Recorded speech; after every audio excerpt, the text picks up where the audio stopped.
Hi, Seaslander. Welcome, welcome. You want to ask something? Yeah, go for it. Just ask. I guess slang for calling someone old. Ooh, well, Pyro. But with age comes wisdom. You can now, like, whenever somebody is doing, like, something stupid, you can come up with, like, a grandpa voice and then be like, back in my days, we did it that way.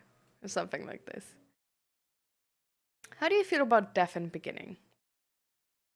Okay, these are words which are not commonly used together, I feel like. So like you mean in terms of like is there implied that death is a beginning? Or do you mean beginning and then like further along the line death? Do you have peace with death? Um hmm. I feel like death itself is not something I'm scared of, or I'm concerned about. Like, obviously, I'm not like reckless. I like don't try to die or anything. Um, but at the same time, I feel like death, like my death, is low key irrelevant to me because if I'm dead, I'm dead. Like I don't like. We don't know if any of these like religions are true or not. But like since we don't know, it also doesn't really matter to like worry about that. Like I'm just trying to like I'm not trying to have a certain life for the possibility of a religion actually not being bullshit and being true. Like I feel like, like after death problems are like if there are any, it's like after death me problems. Because I can't really do anything for that. So yeah, like death itself irrelevant to me. Um Death of friends and family, oh my god, a whole different topic. Are really bothersome sometimes. But usually one of those things where you like I don't know, like there's times where you don't really like where you're not really concerned about this. And then there's times where like I don't know, like your grandparent is like really sick and then like all of a sudden you're like really concerned about them dying, right? But it like comes in waves, sort of. Um But what I do try to do and what I sort of live by, which is, I guess, connected to this, um, is I don't want to, like, for me, like, with me in my relationship, it was, it would also be with my kids or like with really good friends. Um, like, I don't want to leave from each other without having fixed a problem if there's a conflict. Like, if there's a conflict, I will always try to fix the conflict first and then, like, everybody can go about their way. But, like, I really don't like this idea of, like, this, like, very, like, movie like scenario of, like, you having, like, a conflict and then somebody, like, leaves and, like, I don't know, like, gets into a car accident or something. Um, So I'm like really like I'm trying to like fix conflict first, sort of. But I also really don't like having conflict like laying around. So I'm just sort of like a person who's like, I see conflict, let's fix that right now, actually. Um and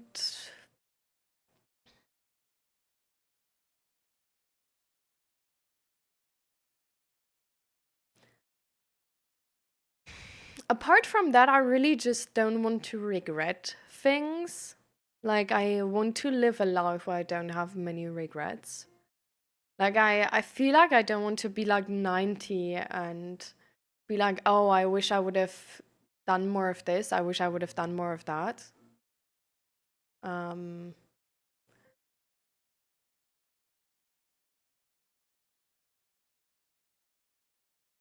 Yeah.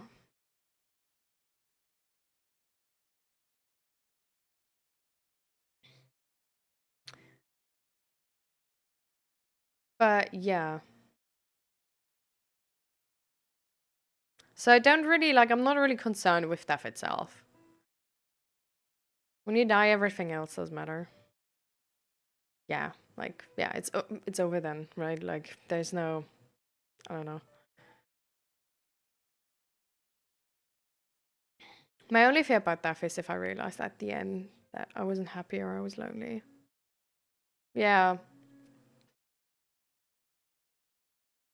Hi, Night Sean, by the way, welcome. Because I've made my peace with it recently and want. Wait, it recently and want and I. What? Want and I've.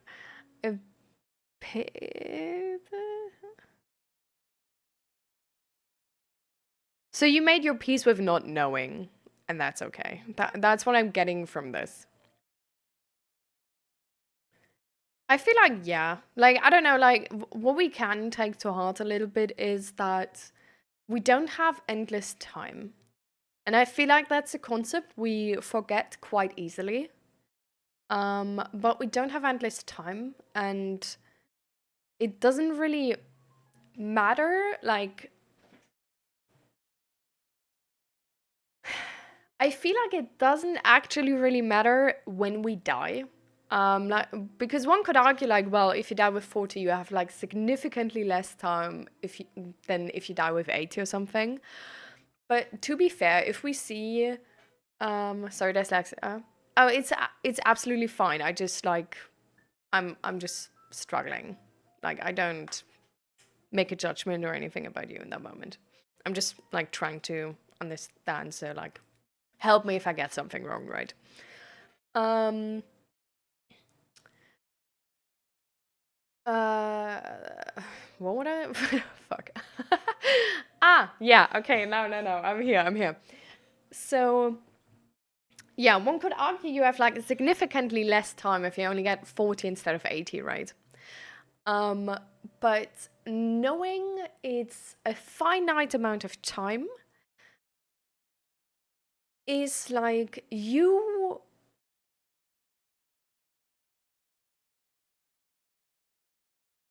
spend if you spend 60, like let's say you have like 100 hours, um if you spend 80 hours of those happy, but you know you had 100 hours and the last 20 hours you didn't spend happy, it's like, I don't know, like it would have been nicer to spend the entire 100 hours happy, right? Well, I feel like if you have like, if you know you only had like 50 hours, but you spent the entire 50 hours happy, like it still like could be better than like spending the like, or like feel better than spending like 80 hours of 100 hours happy and knowing like the last 20 hours you could have been happy, but you haven't been. Um, so I'm sort of like, it doesn't really matter when I die, but of the time I have right now, because it's like not a thing you can change afterwards, right? Like the time you have is sort of like, it's like coming like hour by an hour. So I feel like just trying to to use the time at your disposal right now, um, even if you don't know if you get like 10 more hours or not, I don't think I would feel less wasteful if I'm wasting this hour when I would know I have 10 more hours, or if I wouldn't have 10 more hours. Because like, I don't know, it would still have been wasted and I could have had like more nice time, I guess. So I feel like I'm not really too concerned with like when I die or something. I'm more concerned about actually like life quality being influenced. Um, because I feel like, I don't know, like right now, for example, I have my legs. I can like do all the things I want, right? Like I can see and stuff. And like there's always things which can happen which make you like disabled or blind or something like this. Um so I feel like just yeah, like in a general sense, appreciate the time you have right now. Um because there is nothing guaranteed. And even if it were guaranteed, your time is going to be over at some point. And I feel like that's why we should like enjoy every time we have. Um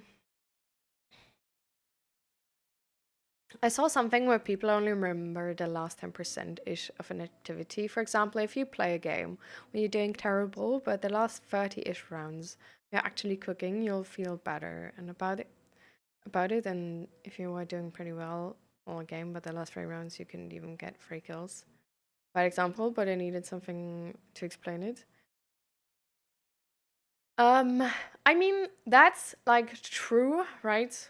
It's true for an activity.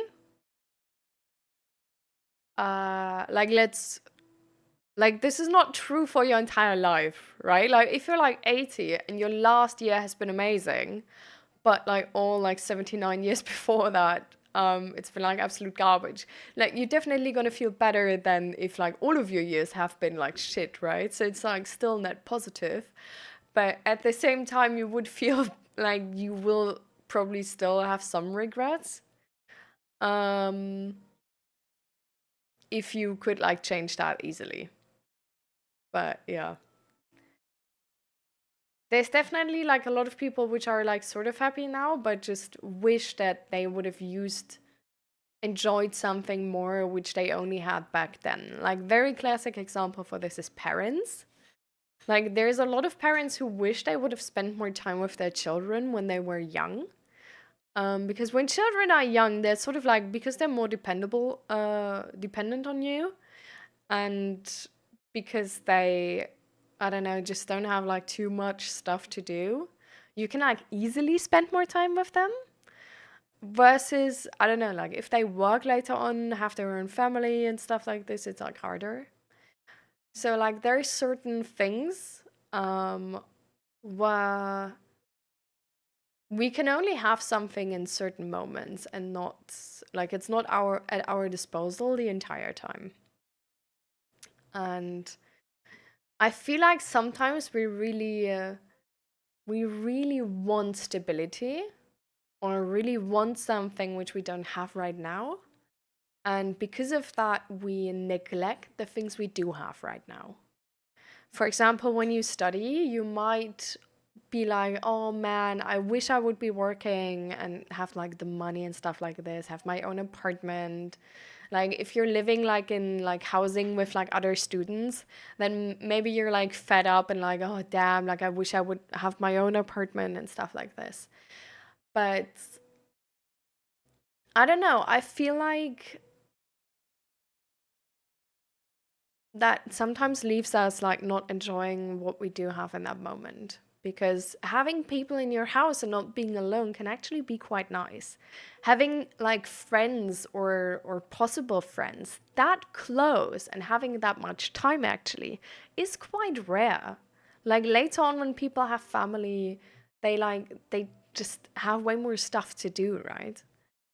And I don't know, that's also like in school. Like there's so many people who are like, oh my god, I hate school, like fuck that, whatever. But there's a lot of good things about the time where you're usually in school, which is that you don't need to work and then you have more time and then you see your friends every day and then you can meet up with friends more often. So I feel like, I don't know, like always try to make the best out of your situation right now. Like even in that month where we had to renovate the apartment here, and it was like so much work, so much work. And I don't know, like I felt like my back was breaking the entire time.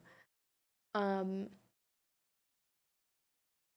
but it also was like a very, I don't know, I guess like a very unique um experience because I was like doing like handiwork the entire day.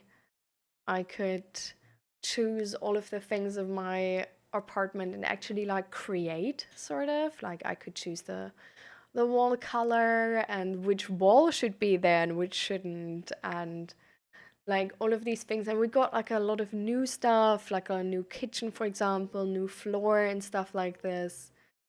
And so I don't know, like having all of these decisions and being able to like do them is also quite unique because like now that all our stuff is in here, like we can't like lay any floor or like choose the flooring or something. Like the floor is in. Like this would be so much more work.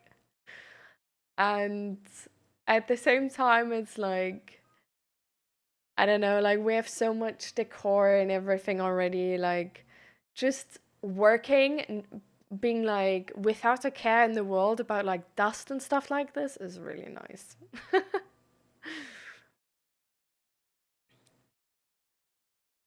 To be fair, meeting my friends is always nice because right now I can't even talk to them just because they're at school and I'm not. Oh, yeah. Yeah. So I feel like that's what we should enjoy. Like, we should really try to just enjoy whatever we can in that moment. So, for example, like, I don't know, like, sometimes it's like really annoying to live in like a small apartment. Um, but I don't know, there's some things also like really nice about living in a small apartment because it means that you like also have like your neighbors are really close. Like you don't have much to clean. You like like there's like certain things which are like positives about that. Also like if you have like anybody over, it's more like a sleepover than like really them just visiting. And I don't know, like sometimes we feel like, oh, but we would really love like a pizza oven and stuff like this. But I don't know. I'm sort of like I feel like this is just not the time. And like at some point we like maybe gonna have a house and stuff like this, and I feel like that's gonna be the pizza oven time then. So there's like always I don't know. I feel like sometimes leaving some things open for a good time can also be nice. Instead of being like, oh no, I need it right now. Like, I don't know. I feel like in a small apartment, it's the time of frozen pizza. It's not the time of like perfect pizza oven, whatever thing. Um,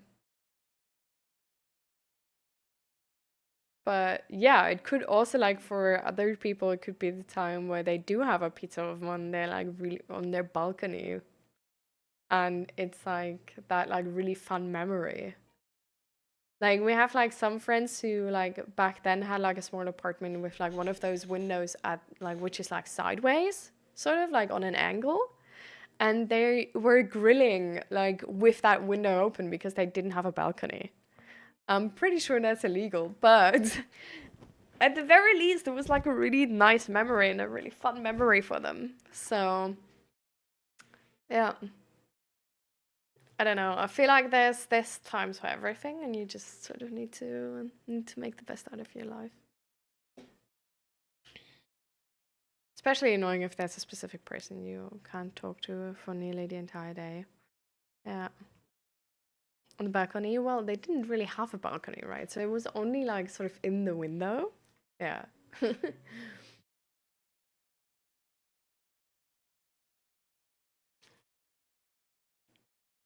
So yeah. Really, I guess that's sort of like really like also again saying what like Neko Crafter was saying, like, you know what I say, die with memories, not with dreams. Like I feel like we sort of like came like full circle just sort of back to this. Um and yeah.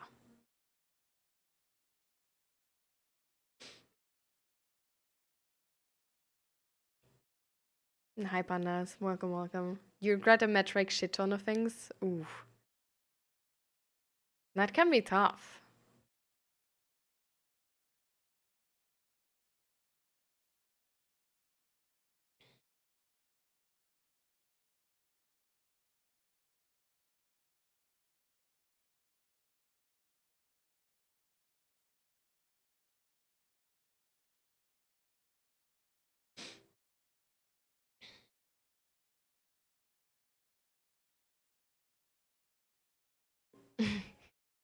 I see pizza oven sounds fun, but how often would you really use it? Like, I love pizza, but I don't even eat it weekly. Why should I get one then? Yeah, definitely. It's a luxury item.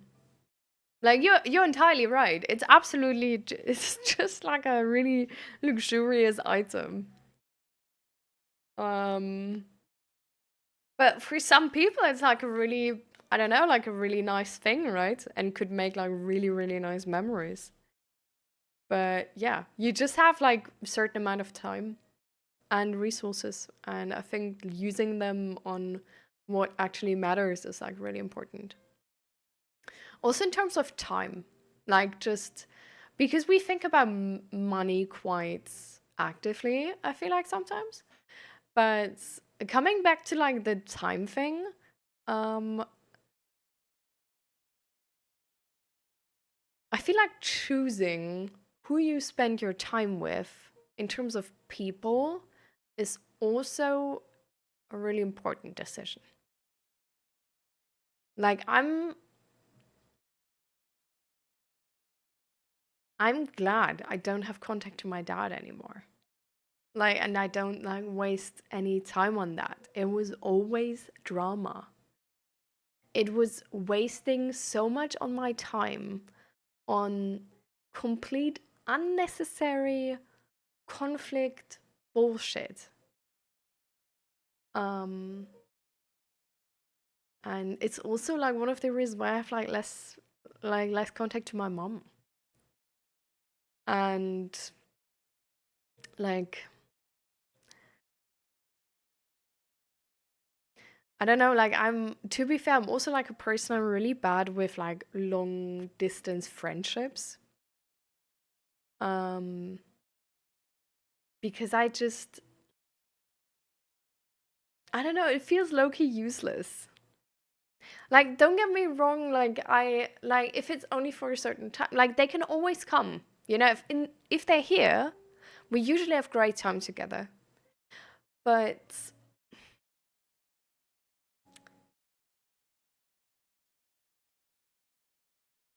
like it's not like if they live far away, it's not gonna be the same connection as with people I see face to face. Like they can't coddle me when I'm sad or anything, you know, because they're not here. And that's entirely fair, you know. But it's just changing the friendship I have with them. Like I don't expect them to, I don't know, have time for like everything which is happening or like be in on every small detail of our lives, but you just sort of like share what you have time to share and what is like worth sharing even to a person who lives like far away. So, you have daddy issues? Well, who doesn't? Like, look at this society. Mm. Mm. This is not properly mixed. No. I noticed something going wrong while I was mixing it. But I really thought I'd got everything because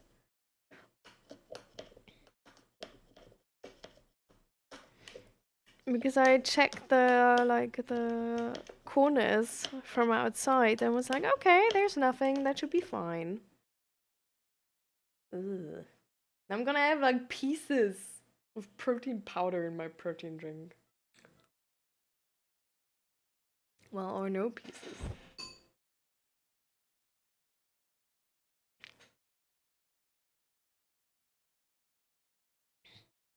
I have mental issues. I'm just special. Let me be. I am. I feel like Loki. Are mental issues special? Like, one could argue like neurodivergencies are mental issues. Any type of mental health disease are mental issues. Compulsive obsessive disorder, mental issue. Like who doesn't have a mental issue? Like, at all? You know, like a depressive episode is a mental issue, right?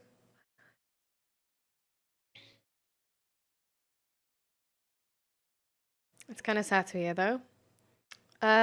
What necessarily the daddy issues thing, or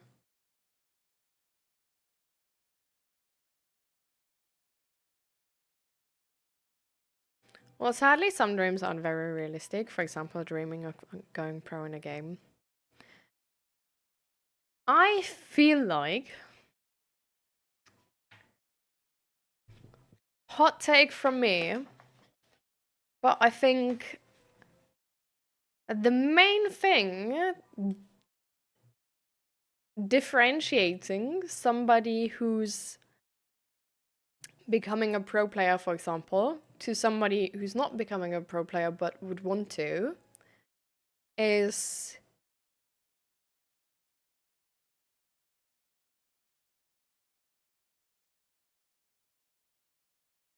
a combination of many things, but essentially it's just not giving up, whatever the odds are, and putting in the work which is necessary to achieve it.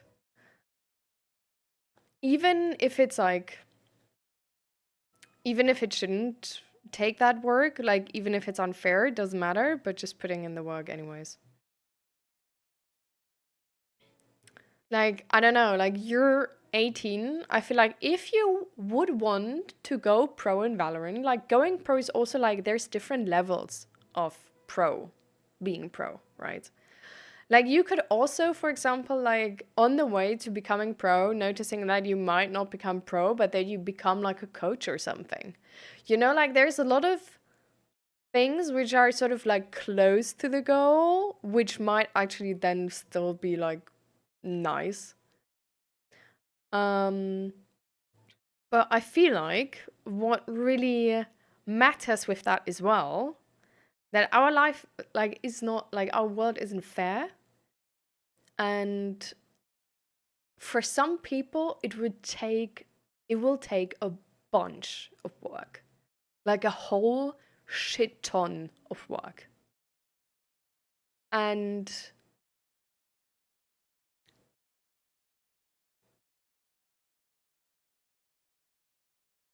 a balanced life is usually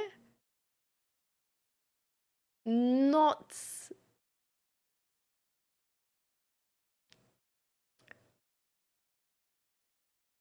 leading you to extremes, you know, because that's about balance, right? So if you want to be extremely good at something, your life is not going to be balanced. Like if you look at any type of like pro athletes, their life is usually not really balanced. That's why like mental health issues are like a common thing. Um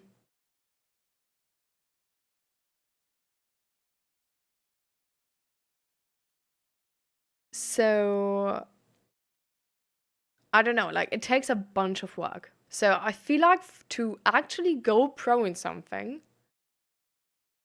you need to become like one of the best on the entire planet, right? Um, so I feel like that would literally mean playing Valorant the entire day for years. Like I have no idea about this, right? Like this is only my guess, but I feel like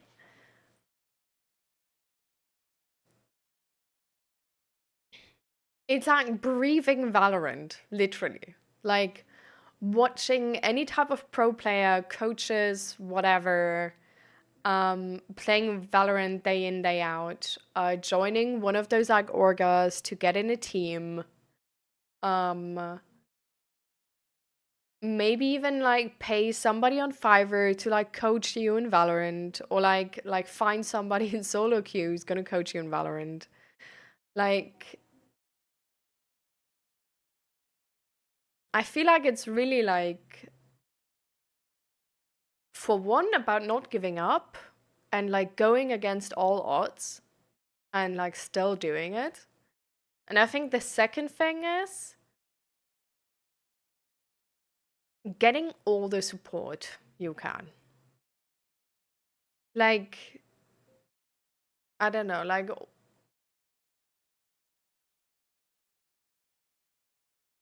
playing with really good players to just sort of like get how they think, sort of have contact to some type of coach or whatever. Be in that orga is like helping you as well. Um, I don't know, like all of that, you know?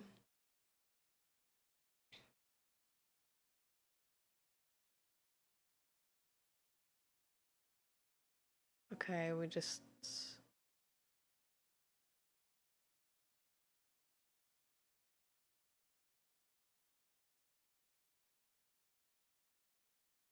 I'm like, we're just gonna ban him, right?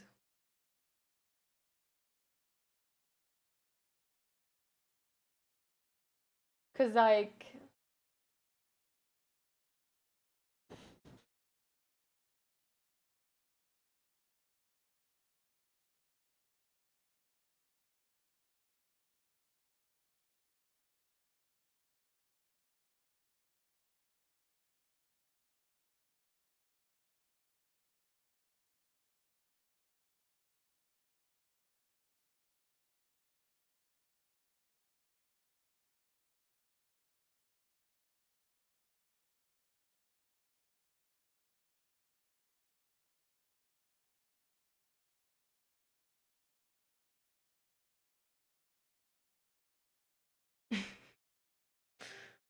wait. I'm struggling right now to find how to kick him. Uh,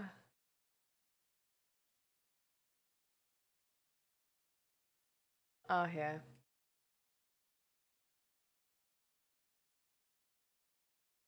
Huh? Okay, yeah.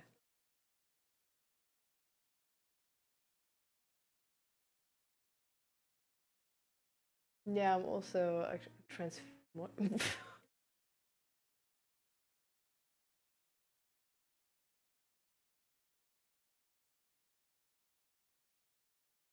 Okay. He is banned.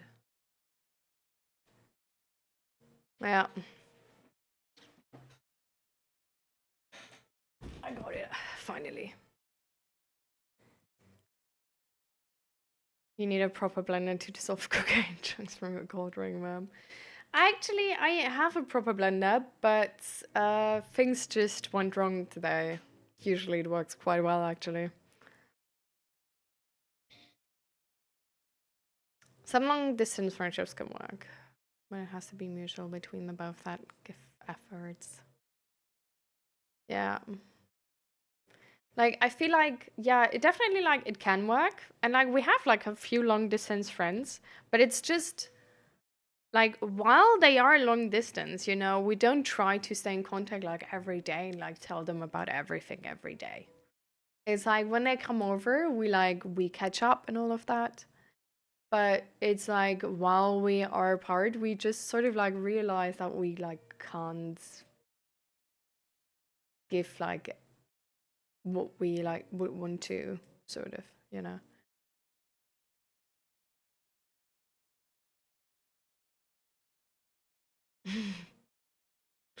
Yes, Excalibur earrings, sure. Yeah.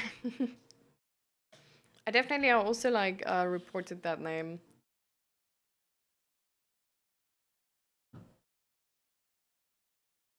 So we'll see. Actually, I don't think we'll see. I don't think we'll know, to be fair. All right, party people. Um,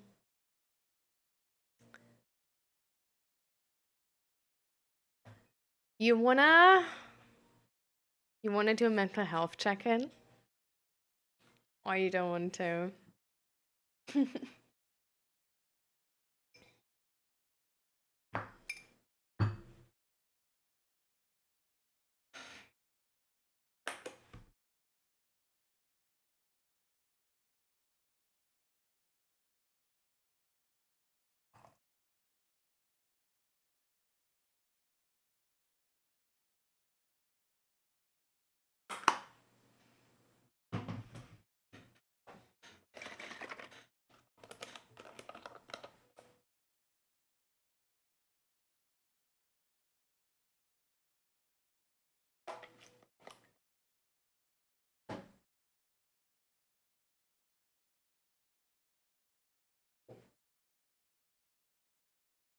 I'm going alright.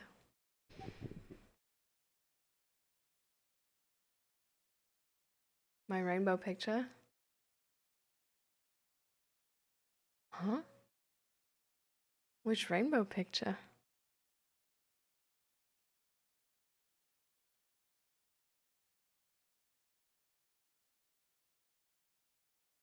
Eh?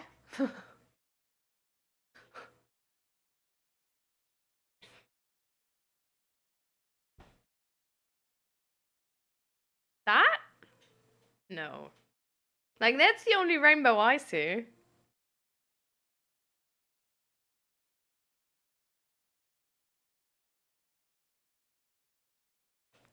Sent her Discord 2 days ago. Ah. Yeah, I mean, it's not wrong. I am kind of gay, so, like, you know.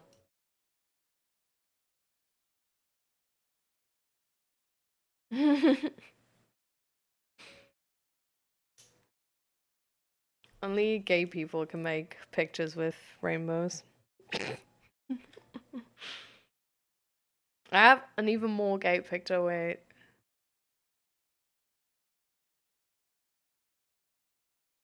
Where is it? Wait. Ah, here.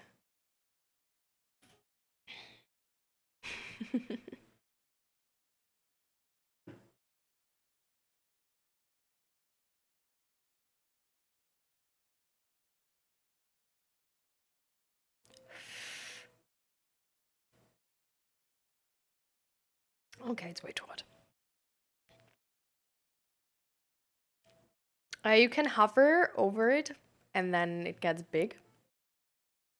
Or at least to me it does.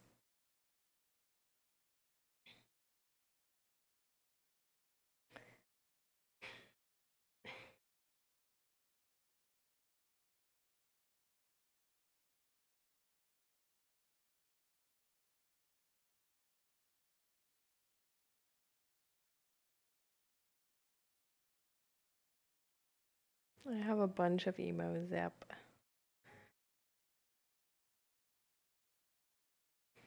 I'm actually currently waiting on the response on what's it called? Wait. On Jack Robert, who's like doing like self-promotion in our Discord server and the self-promoting channel with the emotes there, because the emotes look freaking fabulous. And I asked him what it would cost if he would do like all of my emote slots, animated, non-animated, with those emotes. So I'm waiting to hear back from him. I bet it's gonna be expensive though, because I didn't even realize, but I have like 30 something normal emote slots and like 22 of animated ones. So it's like 50 something. So yeah, we're talking money here. But we'll see, and I'll maybe make like a donation goal or something. And then we could have like really like hand painted, really cute emotes. Yeah. I mean, that's a lot of emotes, right? So, yeah. But it would be really cute emotes, I bet. So, you know.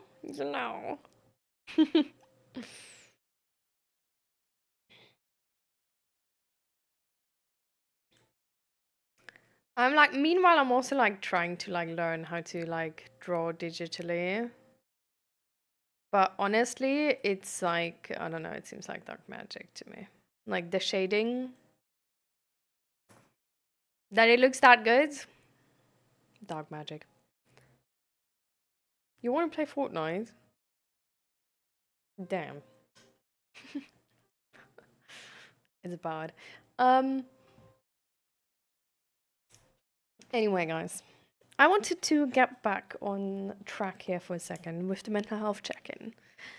And you said, Pyro, there's like not much to discuss because like, you're just doing things and things are going all right. Um,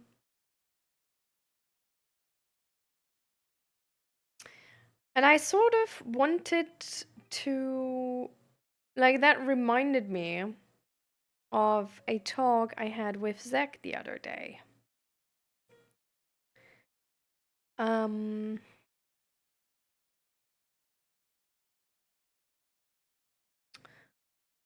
Because like the other day we were sort of like Zach was talking to me and was sort of like telling me how yeah, just sort of like how he's like out of it, you know, like works kind of sucks right now, and like the sun is gone so quick, it's getting dark so soon. And just that like also we have like a lot of appointments right now, like doctor's appointments and stuff. Because I'm gonna have like 3 doctor's appointments in a couple weeks. Really, really annoying. Because I need to make like an allergy test.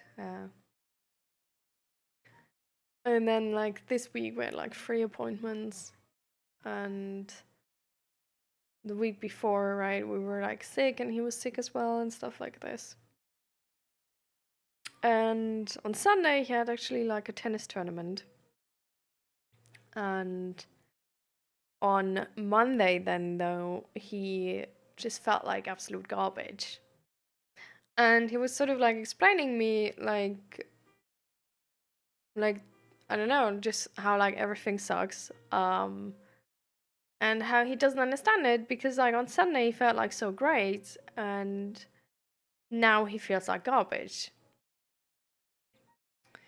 And go away, fly. And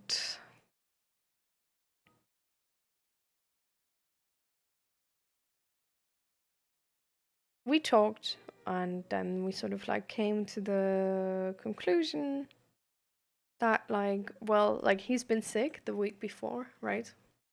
And he was still like a little bit sick.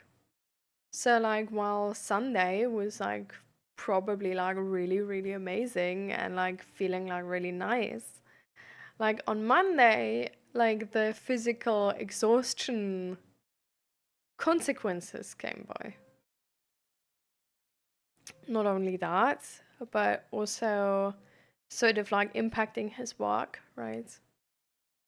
And that he's not feeling like that he's not as like productive, and that's why he's probably not achieving too much, and like not feeling like he's achieving too much, and like unhappy with that as well. Or like concentration is worse because he's like more inflamed than before again. And I also noticed how this theme sort of has been going on for 2 months or something now. They're like every couple weeks, because Zach is like we live together, right? So I sort of like also not only we live together, but I don't know, I guess just sort of like because I'm autistic, like I really like I see quickly when a person is changing, especially when I know them really well. Um, so I don't know, I sort of like noticed how Zach is actually in the last couple of months like just a little bit like gloomy, like less.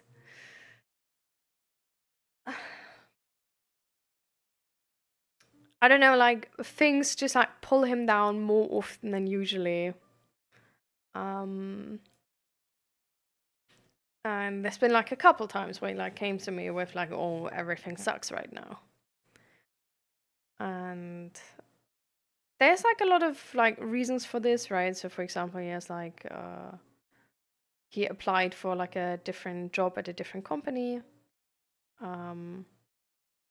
he really liked, but he didn't hear anything back from them yet, and he thinks they probably, yeah, didn't don't want him, and that's really annoying because he really wanted to work there because he really felt like, I don't know, like really excited in the product.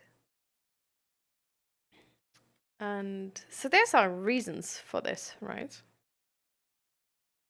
But it's still a pattern because life has been going on the entire time, and even though there's like these like very specific things, it's still something which is not like the level of these disappointments is not out of the ordinary, right? Like, okay, like maybe he hasn't been like sick in summer, but I don't know, like something not working out at work or something has happened for sure.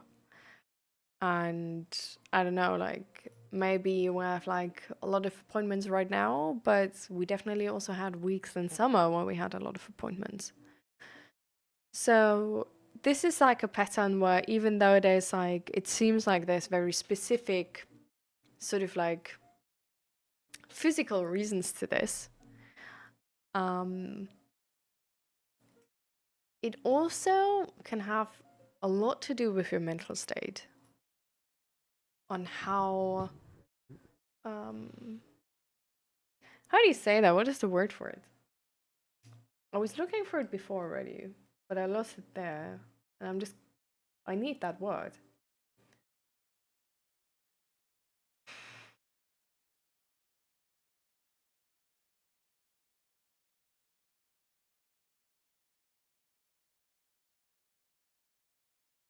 How do you call that if a person is able to bounce back from disappointment or pain or something or negative emotions and stuff like this?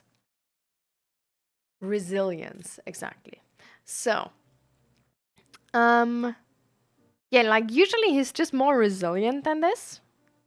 And in the last time he hasn't been.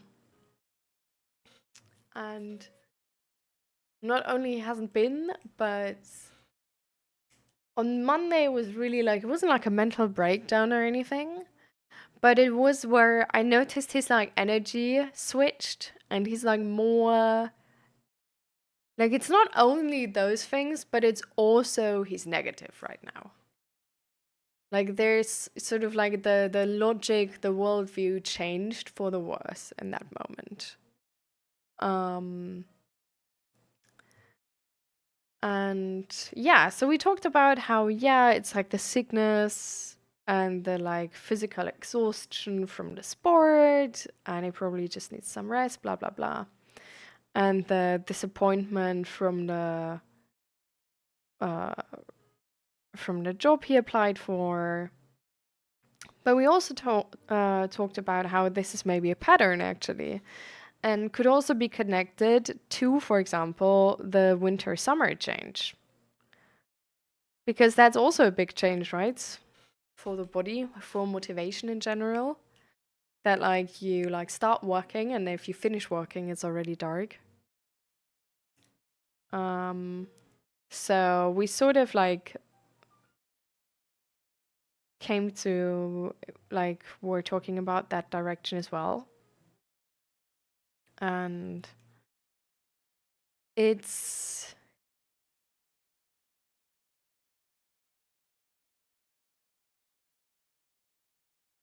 we talked about all of this and it got better.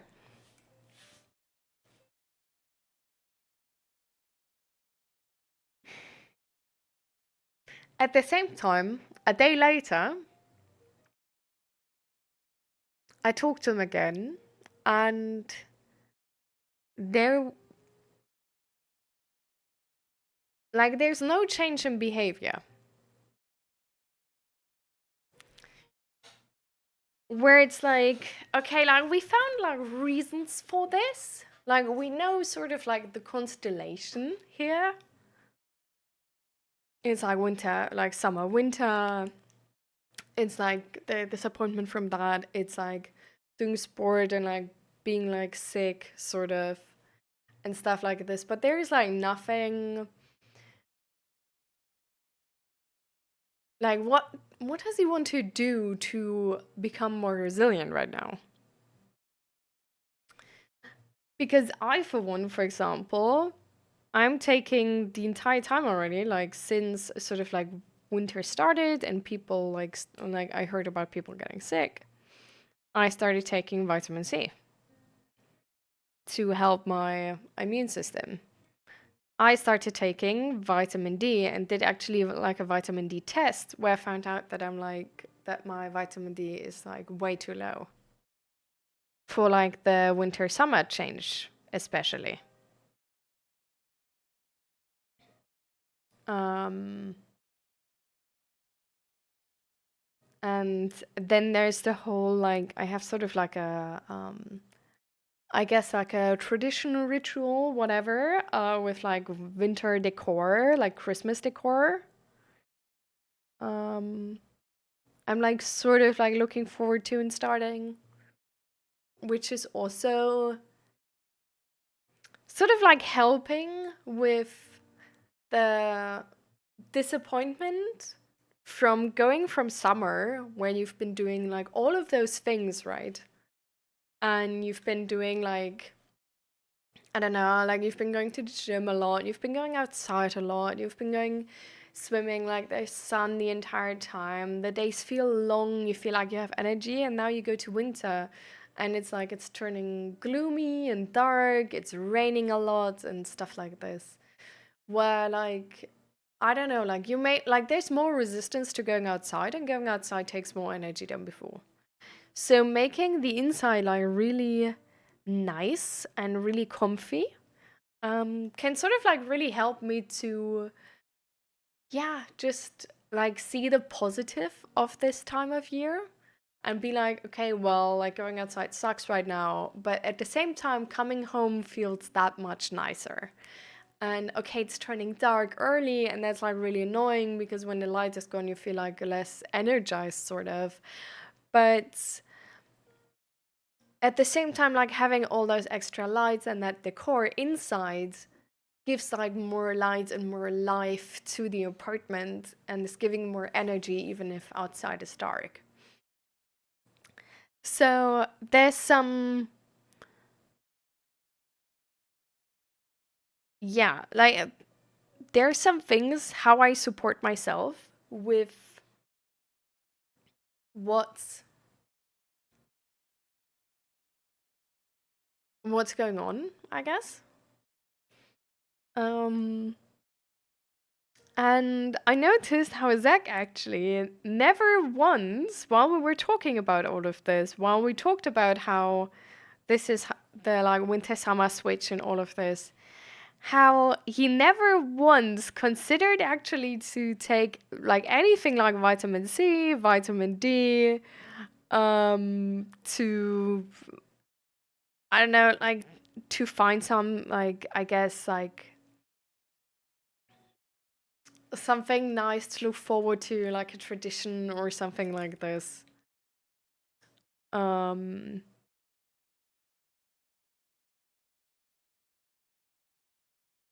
and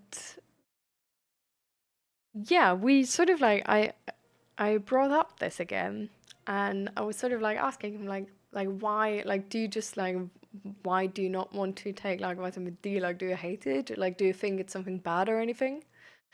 Because technically like from vitamin D like you can't necessarily like have too much. Like there's like you can have too much, but there's nothing really happening. Like it's no like as far as I'm concerned, there's no real like health concern with like having too much vitamin D. Um, and now we're coming full circle here because then he sort of like was like, yeah, but it's like not that bad, right? And at the same time, like I don't know, like we sort of like came to this thing of like, if the doctor would like tell you you have a deficiency, you would take vitamin D. But just because you like don't know and because it's not the sole cause of this, you don't want to make any adjustments in that area. Where it's like vitamin C, vitamin D can help you and it can make things easier. Having some type of tradition, something to look forward to, something to help you, I don't know, like be less annoyed by outside getting dark like, really quick. Like the Christmas decor, like that can help you. And it doesn't need to be like super bad or anything for you to make your situation better.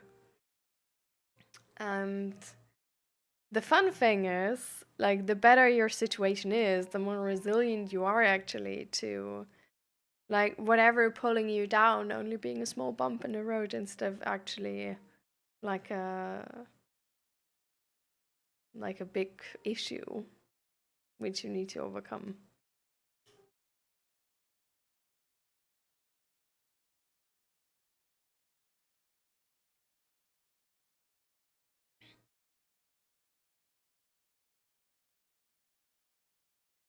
So I guess what I'm just trying to say is, or to point out is,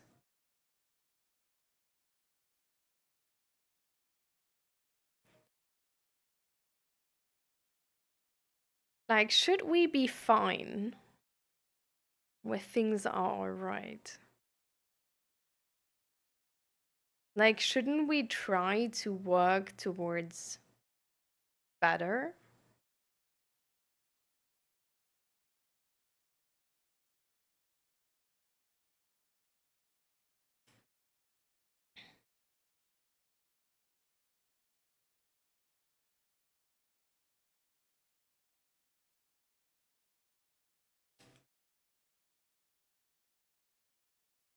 Some friends had me take a rice purity test.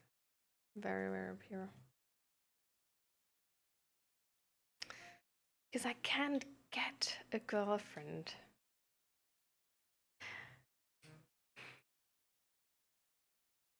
Seems like something you own.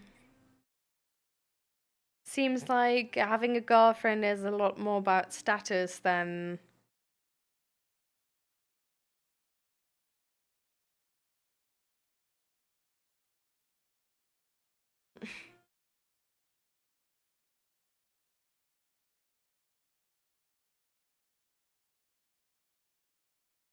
Double audio? Why?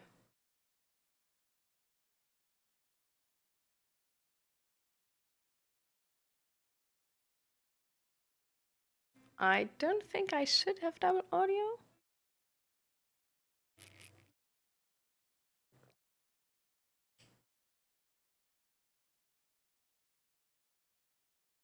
Okay, so it wasn't me, right?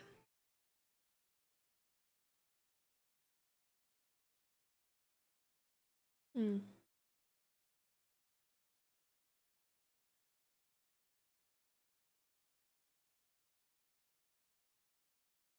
So, okay.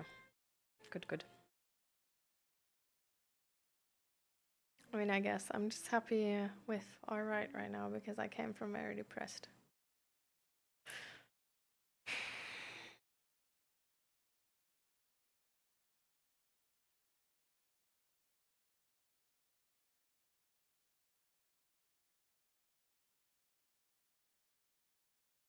Hmm.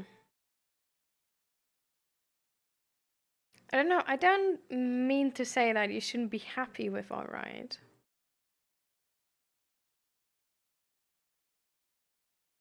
But it shouldn't be limiting for what you can what you can have. You know?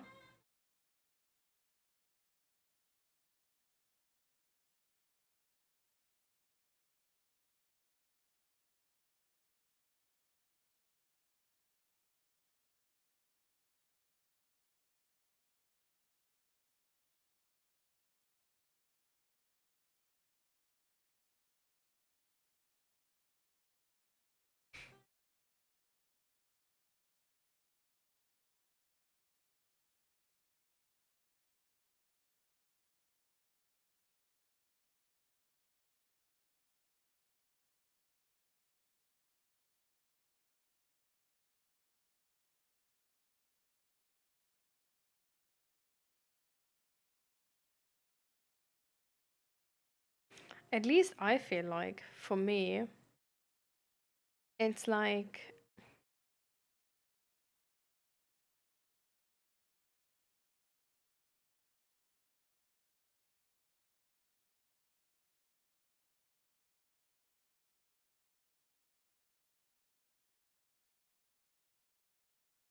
it's a continuous habit to stay in green. We talked about this quite a lot already, but it's really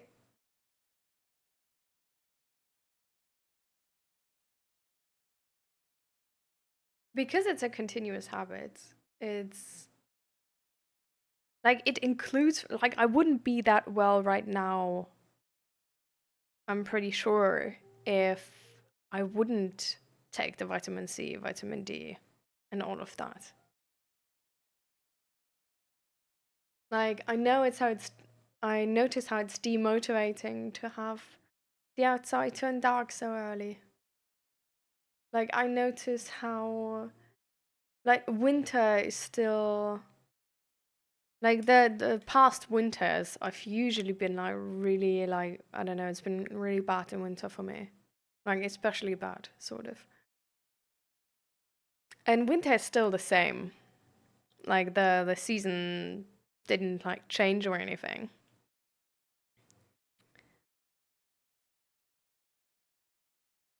So it's really just, like, as, I guess, like, as good as you make it to be. And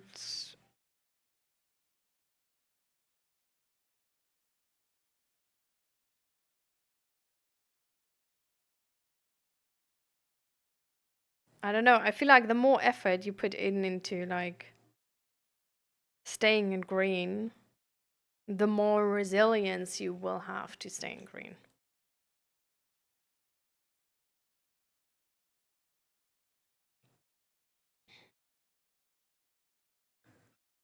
That's why I'm sort of like,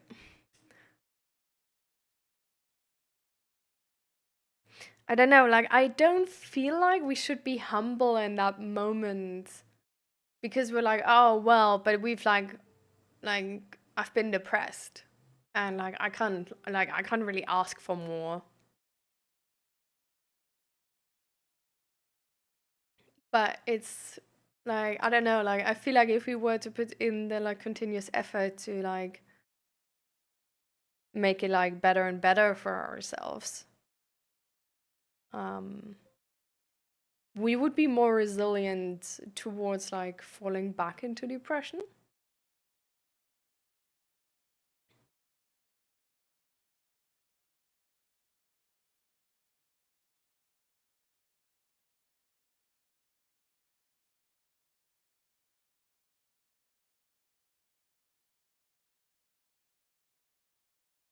At least that's sort of like how it worked for me. And how depression as a whole sort of like,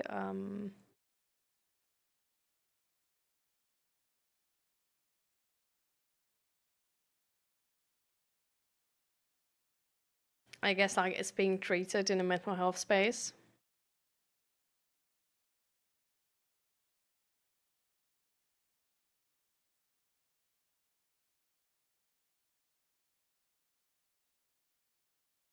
That there's, like, behavioral change attached to it, which is necessary.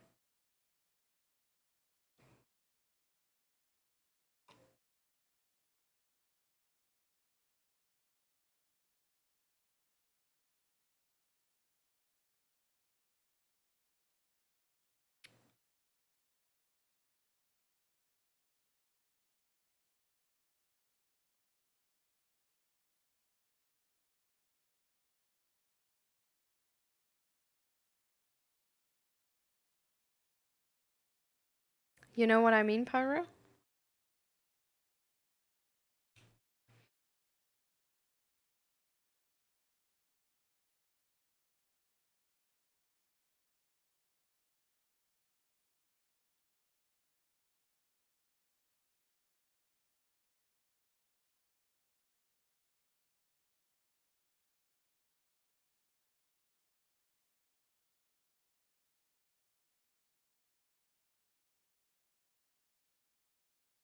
Maybe it's the ad break right now. At least I'm having like a, like it's saying that it might be.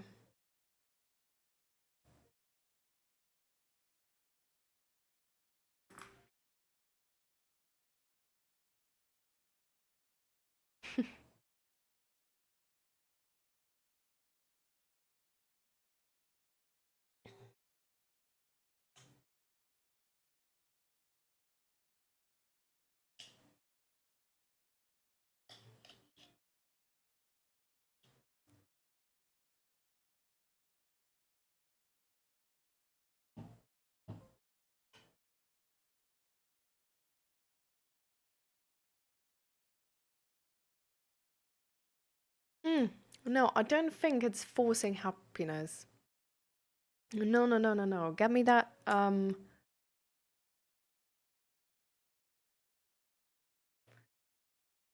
Let me think about how I can like make clearer what I mean.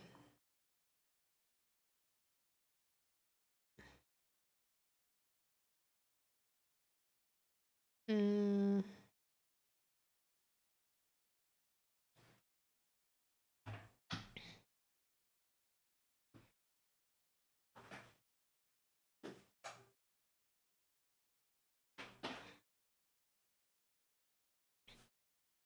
um,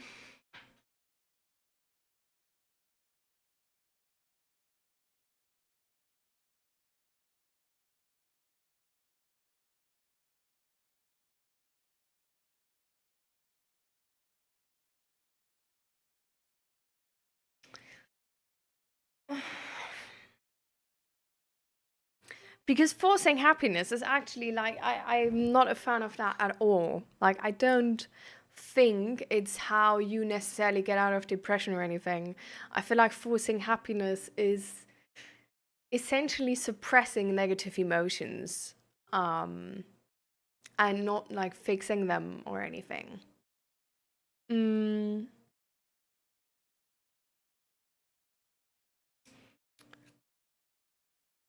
so this is like that's really not what I mean. What I mean is that you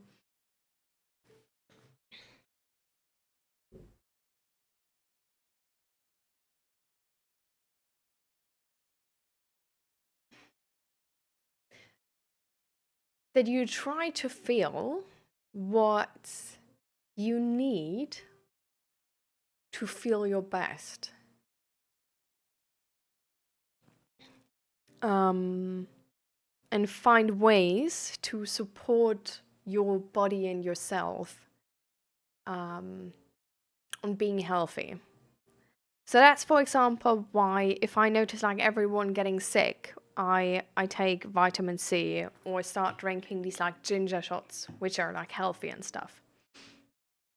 Um, this is why with the winter summer break, and I suspected like a vitamin D deficiency, I made like you can buy at like a supermarket now in the Netherlands, like Kruidvat.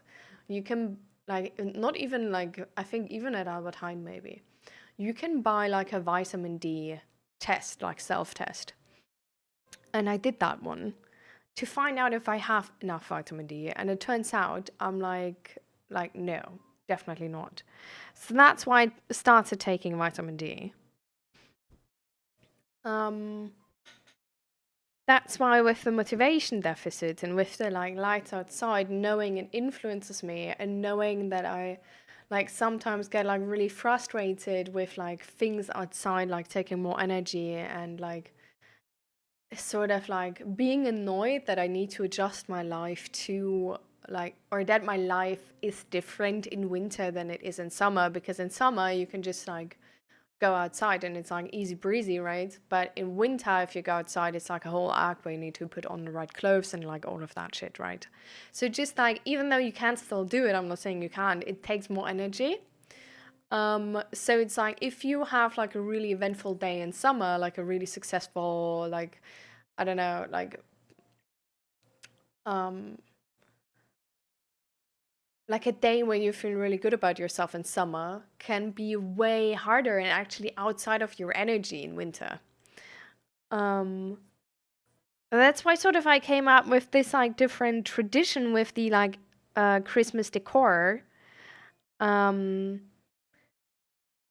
to not only sort of like make it more apparent that like winter, like my winter habits and my winter life is going to be different in my summer life, um, but also to make it like fun, I guess.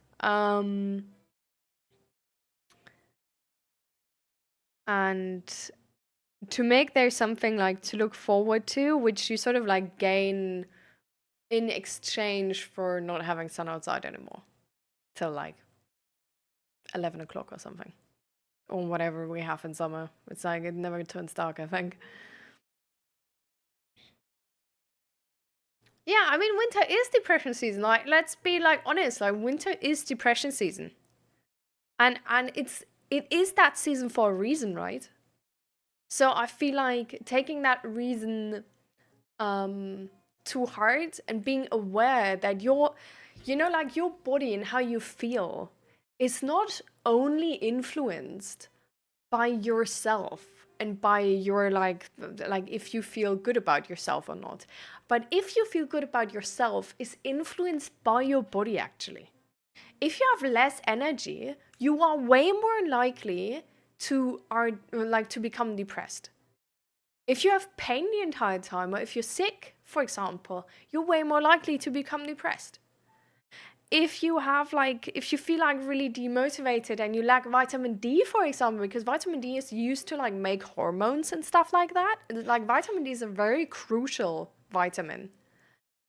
Um, if you don't have enough of that, it's very much likely that you can turn depressed. Like like if you have like inflammation because of the sickness, that's also like how like it's you like taking energy away from you. If it's cold outside, you need to heat up your body more, so it's taking energy away from you. Um, like we need to sort of like get how we influence our body and how our body is influencing ourselves. So in order to be like our body's not influencing me negatively, please, we need to help our body a little bit. That's why I'm saying like it's sort of like it always depends on the person, right? Like some people, for example, um, I don't know, if they do like home workouts in winter, they like really boost their immune system. Other people really like to go like 3 times a week to the sauna, for example. Other people really love having like Sundays with family and that's giving them energy, right? Like it really depends on like what you necessarily need. But like to me, I'm more of like that practical person. So I'm like vitamin C for sickness, vitamin D for the vitamin D deficiency, like Christmas decor to like have something to look forward to in winter. I also, for example, I change my hobbies sometimes a little bit. Like I'm not as expecting of myself to go outside. Like I'm just sort of like it's fine if I don't feel like going outside when it's raining the entire time. Like I get it. Um, but I still try to do like something, you know? At the same time, like for example, I try to buy like really warm clothes and like buy like a thermo leggings to like use beneath my jeans and stuff like that. So to make it like as comfortable as possible to go outside. Buy good shoes which are like really waterproof so that it's like comfortable to go outside. Um, then I had something else, but I just forgot it.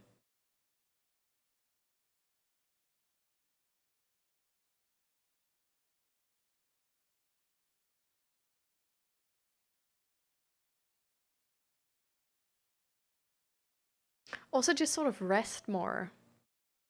Like, if I notice, like, okay, it's going like from summer to winter and like the weather is influencing me or like the sun, stuff like that, it's like, I just notice like today, like I just woke up, but it feels like a shit day. and I just need a little bit more rest, and I'm just gonna like take it easy on myself, you know? I don't expect the same amount of um energy than on like this perfect summer day. Um and then some of the things to stay in green are general things, right? Like some of the things are being for example, for me, it's this list. You probably heard me talking about it already, Pyro. It's this list where I said like there's like intellectual needs, there's like physical needs, there's like sort of like a flow need, then like creative needs and like all of that stuff. So for example, when I um the last 2 or 3 weeks now, I haven't been reading. And honestly, I feel a little bit shit about myself. And I don't wonder, like, oh, do I actually hate myself? Because I'm like, no, I just haven't been reading, and that's why I feel like this. Like, I need to read again. Like that feeling coming up of like being like, oh, I feel stuck. I don't feel like I get smarter, and I don't feel like I like achieve anything, whatever. Like I know that these feelings are they're not like they are connected to reality in a certain sense, right? Because I don't read right now. So yeah, in that area I don't progress in that moment. Or not actively at least. Um but at the same time I don't like have those feelings coming up and I'm like, oh, yeah, I'm so shit. But I have those feelings coming up and like, damn, I should read. Like I have noticed this last week and I still didn't read. Like, what the fuck? Or for example, that need of like sort of like coming down, like being like sort of like being grounded, like doing something with your hands, feeling that flow state, being connected to your body. But like having like your mind going like blank and getting that like rest, you know? And that's what I have with crocheting. And when I didn't crochet anymore, it's not necessarily crocheting, right? It could be something else which gives me the same effect. But I haven't been doing anything else which gives me the same effect. So once I didn't crochet anymore, I really noticed how I feel a little bit like out of touch with myself. Like I feel a little bit like exhausted from my head because I need that break. Um, and yeah, now I started crocheting again and it's going better. So like there's a few things you just sort of need to feel good about yourself that if you don't do them anymore, you won't think, "Oh, I haven't been reading." But you will just feel shitty about yourself. Like you might just look in the mirror and feel like I look like shit. Like I'm unlovable, you know? And then later on, and then like if you were to realize that it's actually only because you were on social media way too long, it's like now all it makes sense. But that's not what comes up naturally. Like it's like this connecting the dots behind the curtain is really hard. Um But once you connected the dots behind the curtain, it's actually like really quite ridiculous what your body like makes up. Just because you've like you've been on social media, seen some like fit people, you've watched some like I don't know like fitness YouTube videos. All of a sudden you feel shitty about yourself and feel like you're a fat fuck. Um, is not like is that real? You know, like because like a week ago you haven't thought that and you were actually quite okay with yourself, you know? Like so it's like really like what you do can really influence how you think. Mental health talk, what is this? Oh, it can be a lot. Um it can be a mental health check-in where you just share how your mental health is, how you've been doing. It can be a discussion about a very specific topic, for example, like death and the fear of death. Like we had today in the beginning. It can be about sort of like, I guess more like knowledge based. more like when we like watch a video on like mentalization and sort of talk about that. Where it's more like you sort of like learn something about which you would, I guess, learn in therapy more often. So can be a lot of different things. Just sort of, I guess, depends what you need. So, yeah. Right now, we're sort of talking about how your body influences your mind and your thoughts, and how your thoughts and mind influences your body.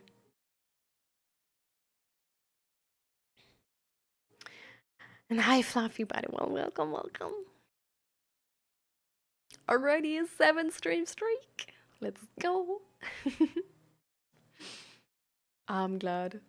I love that, actually. I honestly love that.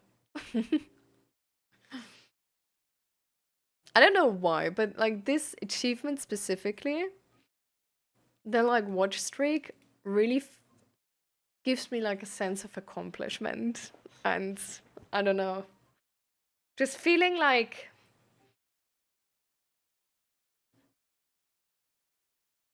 being seen, in a not as literal sense initially, but apparently also in a very literal sense. Uh, but yeah, just feeling like, damn, Fly has been here for like the past 7 streams. Like, he's enjoying this. I'm doing something right. Oh, I wanted to make like a Christmas sweater design myself, but I haven't come around to it yet. So I'm not sure if I'm gonna be able to do it in time.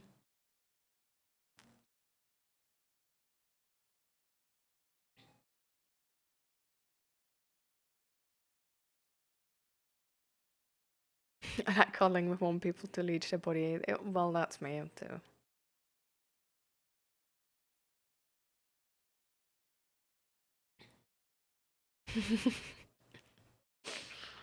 Oh, ninja. For sure.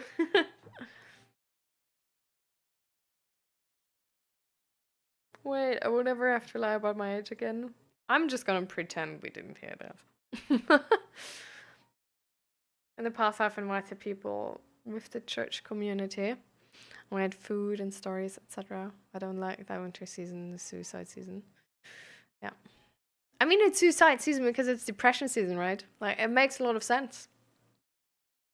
It's because our body is going through a lot of change, right? But none of us is like actually taking that into account. Like, how our body influences us is like I sort of like just explained, right? How our mind influences our body is like it is the ability to understand that, oh, I'm feeling like a little bit sick now. I could take vitamin C. I could take a ginger shot. I could take like some medicine to help my body.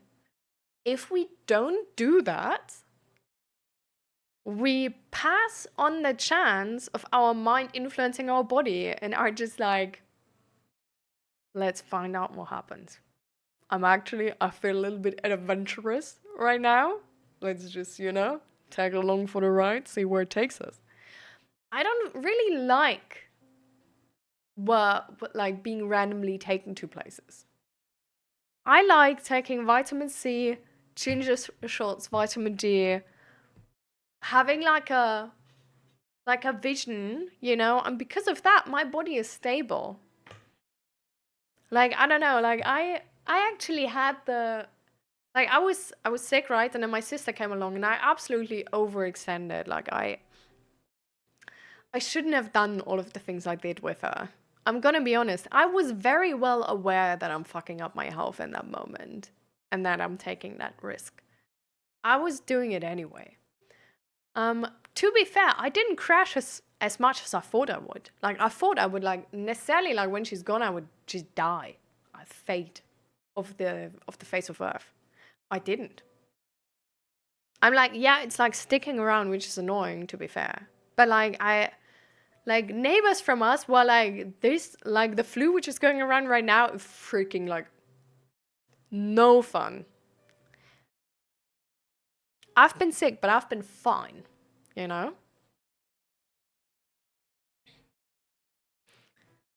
So, and that's, yeah. I don't know. And this is the first winter where I've been like emotionally stable so far. Like, I don't know. And now I see Zach actually, where before I always thought like, yeah, like he's mentally stable, right? And now I see him struggling every few weeks, being like, oh, everything sucks right now. I'm like in that low. And I'm just like, yeah, buddy, what do you expect, bro? Like, you don't take vitamin D, you don't take vitamin C. You're not changing your expectations to accommodate that switch from summer to winter season. Like, every time you come here and talk to me, you tell me how it's influencing you so much that it's turning dark so early. But you don't take vitamin D, you don't switch anything, like there's no, you like talk about this bothering you, but you don't help your body to combat that. Like only if it's like really bad or if the doctor would like tell you, but like apparently not if it would just take it from average low to like good. And hi Nakane, welcome, welcome. Also on a 7 stream story. Let's go. Oh, nice. Because people make Christmas too important. Feeling alone on a day that should be spent with family, partners, or friends. Alone while being depressed isn't good. So we made a post in the newspaper. That's nice. That's nice. I honestly, I would low key feel like a community Christmas. Like, I don't know. Like I've seen. Have you all seen? What is the name of that series? No. That football coach who's like super positive but low key depressed. Ted Lasso. Um, have you all seen that? They're like one of the like some like secretary helpers person, and his wife. They actually like on Christmas they invite everybody of that football team, who's like in England and their family's not here, so they would have to like celebrate alone. And yeah, they invite like all of them over, and it seems so much fun. It seems literally like so much fun. I don't know. And yeah.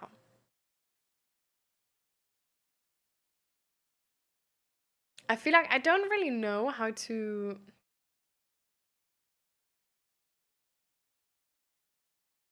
I guess, how to get in a, like, how to, like, maybe there's already something like that, maybe something like that already exists.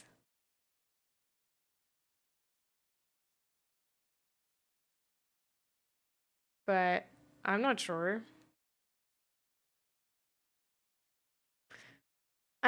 To be fair, I think the Netherlands have a better chance than Germany.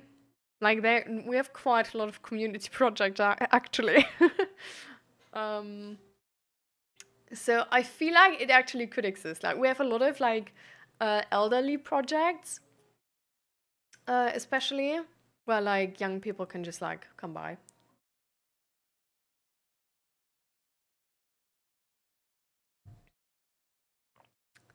So I feel like I might just need to get like a little more out and about in a community and a little bit more involved. But it's a bit hard if you don't speak proper Dutch. Gotta say. Also, to be fair, I'm like,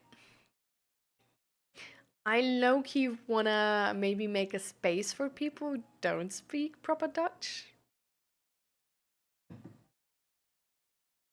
I'm not sure if that's maybe only because I don't want to learn Dutch or like I'm scared to speak Dutch. Could be the case. Like, I'm not saying that's not it, okay? I'm just saying it would also be useful.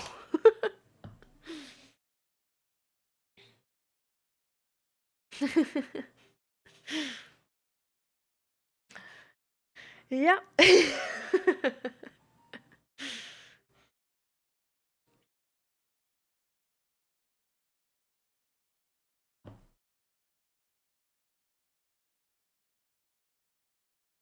Oh, all right.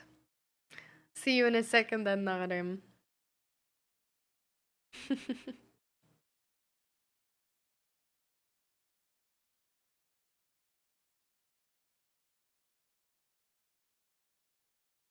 But yeah. So, I don't know. I feel like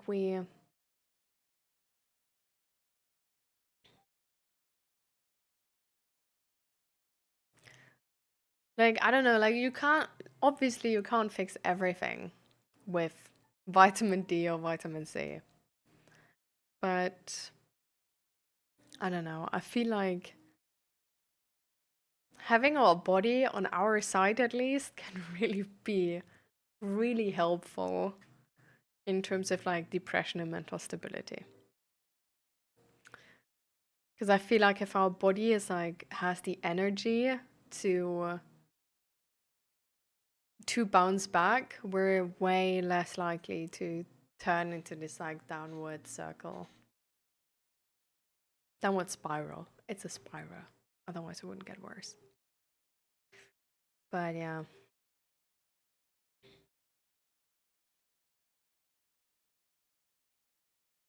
Fluffy, by the way, we have a 3D printer now. I don't know, we told them. I just wanted you to know. Just wanted to share we have a cool new toy. It was our Christmas present. Early Christmas present.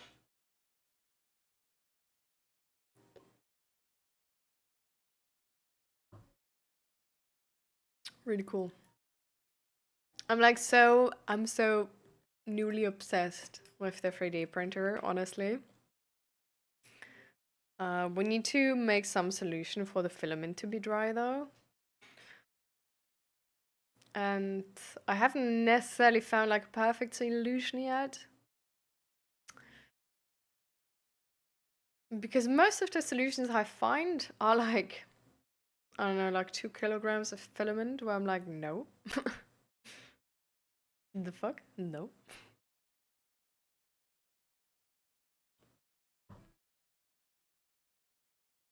But we'll see.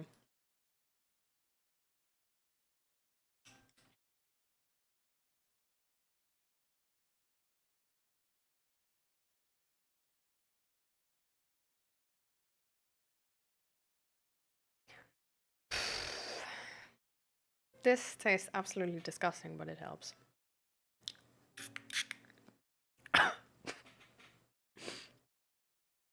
Okay. Oh, yeah. It's essentially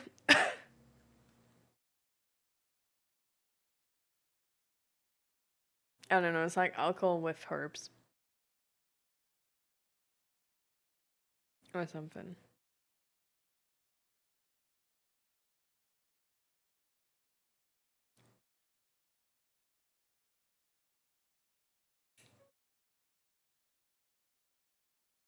Like literally, like whoever has this, if you have any type of like thing which is like going on in your throat, use that.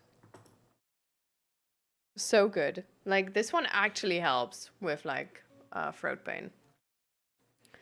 Like Avogel kill spray, which means like throat spray.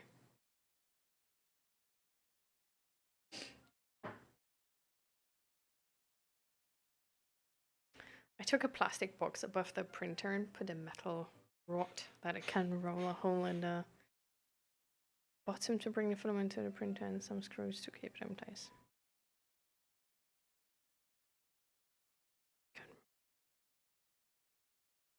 Yeah. Yeah. We're sort of, at the moment, we're trying to look into a prettier option. I've seen that this is like the cheapest one. But to be fair, we have like two annoying things. Like we bought like a bamboo printer. And they have like really short like of these cables, so we need to buy like longer cables, like where the filament is going through. But also the connection of the like AMS, like the data connection of the AMS between the like 3D printer and the AMS is also quite short actually, like really short. Um, so it's literally like we thought about just mounting the AMS like above the 3D printer, but it's too short for that right now. So I don't know how we're gonna fix that, but we need to get like an extension cable for that. I bet like it exists, right? But like, yeah, we gotta do that still. Yeah.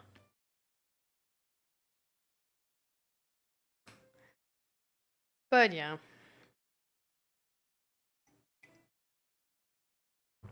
I made this really cool thing.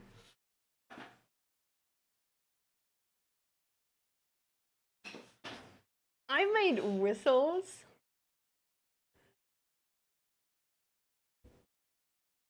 It's like, it's not like I didn't like make the 3D model, don't get me wrong. Like this is literally something which was made by the community. But like, look how tiny it is, bro.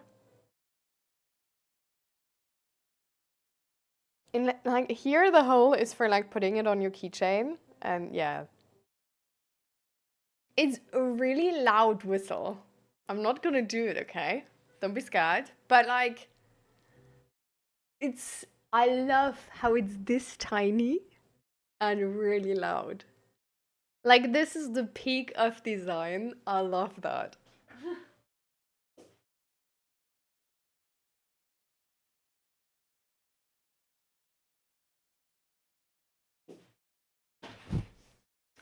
So, I don't know. I already gave one to my neighbor. I'm gonna be giving these to like everybody. Everybody I meet. They're amazing. I love them. If I ever have like a physical store somewhere, I'm just gonna give them to everybody who's like buying something at my store. Like honestly, only because of these whistles and them like giving them to like people who buy something from my store, I considered having like a some type of like physical shop at some con. Because I was like, I really want to like attach them to the things I sell and just give them away. It's like, yeah. So now I just need like a business to sell stuff from from. So yeah. Easy, right? That's how like one day with my business, which started because of wanting to give away those whistles for free, um is going famous. Just remember how we started. All because of tiny whistles. So how are you doing, Fluffy, by the way? We haven't done a mental health check-in for you yet.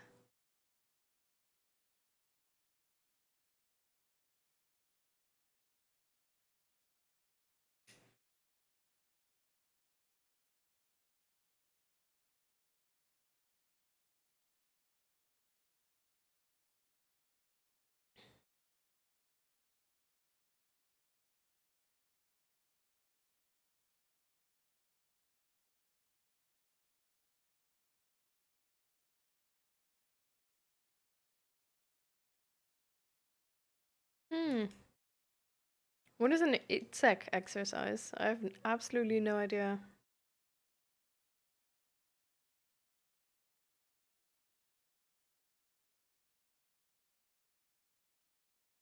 And in stress, are you like already in the train or stuff like this and just like waiting to get there? It's security. Oh, IT security. Oh, well, okay. It's security. Bro, sometimes my brain is really funny.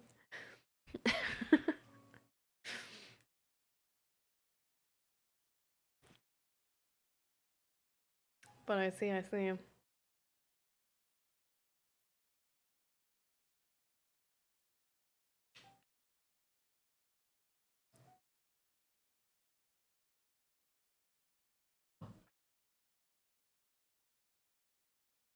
Wish I would be. I'm at home and rush for my routine.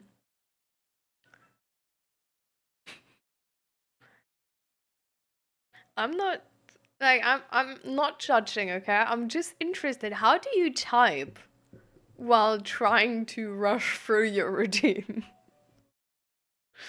Like no judgment, okay? I'm just like, how does that work? Because like for me, my routine is like I couldn't be typing. One-handed. I couldn't be typing one-handed while my routine. Like, especially if I'm not trying to like rush through it with like really like I don't know, like putting on shoes, one hand impossible.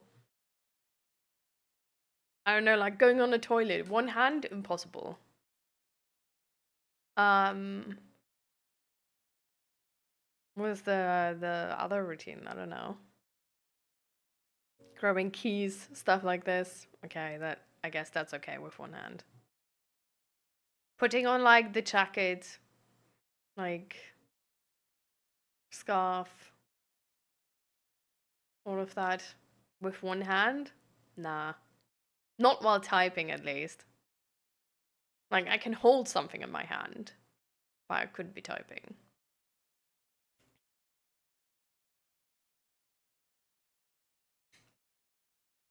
Cooking one-handed.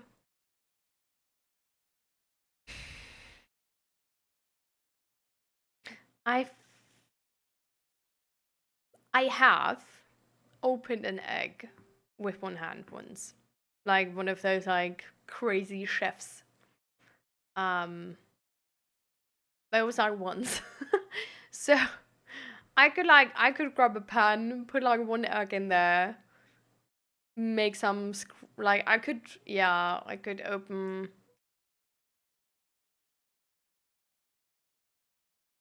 Well, I couldn't put like salt or pepper on it because you need to turn the thing. And I can't turn it with one hand. So I could put soy sauce in.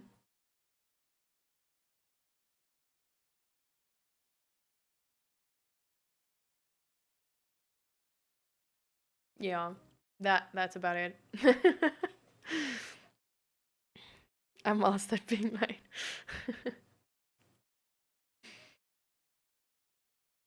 True though. Like we sort of like I asked you like you were succeeding.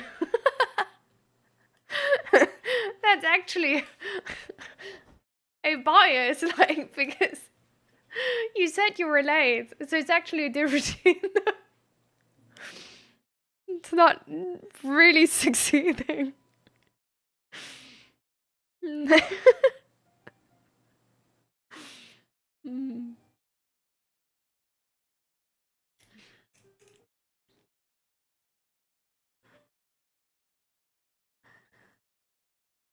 So,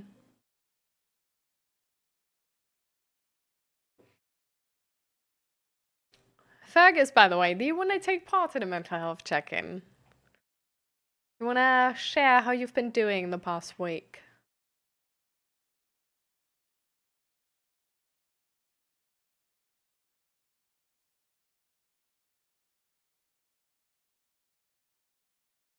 It's also fine if you don't feel ready for that. You can just say like no or something. Oh, you are playing League of Legends right now? Okay, focus on the game first. I was playing a bunch of League actually while I was sick. I deranked. lost like 100 LP or something, I think. So I don't know. Like in the beginning, it wasn't going bad, but on the second day or like third day, I was losing the entire day. It was so bad. I think it was like in the morning on a weekday or something. And I had somebody, like the entire team was tilting every game. I tried to have chat on for like three games, and in every game I reported, I don't know, like minimum 2 people and turned off the chat. I had one person um getting their champ banned, and then picking the champ of the person who banned their champ, and texting in all caps how we're all stupid and like deserve to lose and all of that, and he's gonna troll, blah blah blah.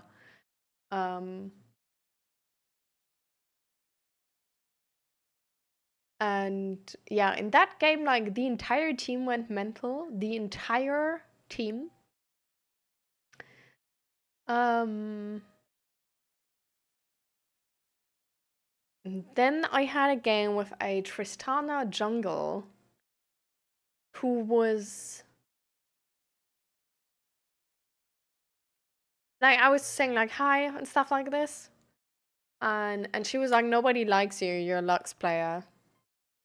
And I was like, okay, that's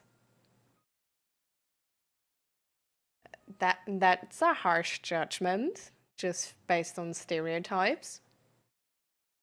And then and then she was going on about like, oh, it's actually like a sign of low IQ if you like no, just pattern recognition.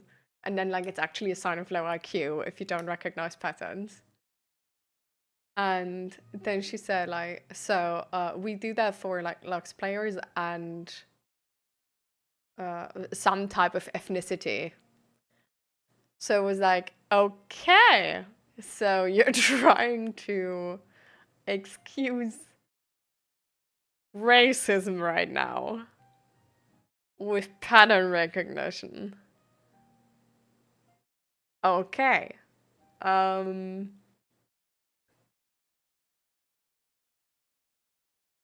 okay. And then she said, but like and then she said, but I'm just a girl. I don't need to be smart. Which was like this whole thing didn't make sense. So I was just like, okay. That's a wild statement. Um and then she answered, um oh, it's like talking to a plant or something towards me. Um, I was just like, damn, you're so unnecessarily rude right off the bat. Like, there's like nothing has happened. I picked Lux and you're hating me. Like, this is crazy. So yeah, I reported her. All goes to say her Tristana jungle was trash, like we all expected, to be fair. Considering it's Tristana jungle, like I don't know if anybody is playing that right now. Maybe some pro champ, but not like she's not pro in silver. Um, yeah. So yeah, she was muted. She managed to tilt somebody of our team, I think, because they went mental too. I had her muted, right? So I don't know what she said or didn't. So I had to report them too. I had somebody go AFK as well. Like, I don't know, like, it was a shit show. It was an entire shit show. Everything was bad. Every match was really bad on that last day. I lost, I think, like 5 in a row or something. And then I was like, you know what? I actually just gonna stop playing League. I feel like I'm good. I like, you know, like I feel like I don't feel like playing League anymore, actually. I like, you know, at the beginning I really felt like playing League, like not anymore, actually. So yeah.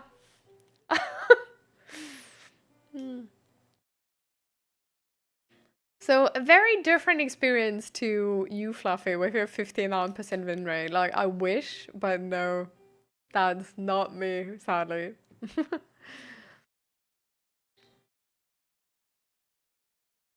The Aram new mode? What is the new Aram mode? And welcome back, Naradim. How are you doing? I feel like only playing Aram is good. It's a smart move. And hi, G4s. How are you doing? Welcome. Jungle Def clearly. Carry me great. Sure. Grumpy Palace Cat. Sure. I, with now, my silver, probably not even silver 1 anymore, but silver 2. Wait, what is the higher one? Wait. Like, do you rank up with silver 4? No, silver 1 is better, right? Like, silver 1 is the best, and then you're like gold 4, right? Yeah. Okay. So yeah, I think I'm like silver 2, actually. I think I deranked in one session from gold 4 to silver 2.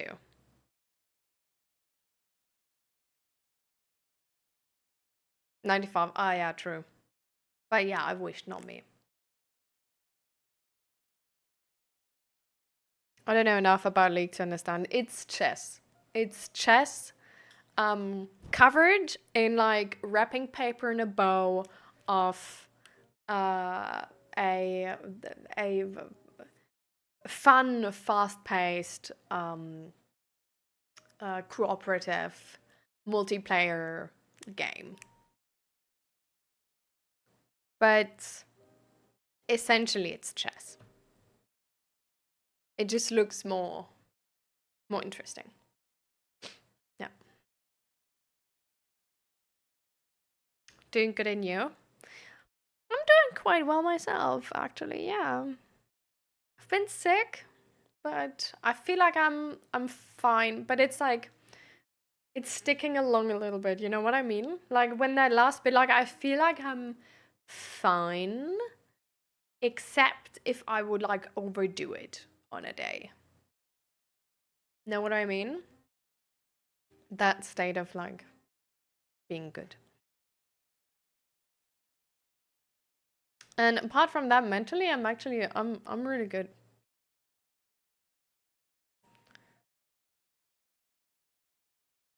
I'm wondering to season. I was Emerald 3 last season. That's the last time I played ranked. Carry me. You carry me, okay? Like, which role are you playing?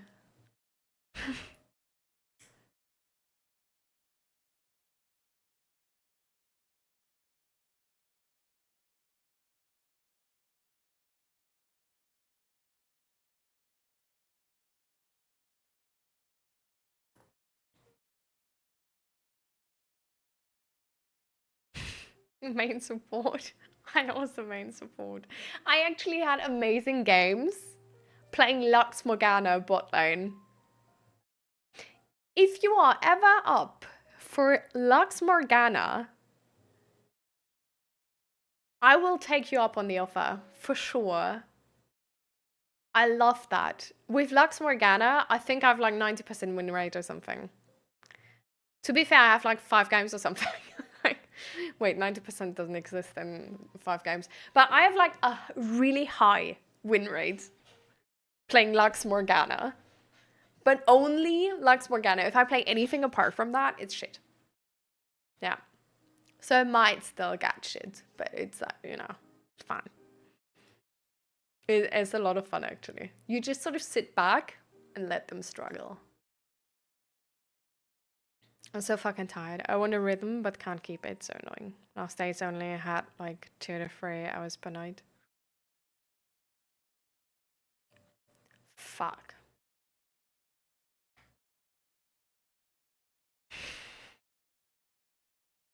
I'm sorry, Fluffy.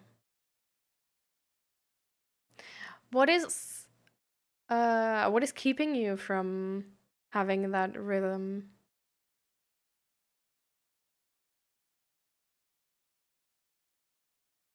All right. That's a take. Psychiatry and psychology are not the fields they should be. They are religious cults. It is so sad. Do you mind to elaborate a little bit on that? Because I don't know you, right? Like I see how this can apply, but I don't like, you know, like this could be like, imagine somebody say that who doesn't believe in psychology or like mental health at all. It's a very different take to like a normal and science believing person critiquing psychology and psychiatry in our, let's say, business model of society.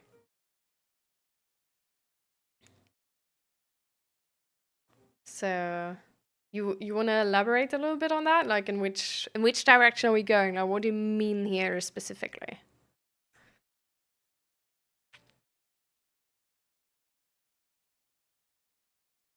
My brain, try the rainbow, chase the rainbow, I guess.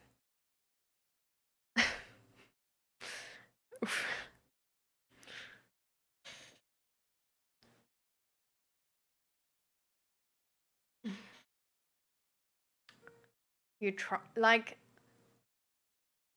did you try melatonin?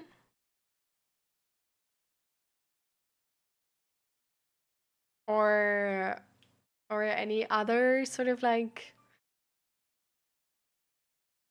sleep helping well, medicine is maybe too high of a touch because melatonin is not really medicine. But there's also like valerian root and capsules and stuff like this, which can make you like more relaxed.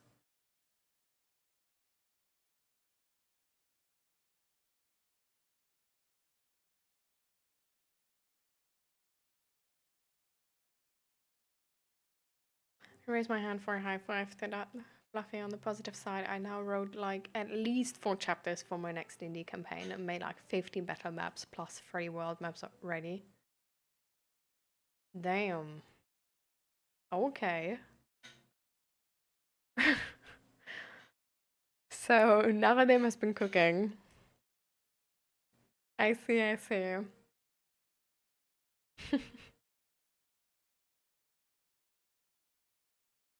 Sure, they are more interested in ideology than helping individuals. They smuggle in religious ideas that are not scientific at all. As a scientist, I'm appalled. Which specifically? Because I personally don't have that experience so far. But I know that, like, depending on the psychologist you talk to, it can be, like, really different. So, like, I live in the Netherlands right now, and I have been getting, like, therapy in the Dutch system. And I've had, like, two therapists so far. Both of them didn't have any ties to religion.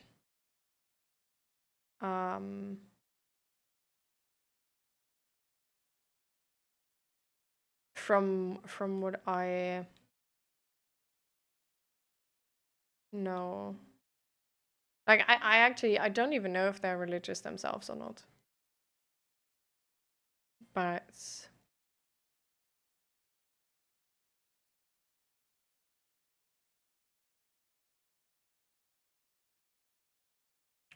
But do you have any like examples on religious ideas? Because I definitely also like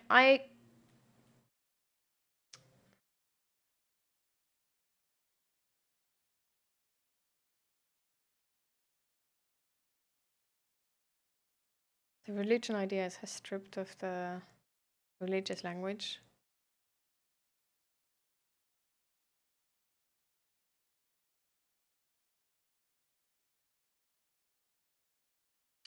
Sorry, I don't follow that part.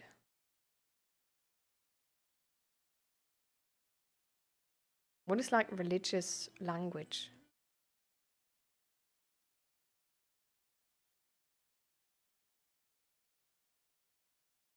The religion ideas has stripped of the religious language.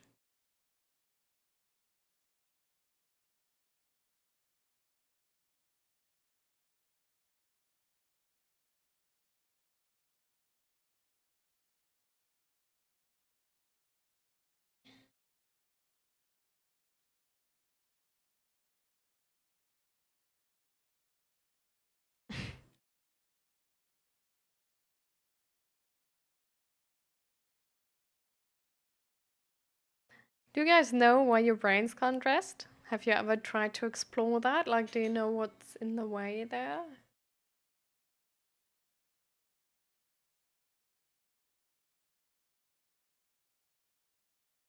I'm really interested in your take, by the way, temporary existence.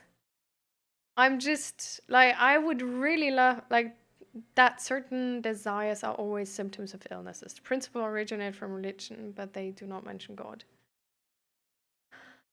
Ah, you mean, for example, that like, uh, for example, like neurodivergencies, like autism, are an illness, like that? Or you mean in terms of like sex education and that, for example, like BDSM is tied uh, to trauma and stuff like this?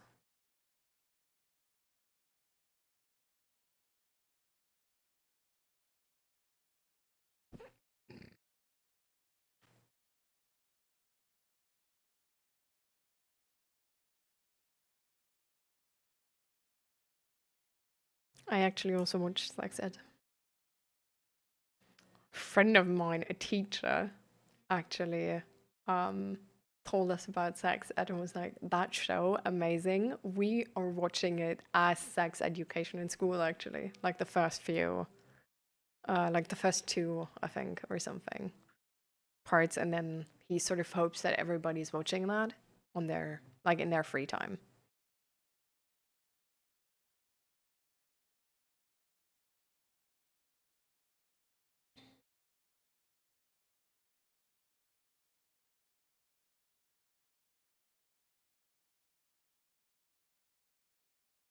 Depression is diagnosed regardless of the context behind the symptoms.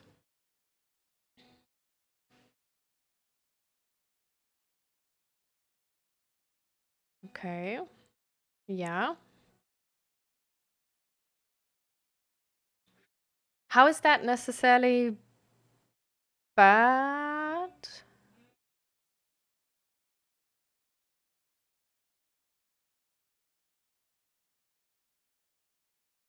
Or like in which I feel like there's something like unspoken here because the diagnosis, like diagnosing something without the context behind the symptoms doesn't necessarily mean you get like bad care, right?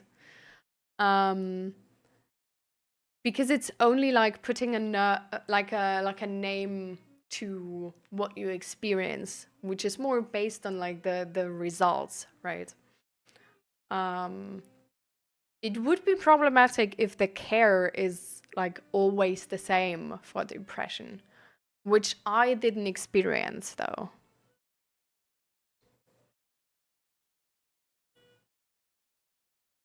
So I would need you to like elaborate sort of like on your personal perspective on this, because I feel like our experiences in like with psychology and psychiatrists have been like really different.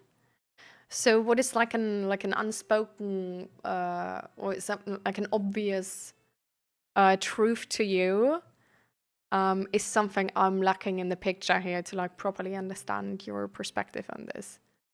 But I would really like to understand your perspective on this.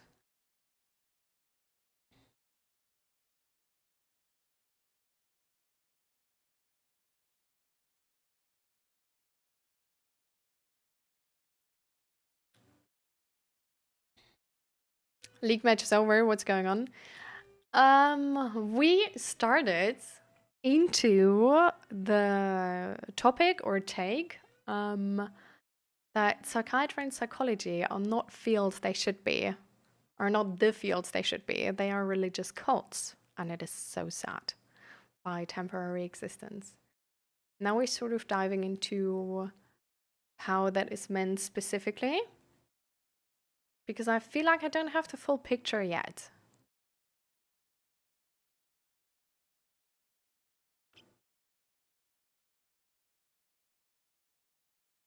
Okay. I've been diagnosed by MDD. Okay, let me.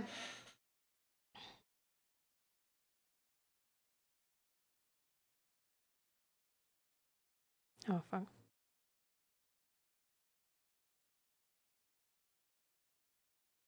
Major depressive disorder. Okay. But I'm not depressed. I'm just. ADHD and my autistic profile means that I cannot be ideological. I have to go. I'm at uni. All right, Fluffy. See ya. Well, thank you for being here. It was a pleasure. See you next time. Okay. Yeah. I definitely like I'm not sure if I would sort of like pin that like I do agree that the diagnostics are really weird sometimes and really odd. I'm not sure if I would pin that on religious things though. Like I feel like it's well, I guess maybe because it's definitely it's sort of like it's from that old perspective of like sort of like you say there's like a like normal person and then everybody who isn't like that is sort of like sick. And I guess that picture was shaped a lot by religion. Especially with like Christianity being like pay for not being normal to like be let into heaven and stuff like this. Um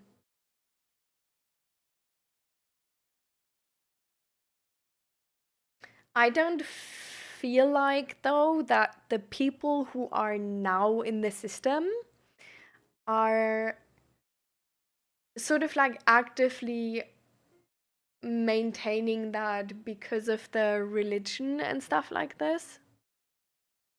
Um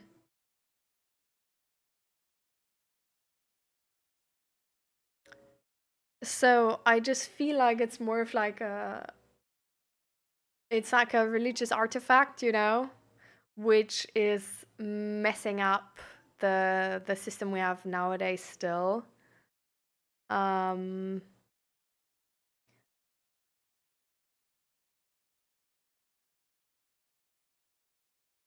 and I don't know. I just well, to me it like doesn't really matter, right? But I feel like the only thing I sort of feel like that like I don't really want to use the word like religious cult or anything on them because what that implies to me is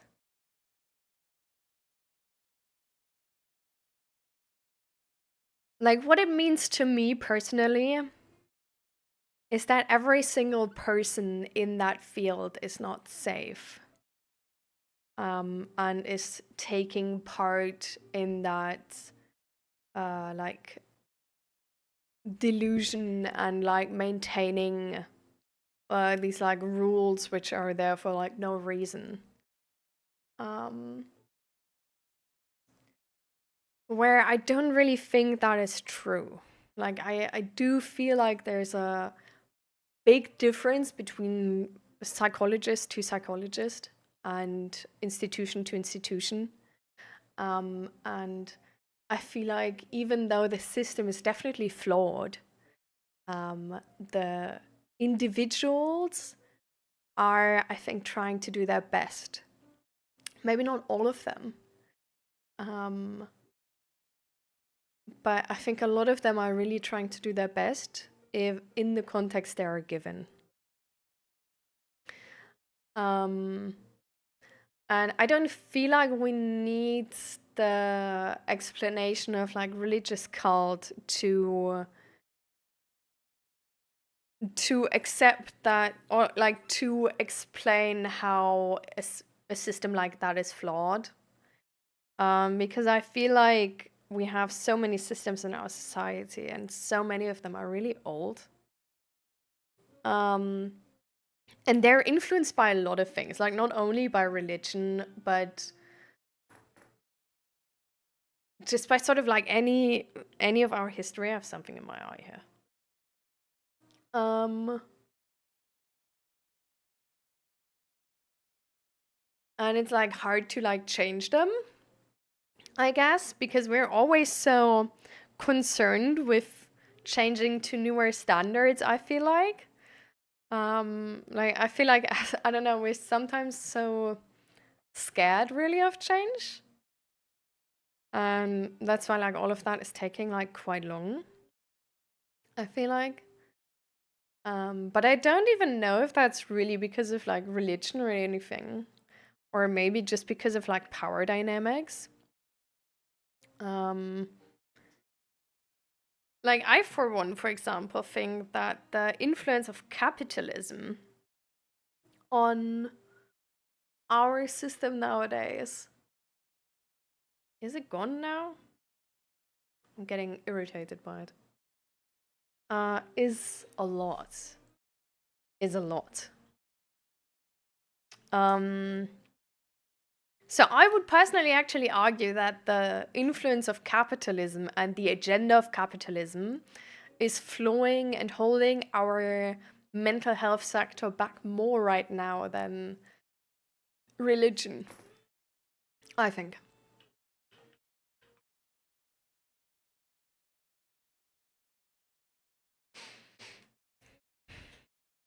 But not every human problem cannot be. But not every human problem cannot be solved by the person with therapeutic help.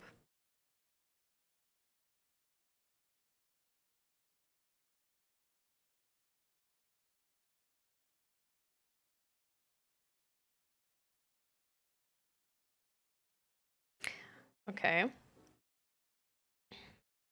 Really confused by all the like no's.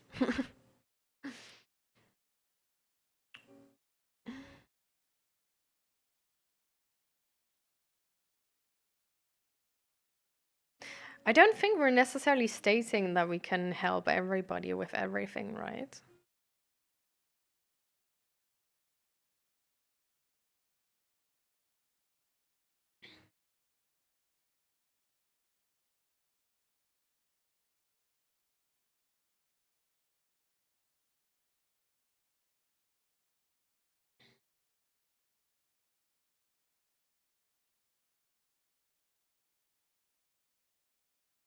Good therapy can't often be given. Instead, patients get a fast fix with medication without treating the causes. Yeah. Yeah, that's sort of like where I see the capitalism coming in. Because I feel like um, I mean, like in America, where we sort of see how profiting from people being sick is actually just valued more than people being healthy. We also see with capitalism that we don't really like our system like it's right now, like with school, with mental health, with everything, like our entire system. We sort of encounter when we're kids, right? We're not really raised to be happy, balanced humans. We're raised to work and make money and care about money and want money. Like, we're really raised around that capitalistic idea. Instead of being raised to fulfill our potential and take care of ourselves and sort of like be a good human or be successful at being human. And I feel like we also see that in mental health, because it's not really like our system, I feel like as a whole is more based on numbers, which doesn't mean the like individuals are that like focused on capitalism, right? But it means that the way we created our system is not based on individual needs, but is based on numbers entirely. So, for example, healthcare, which is not profitable, but only a minus, is not important as healthcare, which is really profitable. That's why, for example, in the Netherlands, from a friend of mine, I don't think this is like the true statement for the entire Netherlands, but I know that a friend of mine wanted to get therapy again. And for her, essentially, she got denied therapy because she could still work, because it wasn't that bad. So, and there we see it's like, it's apparently it's not really about the individual being healthy, but it's really about like, can you still create like monetary value or not?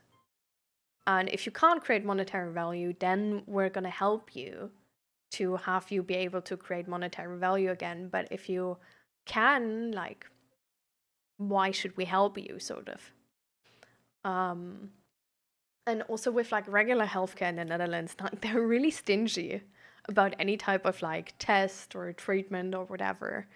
And with like most of the things, like there's this stereotype actually about the Netherlands, where like you just call your doctor and they just tell you like, yeah, just take paracetamol. And they literally, like, that stereotype is sadly true. Like they always so far told me to just take paracetamol and see if it's gonna be gone after 2 weeks. It like really didn't matter for what I called. Like, I called because I thought I had a heart attack. Didn't really matter. Take paracetamol, see if it's gone in 2 weeks. So it's like really more like, if there's no necessity to act because you can't create monetary value anymore, and therefore the state needs to support you with monetary value, then they're gonna help you.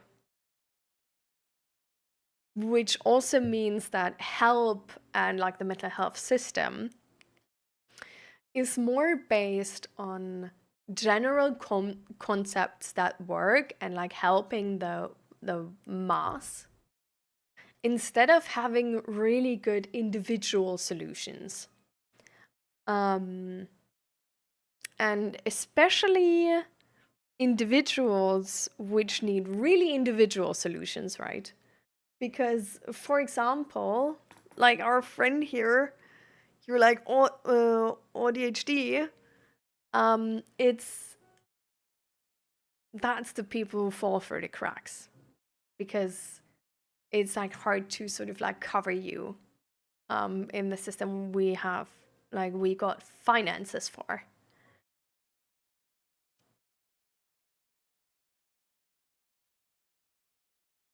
And then also, I feel like our um we have a lot of science. We really have a lot of science.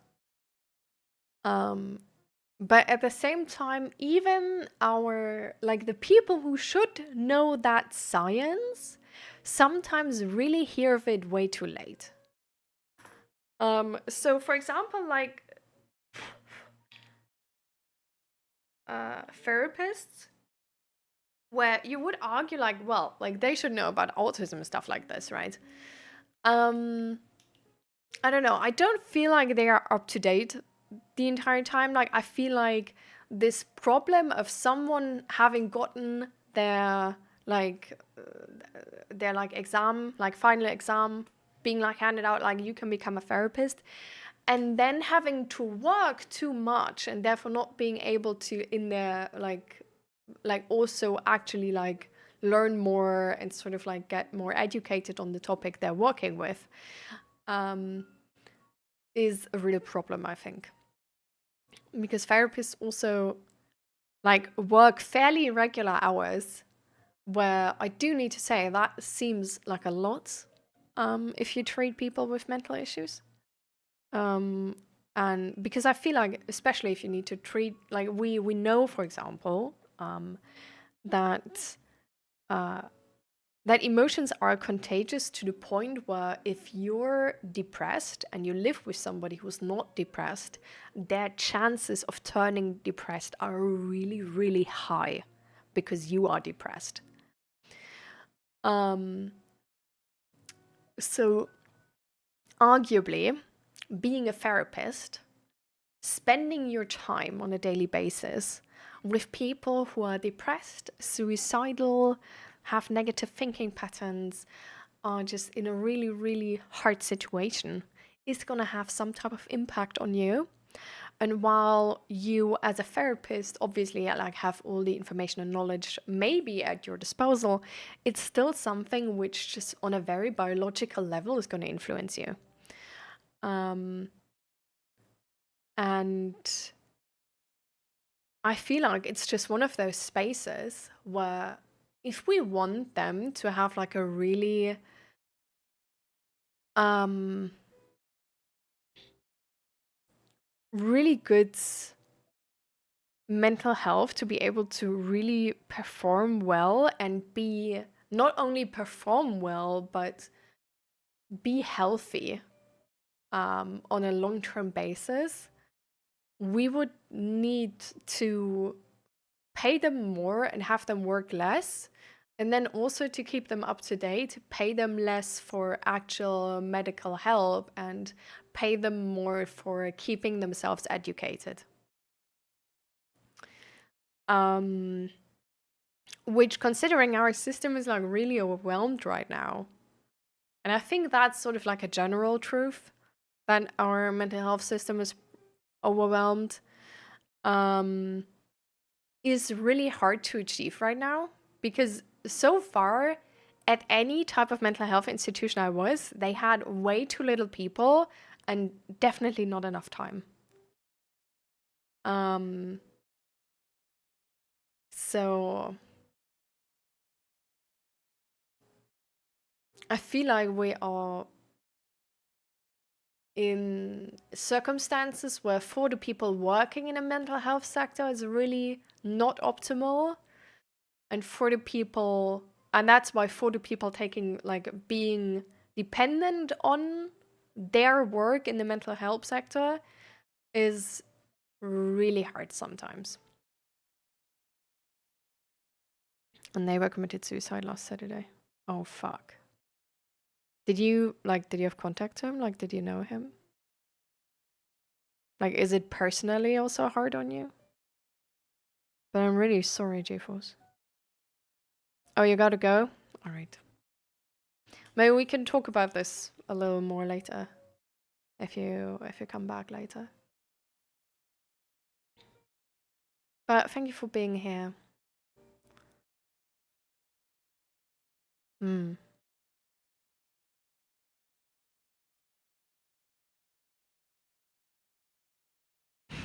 Stay healthy, G-Force, right? And we see each other next time.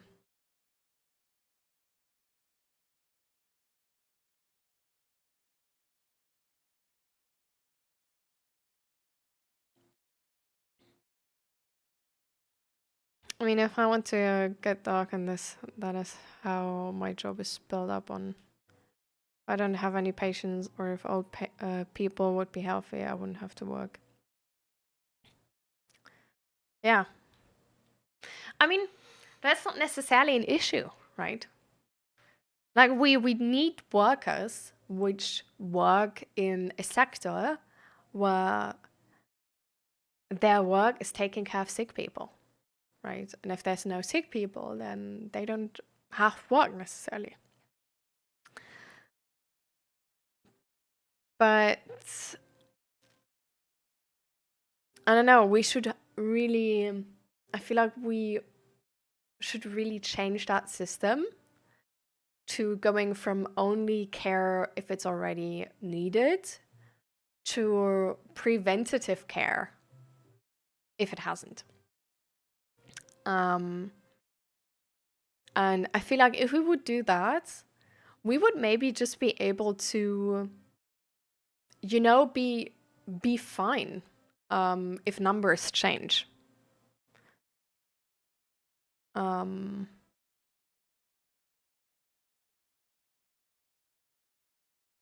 And I don't know, if we, especially in these sectors, help businesses, if those numbers change, then it's fine too, right?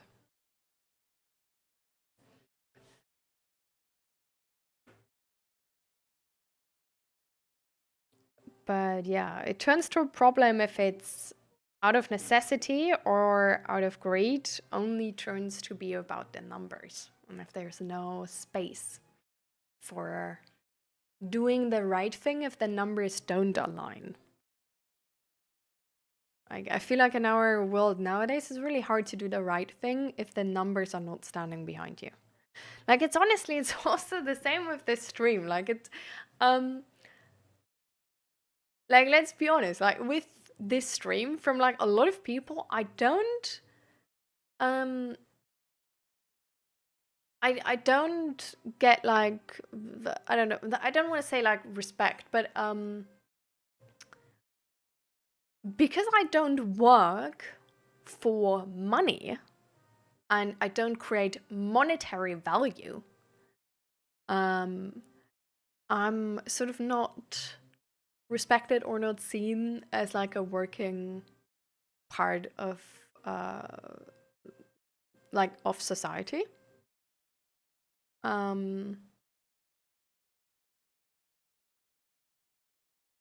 So yeah, it's like we have a lot of,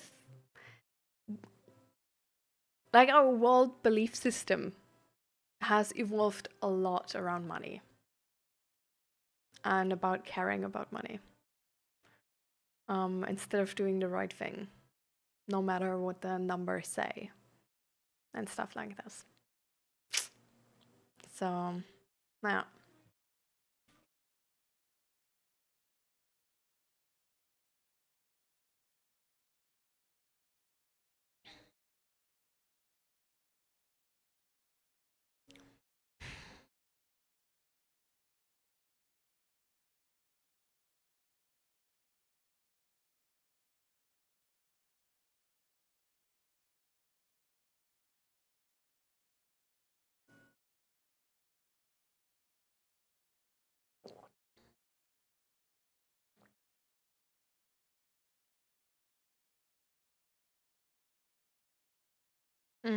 Now,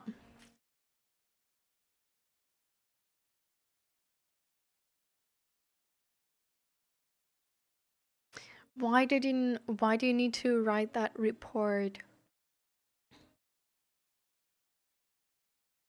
Like, who's requesting that report? Is it your boss? Like, is it like in direct conflict with what you're saying on one hand? Or is it more like an official thing, but it wouldn't need to be so So detailed?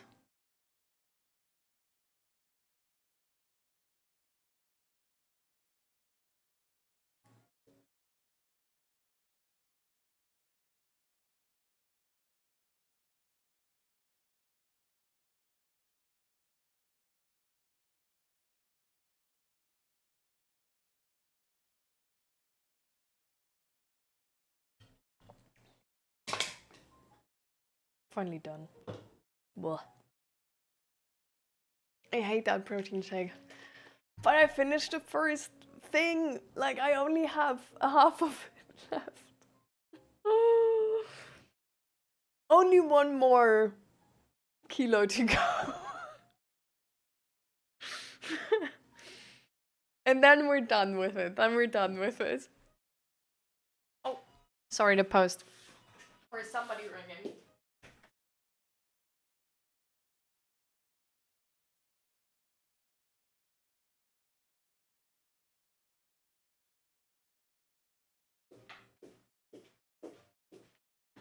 All right. I opened, so now we just need to wait a little bit till they're here. Because we only get a certain amount of time for every patient, dependent on the services they either booked or got a clear from health insurance companies.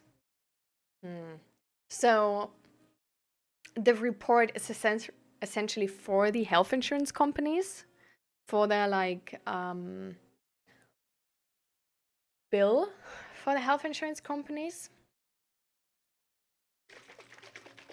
Is that it?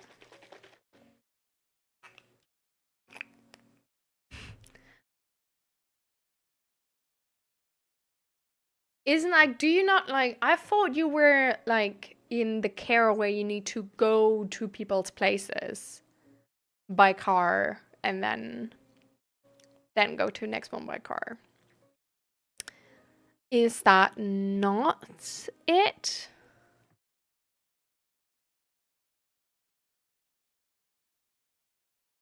And you get 2 minutes for like ringing doorbell, waiting till they open up, walk to the medical, like where the medicine is stored, take out the medicine for today, take out the right medicine for today, give them the medicine, put the medicine away again, and then leave. And like hi and goodbyes. And you get 2 minutes.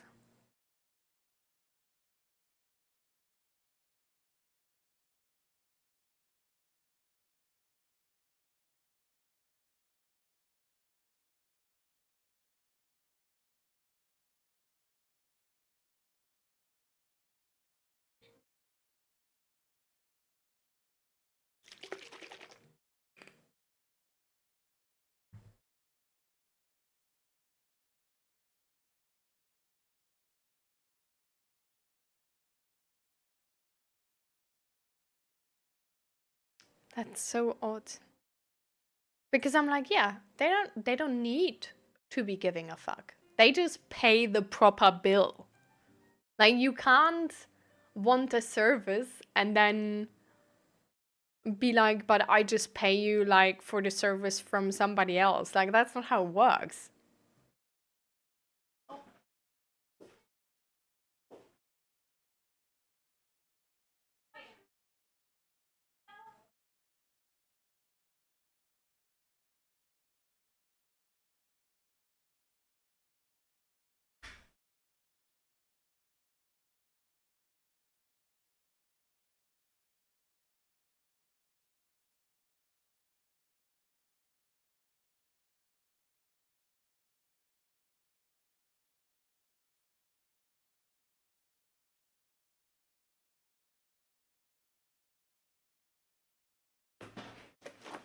The hell?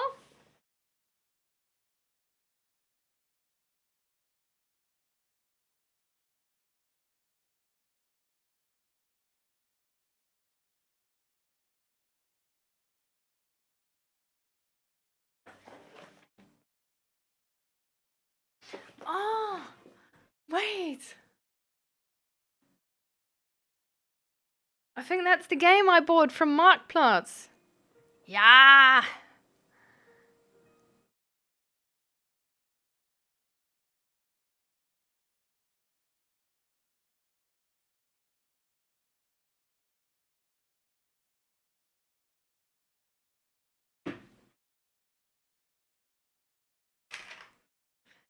If I need 4 minutes, well, it's my problem. Doesn't matter. I get paid for 2 minutes.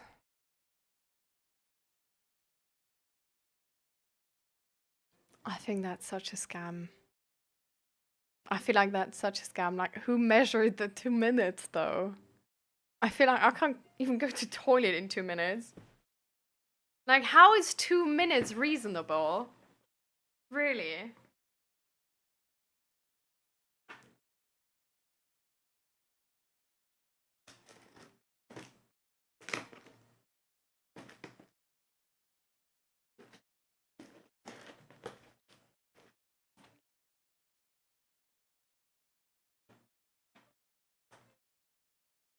Eh? Oh, okay. It's already open.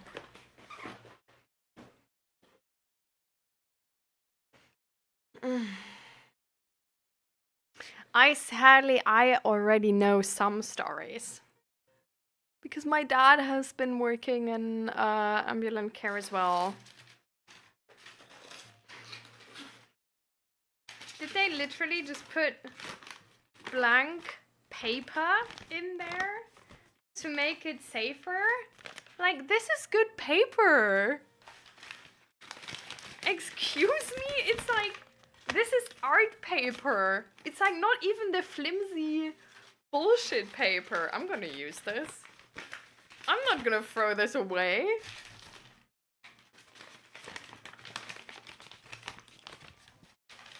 I will maybe not use it as art paper, but like, what the fuck?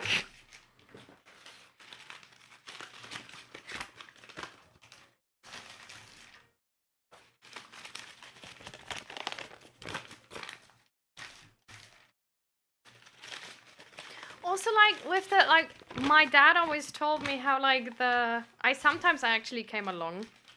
And like, so many of the old ladies and, like, ladies and gentlemen are actually, like, so lonely, you know, and they really want to chat and, like, talk with you and stuff like this. If you get 2 minutes, that's so fucked up.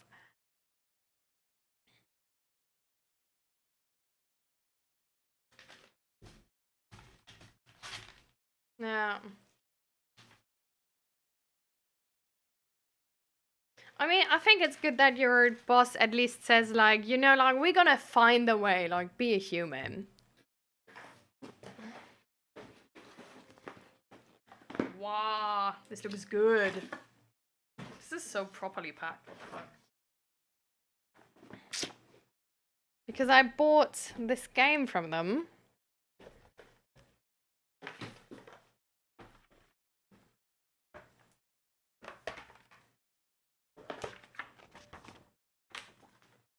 Oh my god. This feels so new. Have they ever played this? Why is there so many colors? What the fuck are these rules gonna be?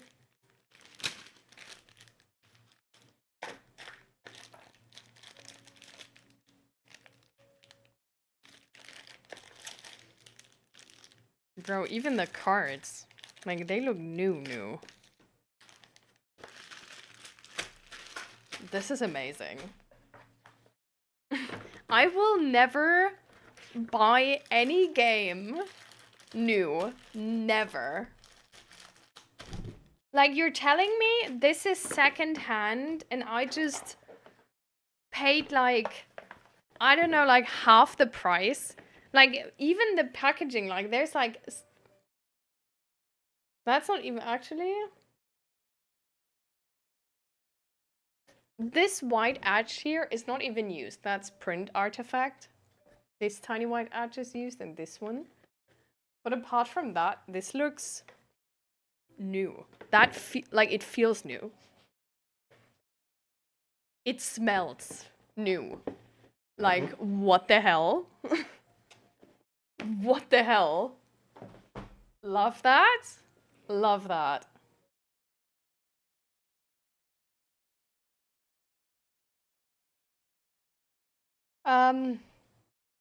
What do you, how do you call arrived in Dutch? Anybody knows?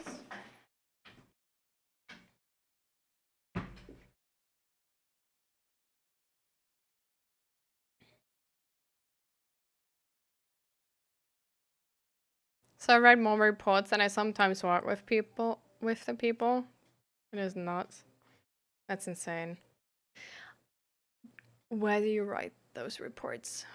Do you need to write them on paper? Or do you write them on a PC? Or on the phone?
We have a phone with an app. That is why I can cheat the system. I just sit there and chat with the people while I write.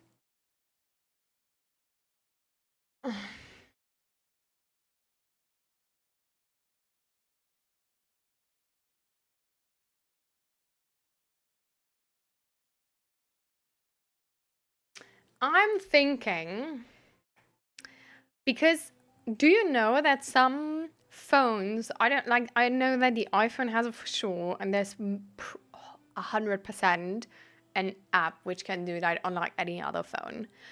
But there's this option, like a shortcut option, where you like type something, like, I don't know, like response 1 or something, and it would instantly switch that for a different text you have like set in the settings.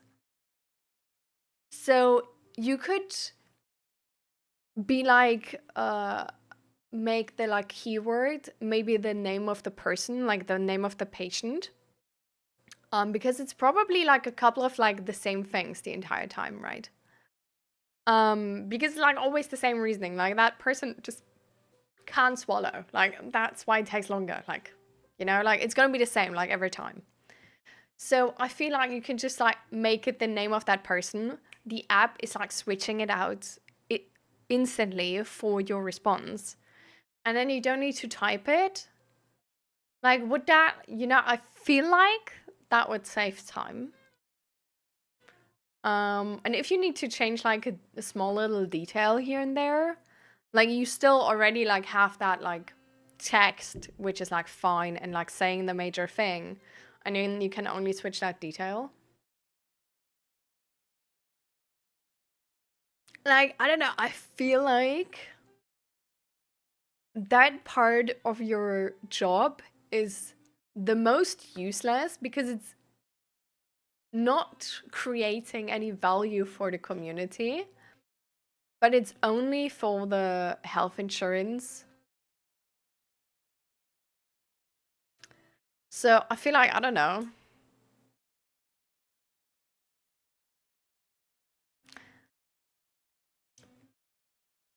I feel like that could save some time of like the unnecessary bullshit. And then you can like just text with that person. Chat, I mean, with that person.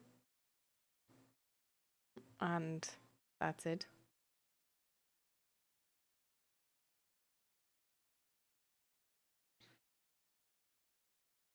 I don't know, like maybe that could be nice.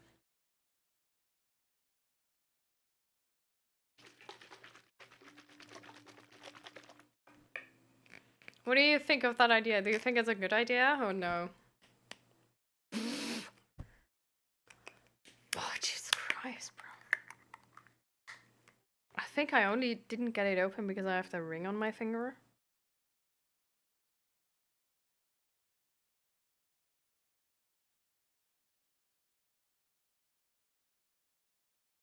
Yeah.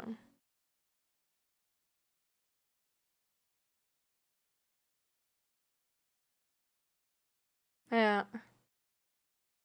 Yeah, that's nice. Well, I don't mean to make you not having to talk to the people anymore. You know, like you can still pretend to write that, but you don't have to write it. You know what I mean? Like it's just like,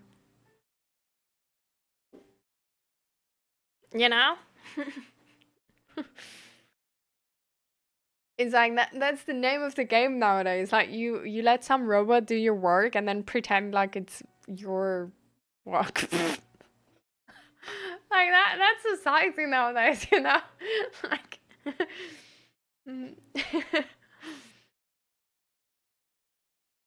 and well, with the annual reports it would help, but I guess like those are only annually, so that's fine.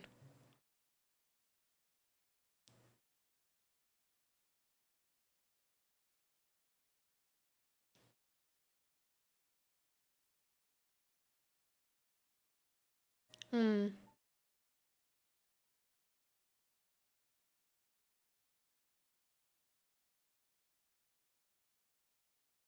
Yeah. I think that's really good, yeah. I mean, it definitely shouldn't matter, right? Like, it should be enough time for that. I really love to see that we, like, in the city I live in right now in the Netherlands, there's like quite a lot of like elderly community stuff. So, for example, like, I feel like twice a week they are being like um, picked up from their houses to go shopping. Um, then they like once a week or also twice a week, I'm not even sure. They're being picked up to drink like coffee for free with other elderly people in the community cafe. And then I think like once a week, they're being picked up to have like a proper like cooked meal by somebody at the community cafe. And then sometimes there's like special events like some concert or something like this. Um, or some like autumn walk or like crafting or I think crocheting they actually and knitting they had like an event and stuff like this, and I really love that. I really love to see that. Also, there's a lot of actually these like sort of um like apartment buildings which are only like where all of the apartments are only sold to elderly people, and they're like sold cheaper, but they're also just like, yeah, it's like only that age group. So like if you, I think they probably have like some like that it's like less expensive if you like need ambulance care if you live in that building, because there's probably like so many people needing ambulance care in that building, so like one person's coming and then just like doing all of those patients and done. um but at the same time, like all of those buildings have like are properly uh like disability adjusted, I don't know, like with like that you can like with a wheelchair like properly like come around to that building and stuff like this. And not only that, of course, because that's something like every building like should have, right? But what they also have is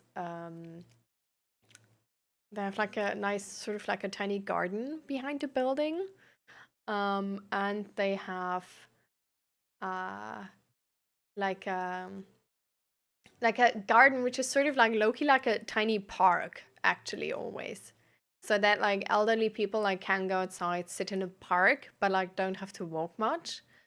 And they always have like community rooms in the bottom floor where they can like just all sit and sort of come to meet each other. And then you can just like read there or like play Mahjong or something with your like other like neighbor friends, you know? And I feel like it's like a really cute idea because it's like your apartment is like smaller, but you also like don't need much space, right? Like you're old. Um, and you have like other people in your age group like around. You're like probably never gonna be alone. And there's like a community space really close by and stuff like this. I feel like it makes the entry barrier to not be lonely really low. And I really like that.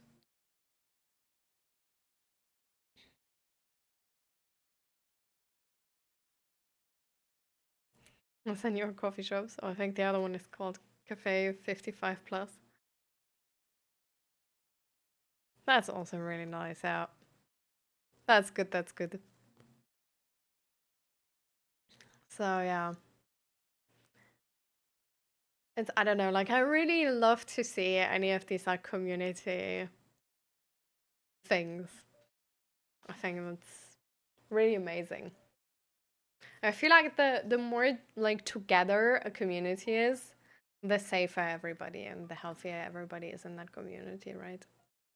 Like that's just sort of like what we know from studies. Like, do you remember that like one study about like loneliness?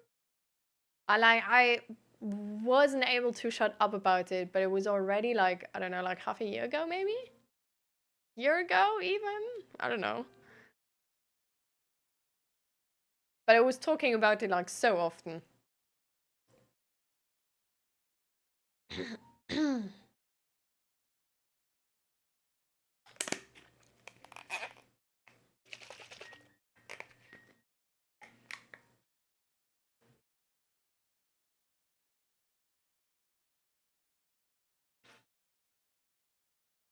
Hello, Tobacco. Welcome, welcome. How you doing?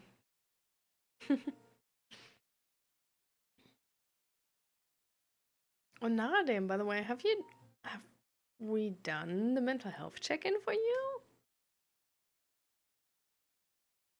I remember you high-fiving with Fluffy.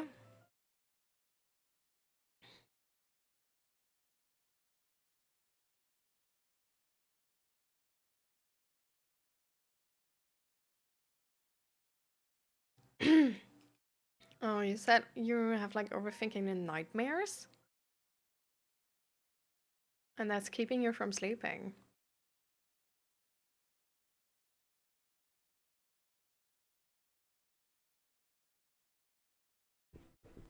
Oh, I thought it's German. Well, I am German, but the stream is in English. But you can also type in German if it's like easier for you. It's like it's better in English, of course, but like you know, yeah. Back then it was German exactly, but now we moved from like gaming content to mental health content. So like today, like we always have these like mental health talks, and they're like always just in. Thought I could help. Oh, all right. How did you want to help? Are you studying psychology or something? Are you a psychologist?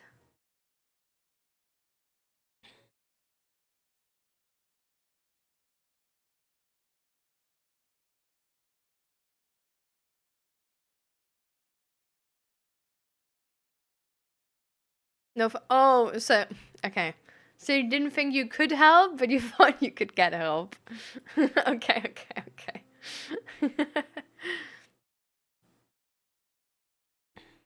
I thought you mean you could help us, bro. That's fine. So how are you doing? Like, is English fine for you then? Like, your English, like, looks really fine.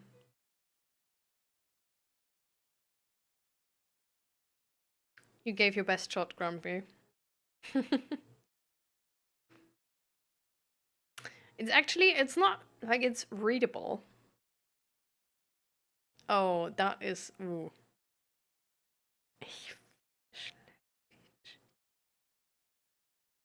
That is not readable. I have no idea what you were trying to say, Grumpy. I'm sorry.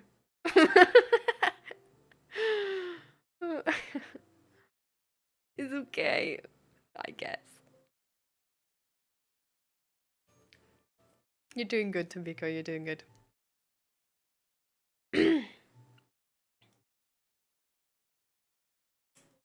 Like 6 to 7 years. What did you mean to say in like English with the second one?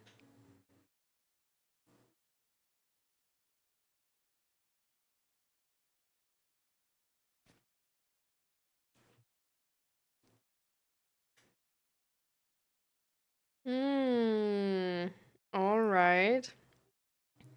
Why did they make the appointment for the... Ja, Darmspiegelung, Digga, alles klar. Intestine imagery? Maybe? I don't know. Colonoscopy? Oh, that's a colonoscopy! Bruh. I know colonoscopy. I didn't know it's that. I didn't put together those words. I know that it's like usually done against cancer in like elderly men or something. Is that right?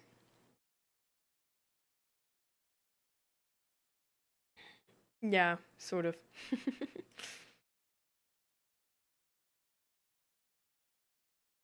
I'm switching soon.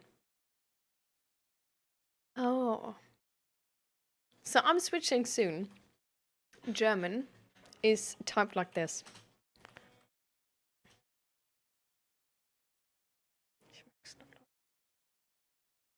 And that's like not best German. Best German is...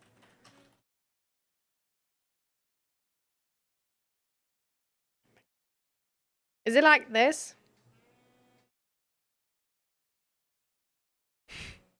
My German's getting worse by day.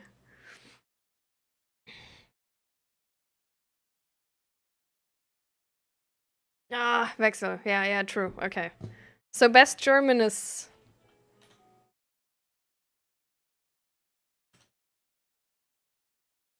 Is this? That's best German? And the like Umgangssprache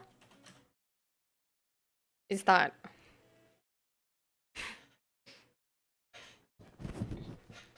So the second one is like the... How you say that? Like, yeah, slang. I don't know if slang is the word for Umgangssprache. If slang is the word for Umgangssprache, we have really boring slang.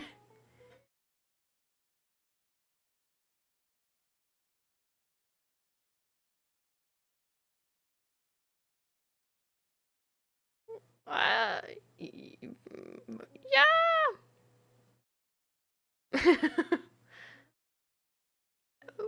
Yeah, close. Like theoretically really close, but so far that people can't make it out. So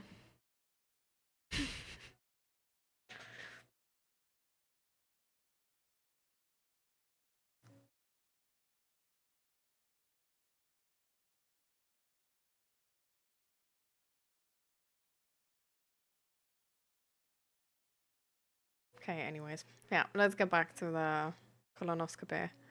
My mom got a tumor a few years ago with under 50. Oh,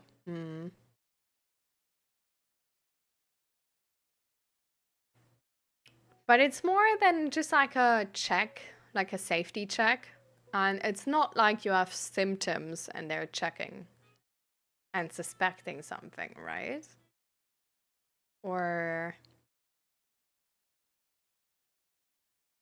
Oh, okay. Are you scared?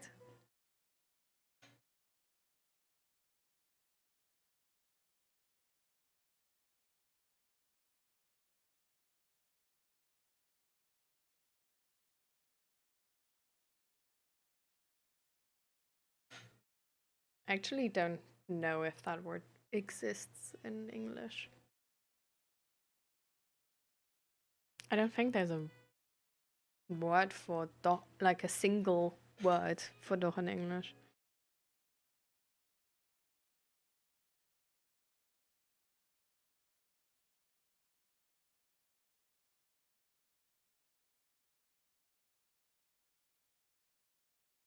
Yeah.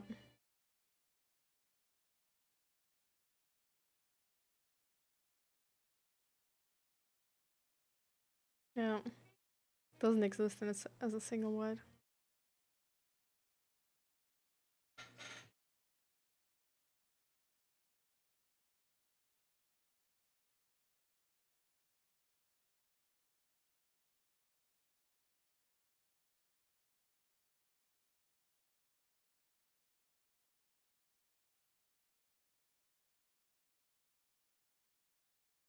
And further of those cues too.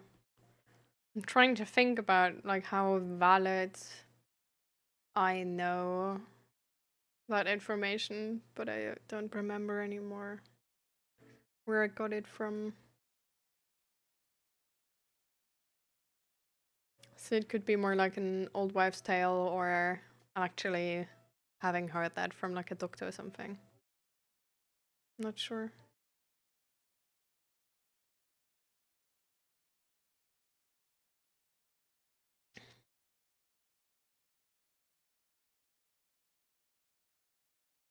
But how's your mental health with this? Like, are you scared from the result?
Is everything all right, Tobiko?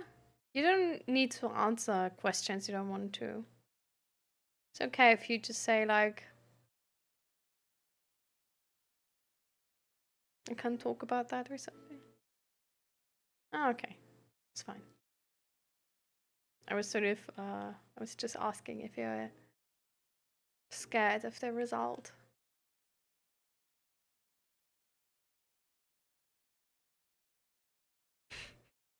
Okay. Do that, do that. Hi, Mom. I'm great.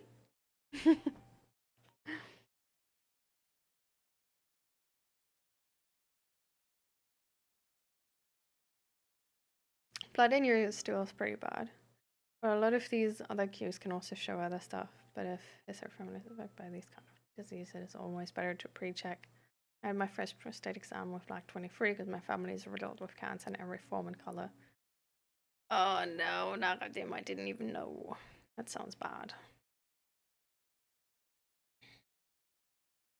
Yeah, I mean, Tobacco did say that he has symptoms and they're checking because of those symptoms with knowing his mum is her. I actually, their mum, I don't actually know, has had cancer.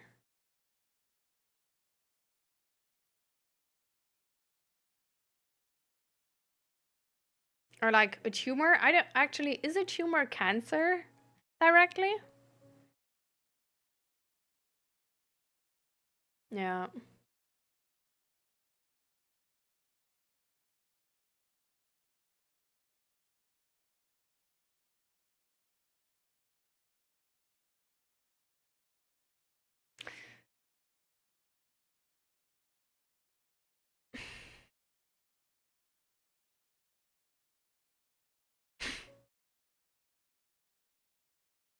Um,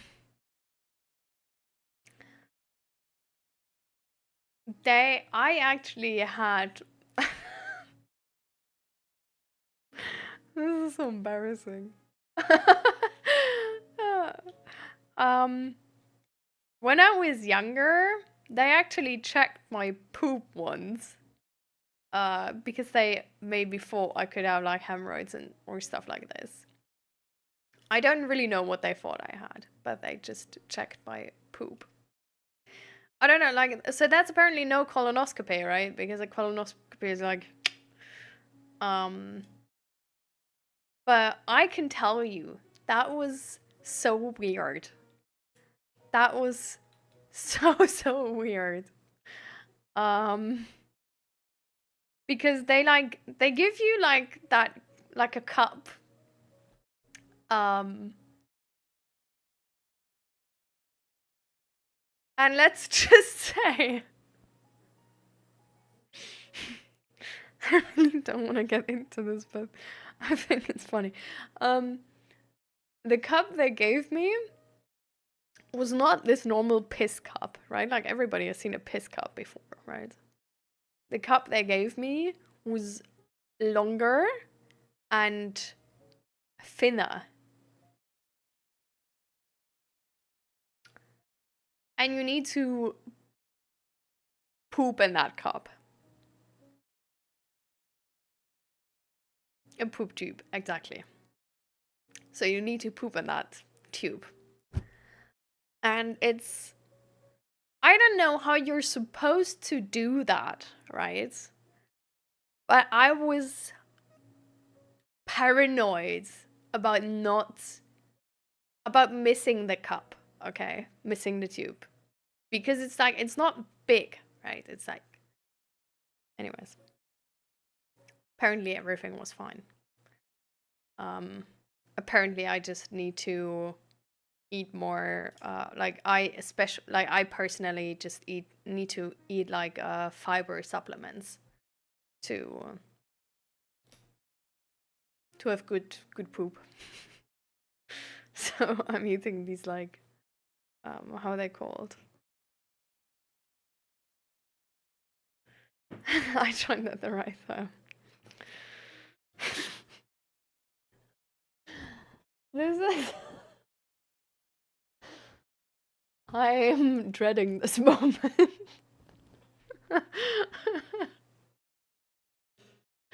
This is so embarrassing.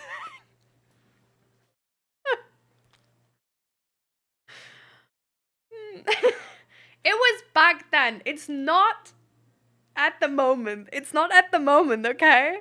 It's not at the moment. We were talking about the colonoscopy of tobacco, and then we came to what else it could be. And Naradim shared that he had, I don't know, what did you have? Also colonoscopy or something else? I don't remember. Anyway, also something. Um, and then I felt like I'm gonna, I'm gonna share too. A prostate exam. Ah, yeah. So, anyways, I felt like, okay, like we're all being vulnerable about this. I'm gonna share too. Okay? So, So we, yeah. The thing where they poke you with the finger is very funny, not.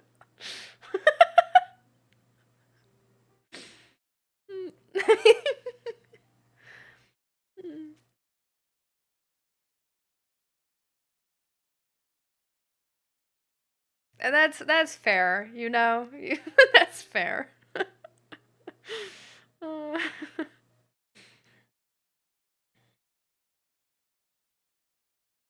so yeah. So when I was a teenager, I had like they checked out my poop, and I had to um I had to fill up like a poop tube, and I think it's a really odd design decision. I think it's a really bad design decision to make the poop tube fit like thinner in diameter than the piss cup. Okay, I feel like the piss cup could technically be like smaller because it's like like that's all right, you know, like you gonna hit, I guess. But like the poop tube is like why? Like I was so paranoid missing that.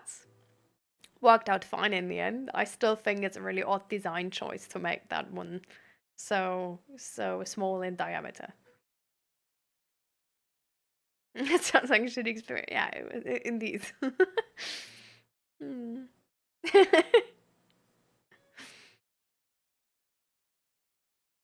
Yeah. I mean, actually, I don't even remember when I. Oh, yeah, no, I do. I had like some type of like. I thought I had like COVID last year. Um, so they did like a test on. Uh, how's it called? These like infectious blah blah blah. I don't know. Um, and yeah, I had to piss in a cup, and then they did like some test to like find out how infected I am or something, to see if I'm like it's to see if it's maybe like a bacterial infection. Um, yeah. It turned out they like thought it's bacterial, or like the I don't know. They're like there's like this. How is it called? It's like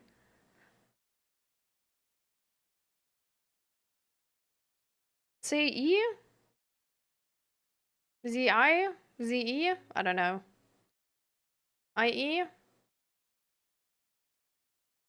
It's like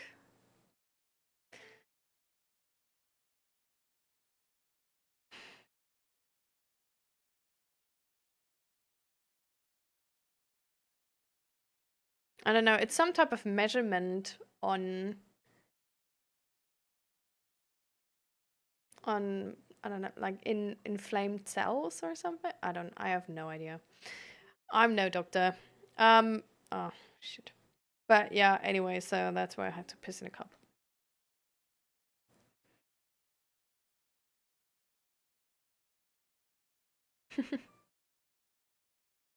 I said last time I had to do this myself, and for others we had a little spoon in the tube to shovel up the sample. I didn't get no spoon. I didn't get no spoon. Also, the toilet we had is not where it's like when you have that plate and then it goes down, but it's like going down. So it's not really like you can just shovel it up or something. I wouldn't like have to. Let's. Yeah, that topic is getting so out of hand right now. Welcome back, Tobacco. So we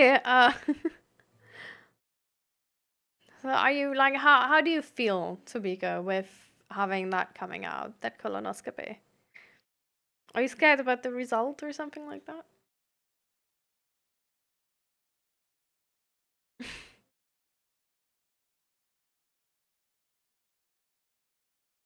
Do you know that jump scare when you skip your first periods?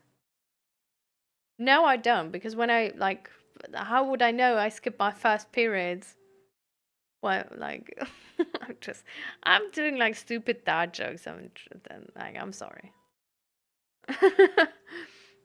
I was going on about like, well, if it's my first, like, I don't know, I should have it, right? But I know how you mean. Yeah, I definitely like I have been there.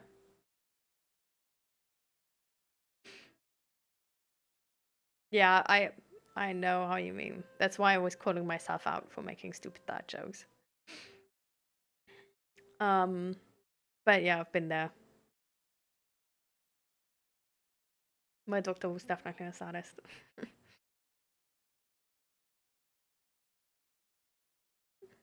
Yeah. I'm actually happy and healthy in my poop situation. I'm eating these like fiber supplements and everything's going good. Yeah. Did you get tested? Nah. No. I never like skipped periods. Like I never had a time where I like didn't have my period. I only had a time where it was delayed. So my sister actually had a time where she for half a year didn't have a period.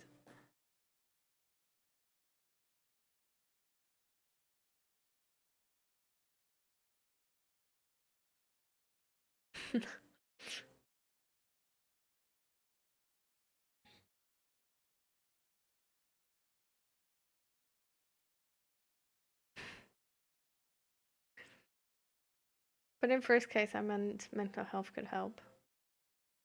Because I got my first appointment for a psychologist next week. Oh, nice. I waited for all the appointments I have now for over 2 months. Damn. Okay, you're not scared of the colonoscopy. That's good. So, are you excited to meet with your psychologist? Did you already have like an intake and everything? Like, do you already know them?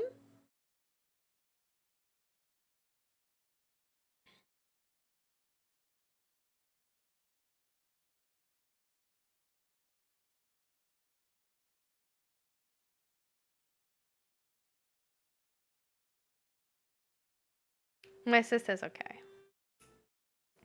Like, she has it now.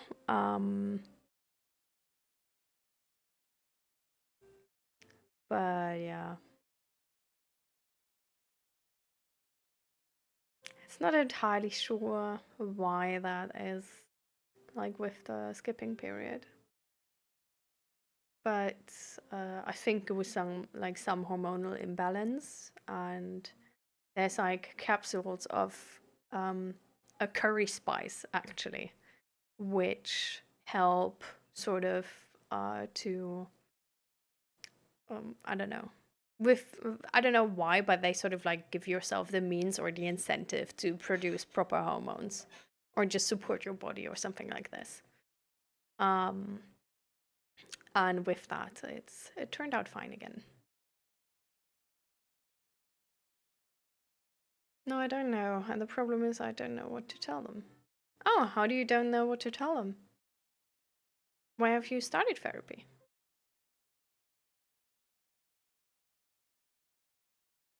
Different types of BC, what is that? Ah, birth control. Jesus Christ. Nah, she didn't like she's not taking any birth control. I actually recently learned that by taking birth control, by getting on birth control pills when you're younger, so for example, 14, it can lead to your vagina not fully developing. I learned that yesterday. I didn't know that. Birth control in my age was prescribed like candy. It was like you had to have like a proper reason if you didn't want birth control pills. But yeah, apparently, like your labia minora, which is like the tinier one, um, can, yeah, like not fully develop because, like, if you're being put on birth control as a teenager.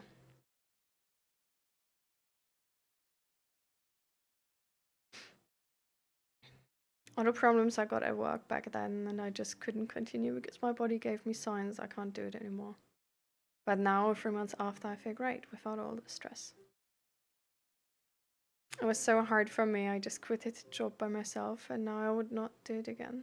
But now I just can't tell how it was not how it is at the moment. Was that the first time in your life where you felt like it's like super shit with work and stuff?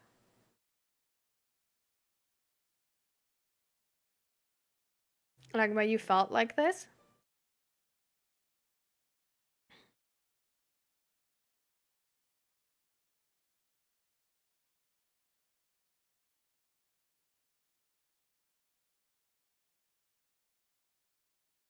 Hmm.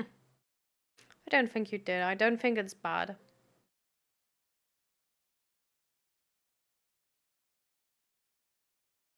Like, it's better to ask for extra help and then be like, actually, I don't need it, right? No, every time in 4 jobs, I quit it every time after 1 year. So, see, that's telling me, though, that it's a pattern. And just because you quitted that job now doesn't mean you're not going to be in that situation again. Like, if you had this with 4 jobs, you might have it in the next job.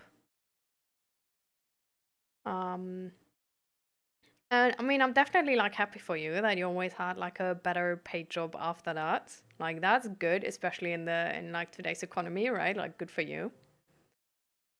Um, but I feel like it's really good to explore that, though. Like, to talk about that with a therapist and try to get to the bottom of it so that you can always choose if you want to maintain a job and then you're able to maintain a job if you would want to. Um, you know?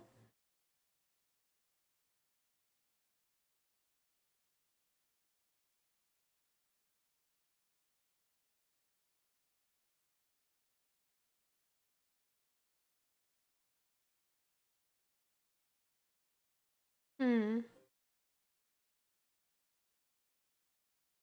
No. Hmm. Why does she worry? And do you understand her worry?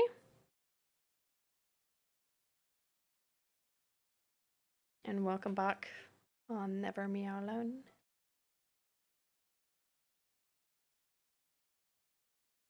I have many symptoms of ADHD, but never checked it before. Hmm. I mean, is any like I'm gonna tell you right now,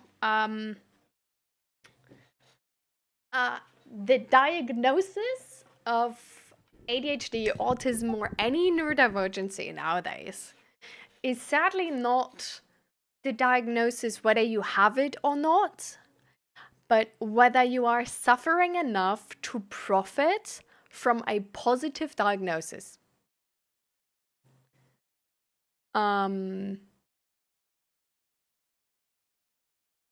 So, for example, for me, I'm neurodivergent.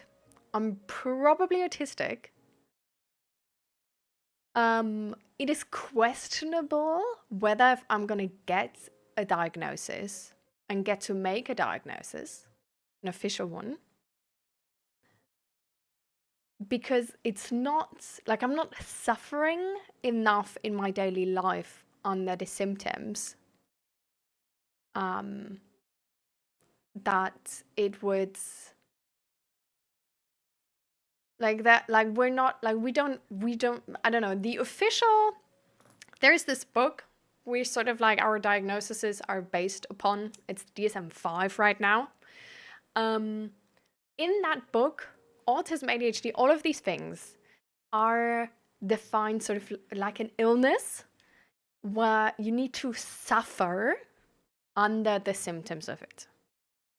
And if you don't suffer enough under the symptoms of it, you don't have that, which doesn't make sense, right? Because, for example, like if you see somebody who's suffering with ADHD, it would mean that once they are able to sort of like handle their ADHD and know how to adjust their life around their ADHD, that they would like not have ADHD anymore, because now they're not suffering anymore under it, which doesn't make sense, right? Because with all of these things, we know you either have it or you don't. So yeah, the diagnosis is it's not saying whether you have it or you don't, but the diagnosis is only saying whether you are suffering enough under the commonly known symptoms of that neurodivergency. So it's more like if you fit a box. So just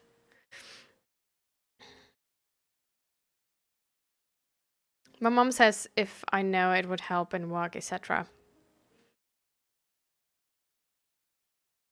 I mean, it doesn't need to, right? Like, I don't really know how it would help in work necessarily. Like, only if you get any type of compensation for that. So, but anyways, even if you have ADHD, even if you don't get like an official diagnosis because you're like, well, I'm not really suffering under it, then your therapist can probably still help you with just knowing yourself better and knowing how to, like, how you yourself work. To make it like even less of an issue. But that's like sort of like indirect, like not like directly official ADHD help. But yeah, it's more individual help, I guess.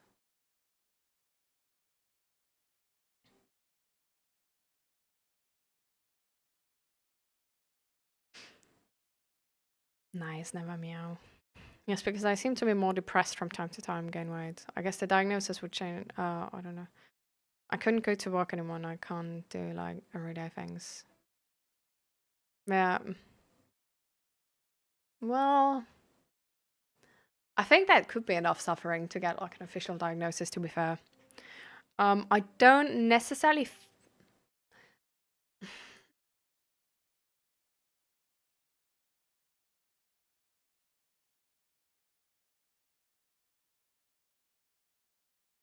how do I express that? I personally believe, like, I'm probably gifted and autistic.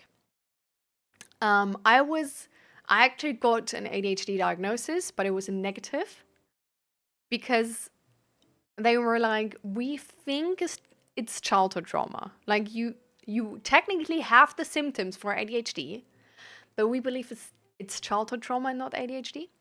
Because a lot of the symptoms of these neurodivergencies can go hand in hand with trauma symptoms. I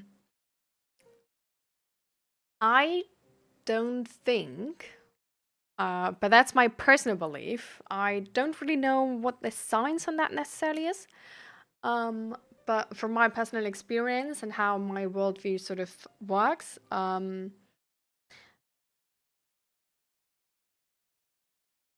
I don't think you need to be depressed just because you have ADHD, autism, or anything like that. I think it's more likely to be depressed if you are neurodivergent, because our world is made harder for you. I don't think it needs to be your life to always be on the verge of being depressed or to be like easier depressed than other people, or to not be able to do everyday things because of ADHD and stuff, I just think you have less role models who show you how a healthy life works than neurotypical people have. So I feel like that's what this diagnosis for ourselves can offer us, because then we can look for representation specifically in these spaces on how to adjust our life to make it work for us. And for example, a life where a person is mentally stable will look very different for a person with ADHD versus a person with autism, versus a neurotypical person, versus a gifted person.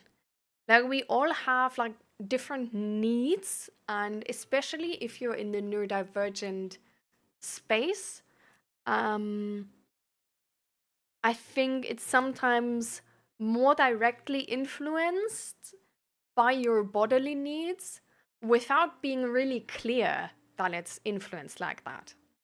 I do think that's also with neurotypical people, though. I feel like we have in general really bad representation on like really good mental health and leading a happy life. I feel like we have a lot of representation of leading a successful life, not necessarily happy and emotionally balanced. So yeah. And hi, is an extreme. Thank you for the follow, by the way. And welcome to the chat if you want to take part in it. You were diagnosed with gay. You seem pretty gay to me. My decisions are very impulsive, and many things I think are just normal for everyone. I thought are normal for everyone. I learned no one else has it. Yeah, maybe not neurotypical people. I feel like in the ADHD space and content creator space, you might find more people with this. But it's like a lot of the symptoms from people are like suffering with being neurodivergent are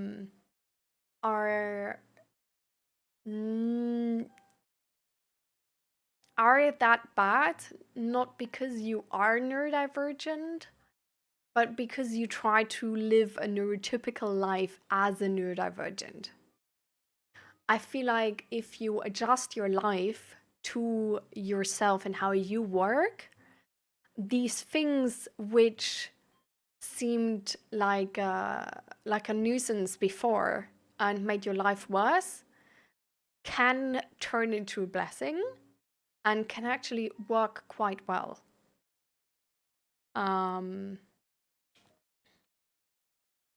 So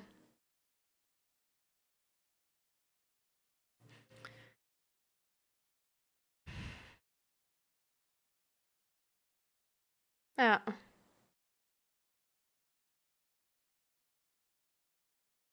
I think that's for example already like a good idea to have like a sort of like the minimum amount which makes you like have enough money to like to cover your fixed costs, and then do something which you enjoy. But for example, this thing you said about being prone to depression, I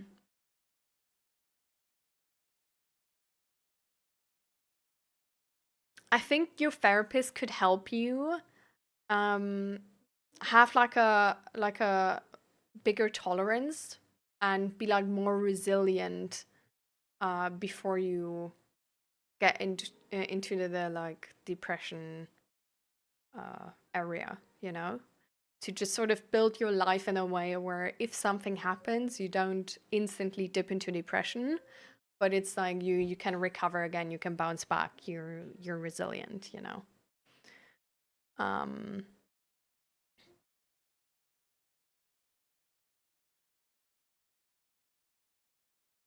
Yeah. But it's really like a lot of those things are really about getting to know yourself and trying to adjust your life in a way where the result is your desired life. And sometimes we need to do weird things to get that desired result. So, for example, for me, when winter started, um, I started taking vitamin C, I started taking vitamin D. I have a tradition lined up with Christmas decor because I always get like a little bit sort of like I'm sort of like easily frustrated that I can't do all of the same things like I did in summer. And like I miss those like summer days where it's warm and the sun is out and you can stay up long and it's light outside and you can like go and you don't need to look at the clock because you can always go outside because it's always like light outside. um and then in winter it like gets dark so soon and stuff like this and it gets cold, it gets rainy, and like there's so much more resistance to going outside in general, um that I can get like really frustrated with that. And I found that if I have something to look forward to in winter, like for example Christmas decor, and not only Christmas decor, but really like sort of like a Christmas time special tradition with the Christmas decor, for example, I have a plate of like Christmas candy always out. And it's like something I would never do the entire time. But in that time where I'm sort of like surviving the state of no light, it being cold outside and shit like this, um, I sort of reward myself with being like, you know what? You can actually snack more candy because it's cold outside. Like every time you go outside, you burn more energy. And your body also like needs sort of like a pick me up more often and stuff like this. Or I buy like really, really cuddly clothes and really warm clothes, so it's like easier for myself to go outside.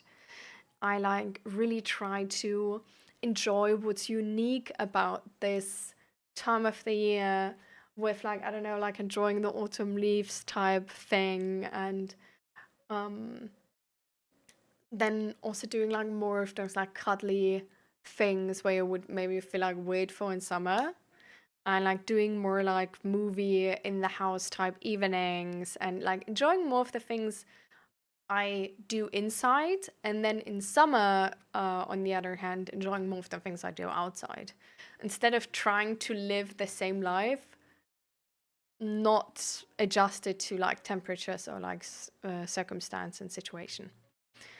And I don't know, like all of that helps me to just feel my best in winter, even though so much has changed. Um, Also, for example, I don't know, like while I'm on my period, I notice I sleep really bad. So now that I know that, I don't wait to sleep bad. But when I'm on my period, I take melatonin every evening and then I just sleep good.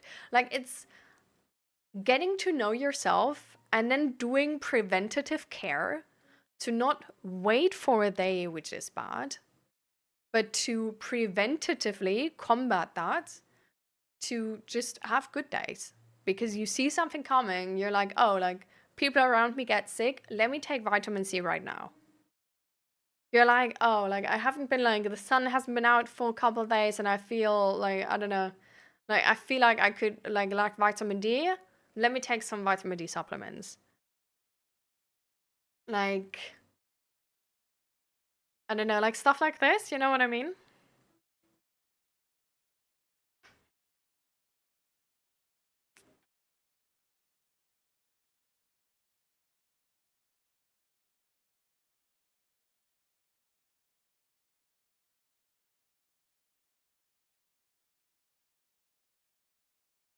Hmm.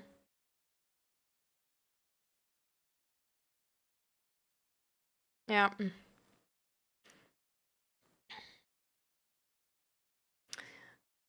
But that's also something which can be good, right?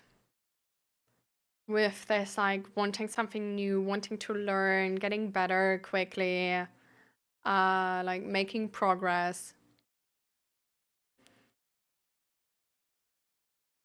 but sometimes we really like it can actually be a little bit of exposure therapy to not be scared to stand still. Um, so it's sort of like it really depends on what the story around it is. Like sometimes it can be like, I guess, like just ADHD. For some people, they can be sort of like scared to stand still and scared to be stuck. Because if they're stuck, they feel like, I don't know, like they feel unsafe, restless, scared. They don't feel any sense of achieving something because they're like inherently insecure and they always need to achieve something to mend that gap in their confidence. And once they don't achieve anything anymore, this like hole of insecurity is just splotting all over the place. Um, so it's like for a lot of things, it really depends where it's coming from.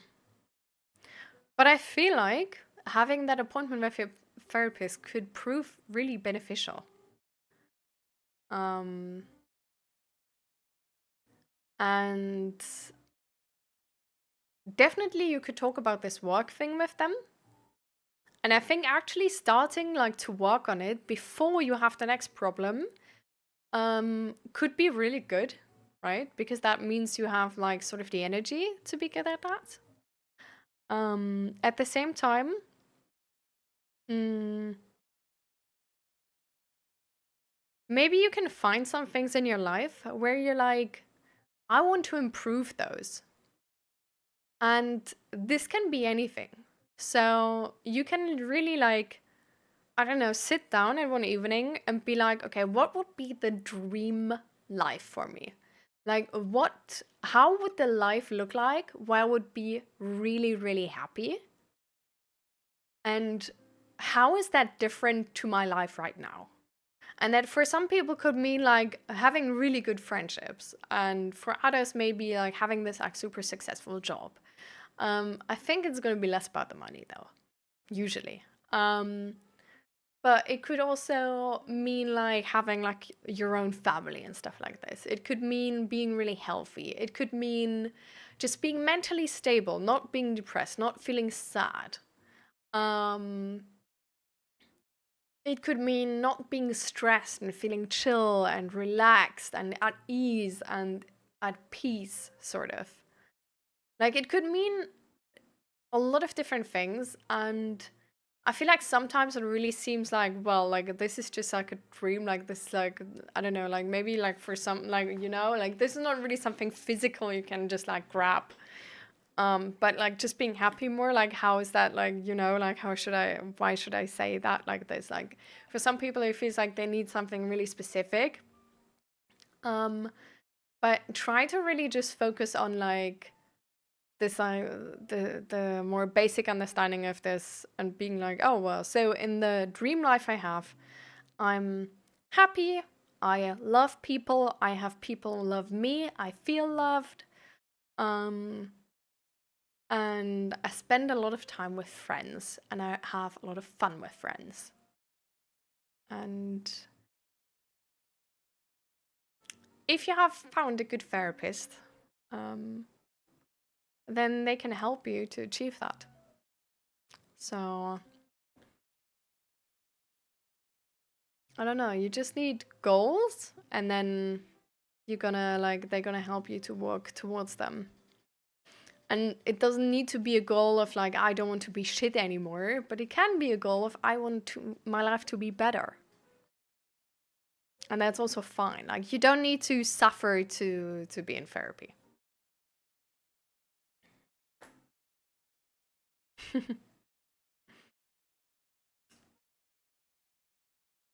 But yeah. Just use that resource while you have it, I think. And like try to use it to the like full extent if you can. Like really make it sort of like if I could wish for anything in my life, this is the person to like help me. So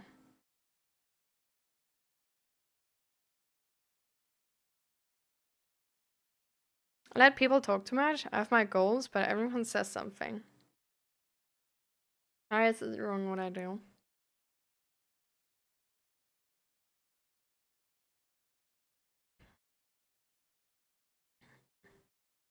I'm confused with that connection. You let people talk too much. I have my goals, but everyone says something. Why does it is wrong what I do? My age, I should not work part-time. I should have my life together, blah, blah. Can you, with your part-time job, finance your life right now? Like, can you finance your apartment, your food, electricity, water, any bills you have? Like insurances? Like, are you independently financed?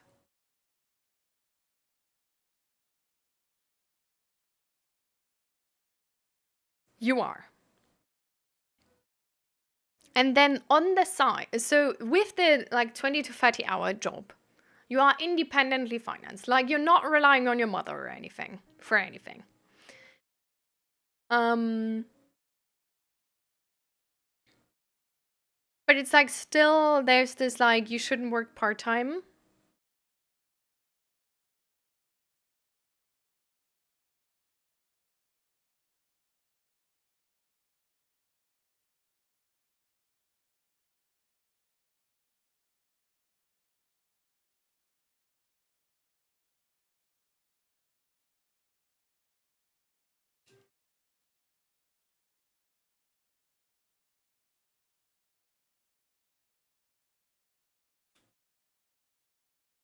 Who is saying that?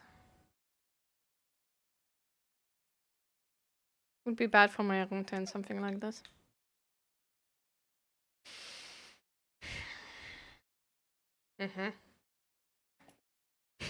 Not like our politics are bad for your Rente.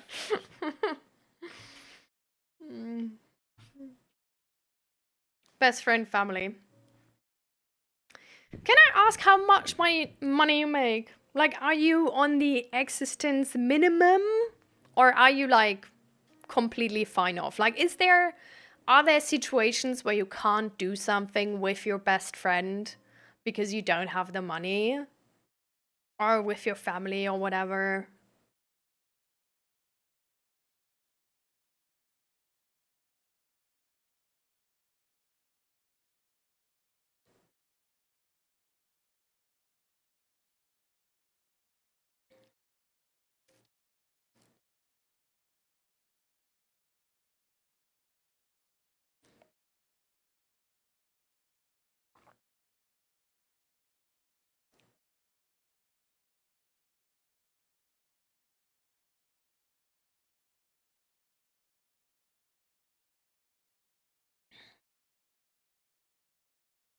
No, I often paid for it because I knew I have much more than them.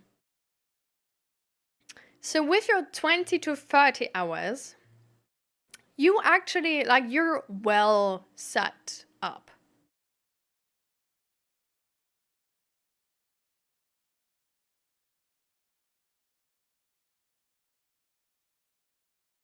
How old are you, if I can ask?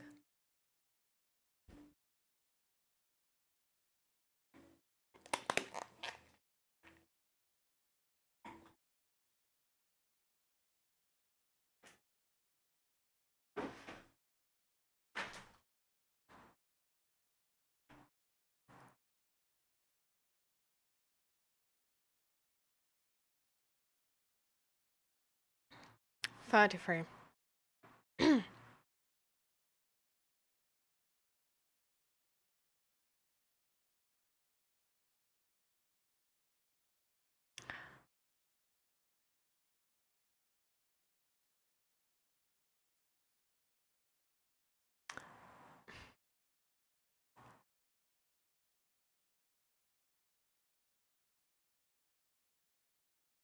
Is there anything specific people tell you that they're worried that they that you can't afford that or that you don't have that? Because you don't have enough money, like apart from your like rente, which I also don't know what the translation is in English, but it's like money from when you're old.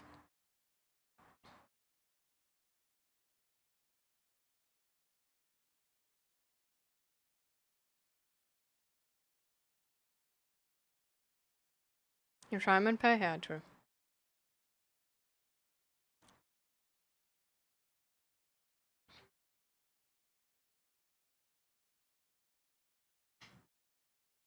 Yeah. Hmm.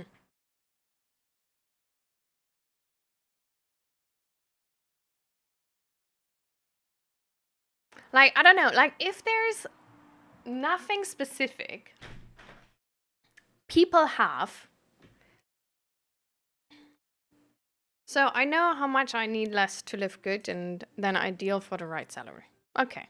So you're fine. Yeah, like okay, so my take here, I think you have wisdom. Okay, like I think you're absolutely right. Um, and it's literally like also sort of what I choose. Like I could be working right now for money, but it's not worth it. Like we don't need the money. And here I can do something meaningful.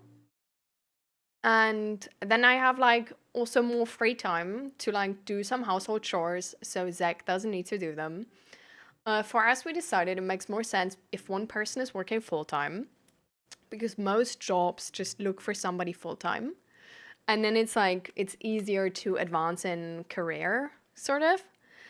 Um, so we just sort of decided, okay, Zach is gonna do like the career thing. I'm gonna like manage household stuff like this, and then yeah, do some stuff on the side. If that ever makes money, nice.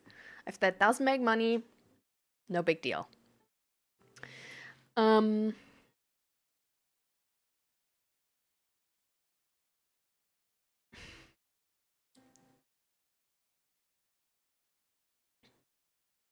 so first and foremost, I think if you are happy in your life,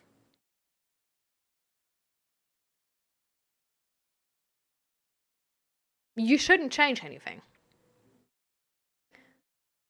If you're not happy with your life, something needs to change so you are and get happy with your life, you know? Um,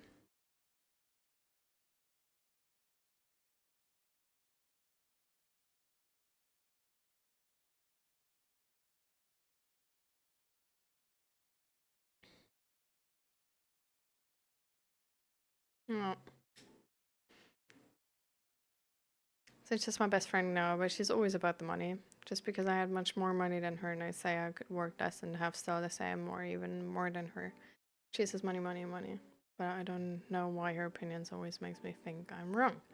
Even if anyone else says it's okay with part-time. Well, I don't think it's only your friend, right? I feel like society in general portrays like a really um, sort of like specific picture about how money is security. And uh, I don't know, especially if you have a best friend, right, who's really opinionated like this. Um, especially if she has like then also like really opinionated and general statements about society. Um, I don't know. I think it makes sense that you wonder if you're actually right about this. Mm.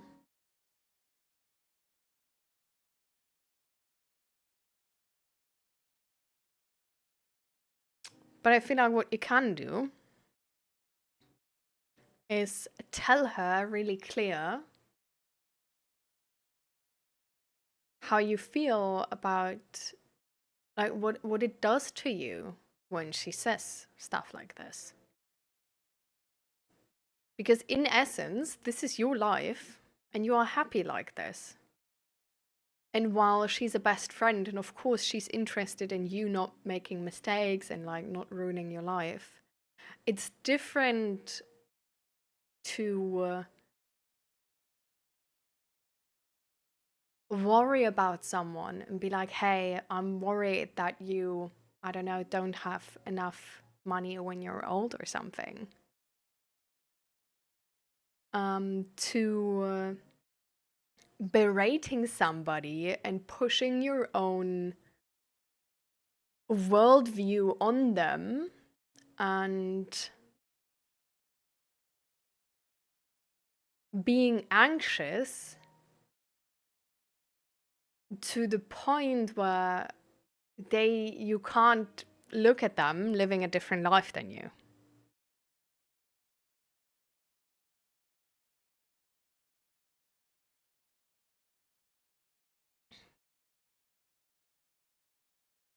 Yeah. I feel like it can, like, especially if something like that hasn't worked for her, it makes a lot of sense that she's worried, right? And it makes a lot of sense that she doesn't want you to make the same mistakes she did. I feel like what can go wrong in those situations, though, is that we don't show our friends that we hear them.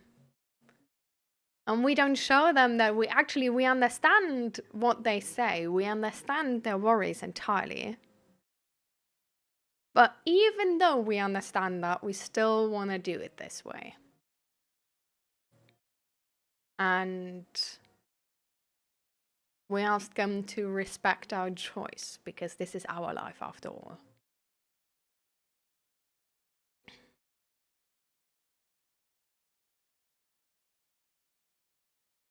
But sometimes when we just sort of like play it down, or we just try to like brush it under the carpet what they say, or we like laugh awkwardly and stuff like this, they don't feel seen and they don't feel like we understood them. And then especially if they care about us, they will say it again and again and again because they try to reach us and they try to make us understand them and make us see this threat, this risk they are seeing and describing. So I feel like this is how situations like these can go wrong quite often. Because we like understand them, but to the outside, we don't show them that we actually understand and see them. But we only show indifference and how we don't care. Where they think if they were to understand, they would be scared as well. And that's why they think we didn't understand and gonna explain it again and again and again.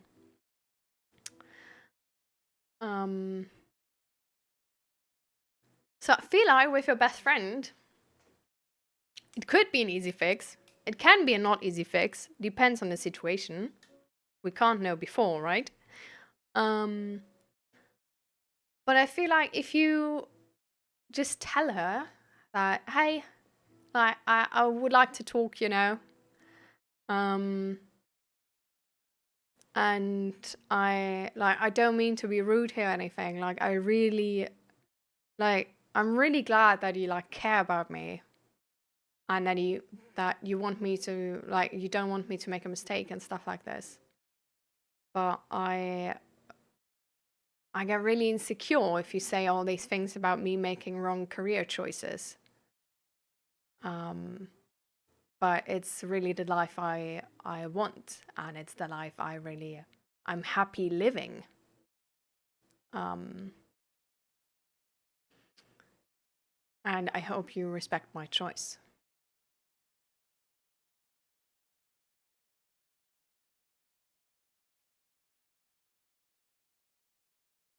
Yeah.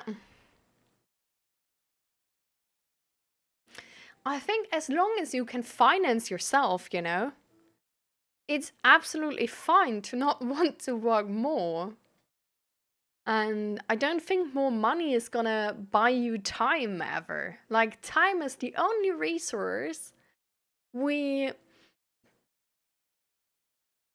we can never buy, but we can always only afford to not spend on something we don't want to do.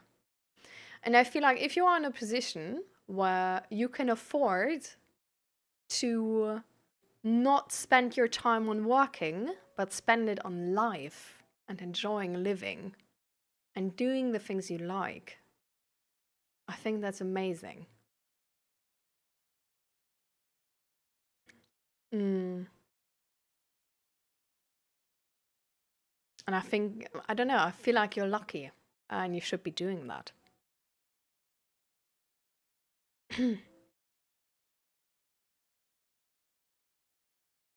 Yeah.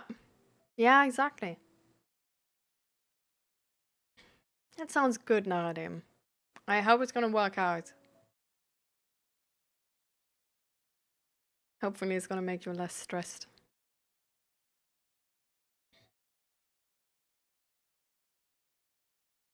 But yeah, to be cool, like I would bring this up with her. I would tell her, you know?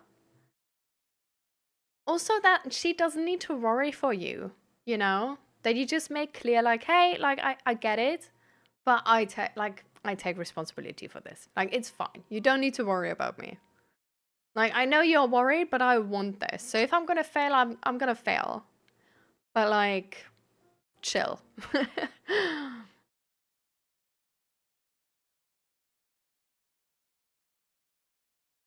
I finally have my life under control. I was always doing sports, jogging, eating well, and I was able to get my apartment and everything else sorted out, which I don't have today. Most of the money I spend is on impulse shopping at work since I stopped working there. I haven't had any more impulse purchases. Since I stopped working there, I haven't had any more impulse purchases. I can save money and don't crave new things. Before, I wanted a new iPhone every week, a new PC, clothes worth thousands of euros. So I know even it was better for me with less hours. Yeah, definitely.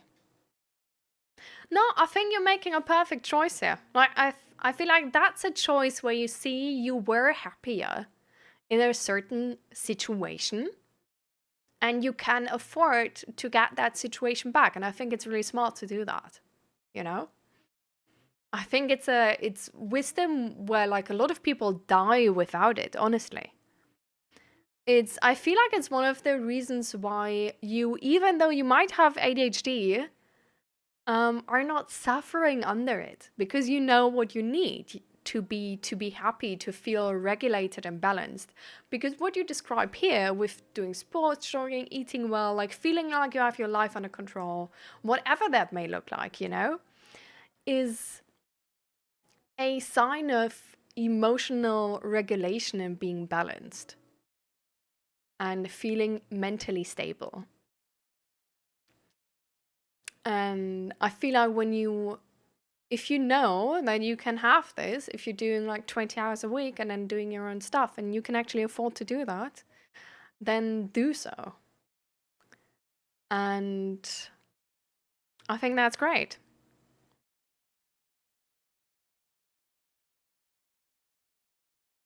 I think it's so fair. I think honestly, like we're social animals, right? We're social animals. Like we want to belong. We want to be a part of it. And that like biologically, because we would die alone. And so I feel like it's really like fair to want to like be accepted, you know, for like who you are, how you live life.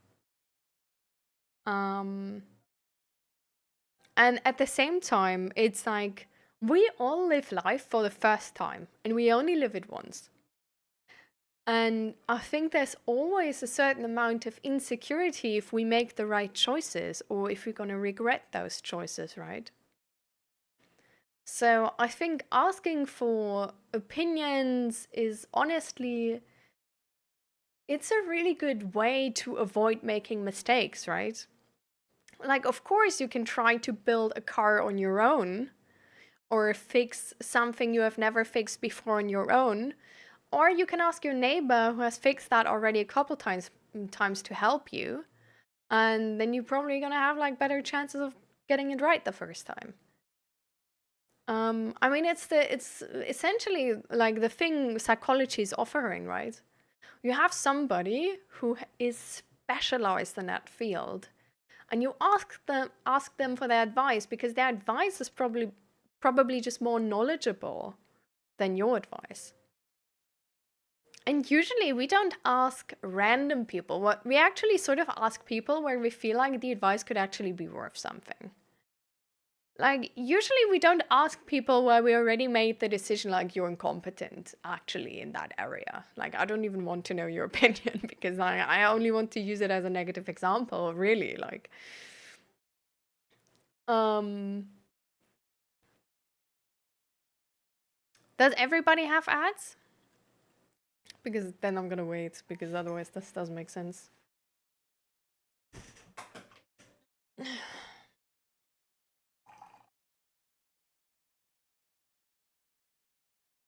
No? I hate that about Twitch.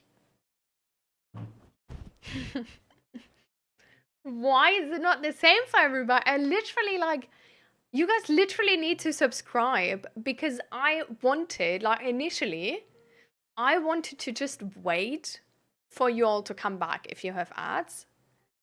But if everybody has ads at random times, I can't do that, right?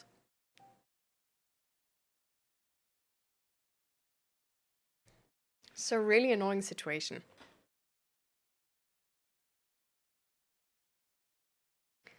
But yeah, so there's people who can give you good advice. There's people who can only give you bad advice, right?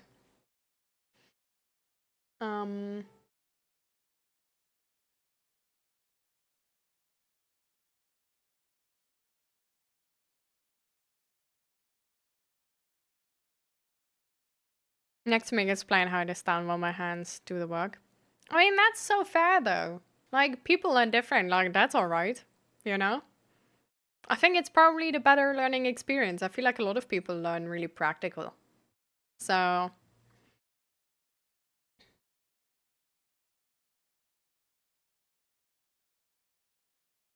but yeah, like, I don't think we need to fault ourselves for wanting to belong and wanting to be accepted for the way we do things.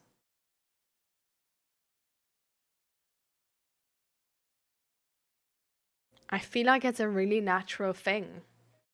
And I feel like maybe we as a society would do good if we would take a little more responsibility, knowing that we have an impact on others. Like, it's the responsibility we ask from parents, right? Towards their children. Because they have responsibility towards their children. It's not a equal relationship.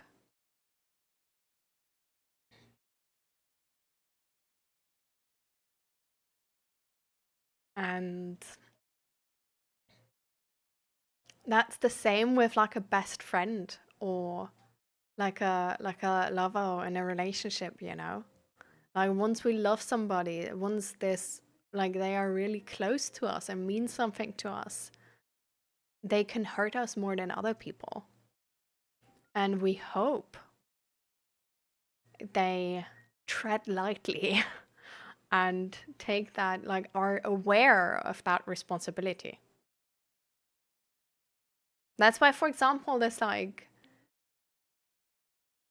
one of the most annoying and I think most toxic things is, which is a really common way how abusive relationships actually start out, is like, there's this very classic example of the abuse actually in the beginning being really nice. Like, if you have like a really smart person, like a really smart person who's but like borderline narcissistic, manipulating, whatever, they know the expectations on them. and they will on purpose, till you let them close, till you love them, till you are invested to them, be a really good person.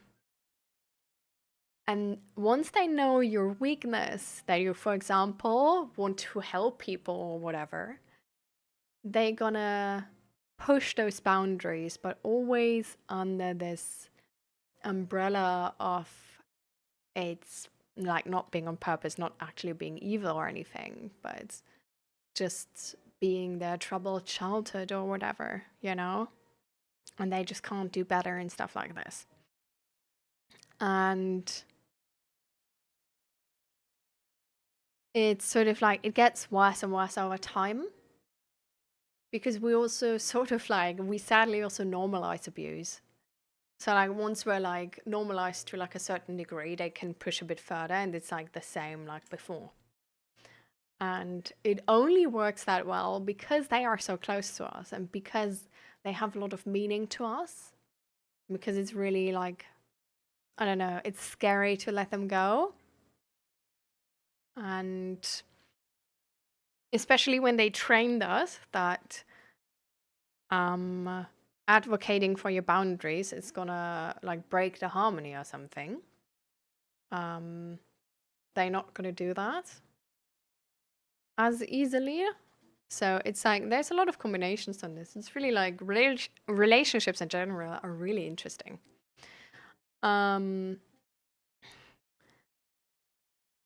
But yeah, like we have responsibility towards others.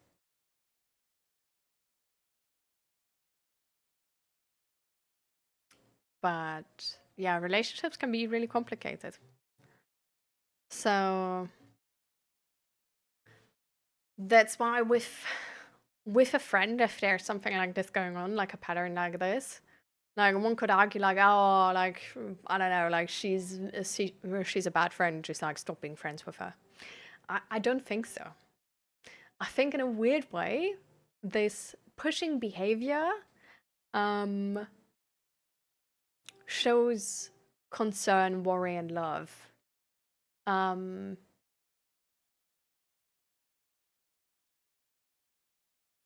So I think there's definitely like there's apparently definitely interest for Tobiko and like worry and love here.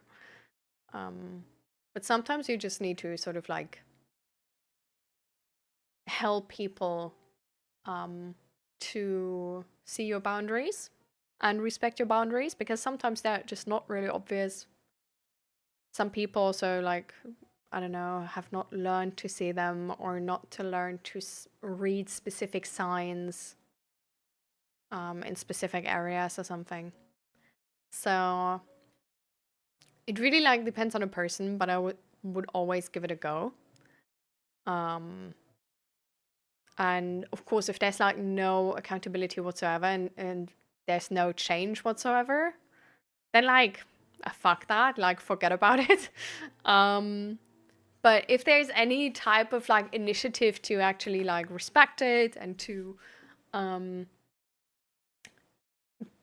like accountability, then perfect. You just like fixed. So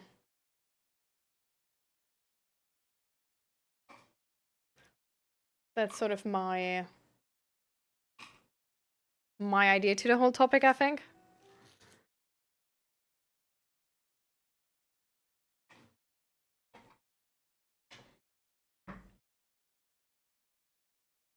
Sounds like my dad when he wanted to teach me how to do basic repairs on a car.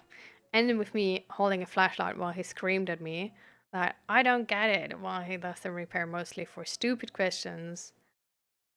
Like, what is this tool? For what is it used?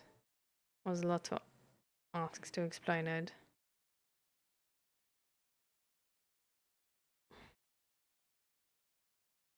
Does the repair.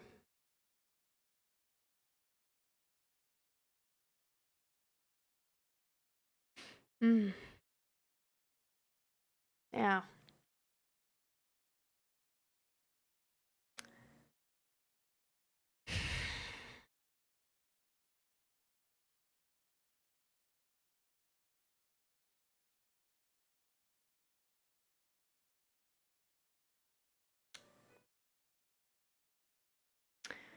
Yeah, relationships are really, really interesting. And to be fair, I think it's...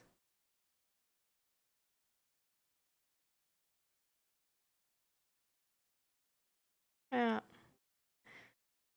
I mean,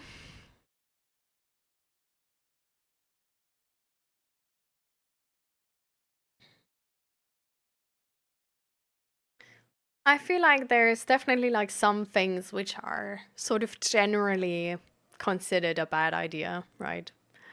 So, generally, for example, one could argue that screaming at your kid um, is not a really good teaching example. And that's not really the best way or most successful way to teach somebody, right? Like one could argue that's general knowledge. Um,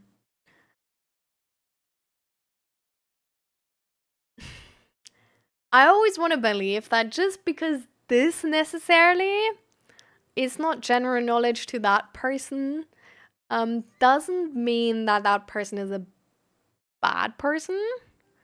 It can just mean that they sort of need like a really like a crash course on how you learn best and how to like if you want to teach me, you know, like teach me like this and like period blank exclamation mark that, you know, like do this not that, do this not that, not that, do this. um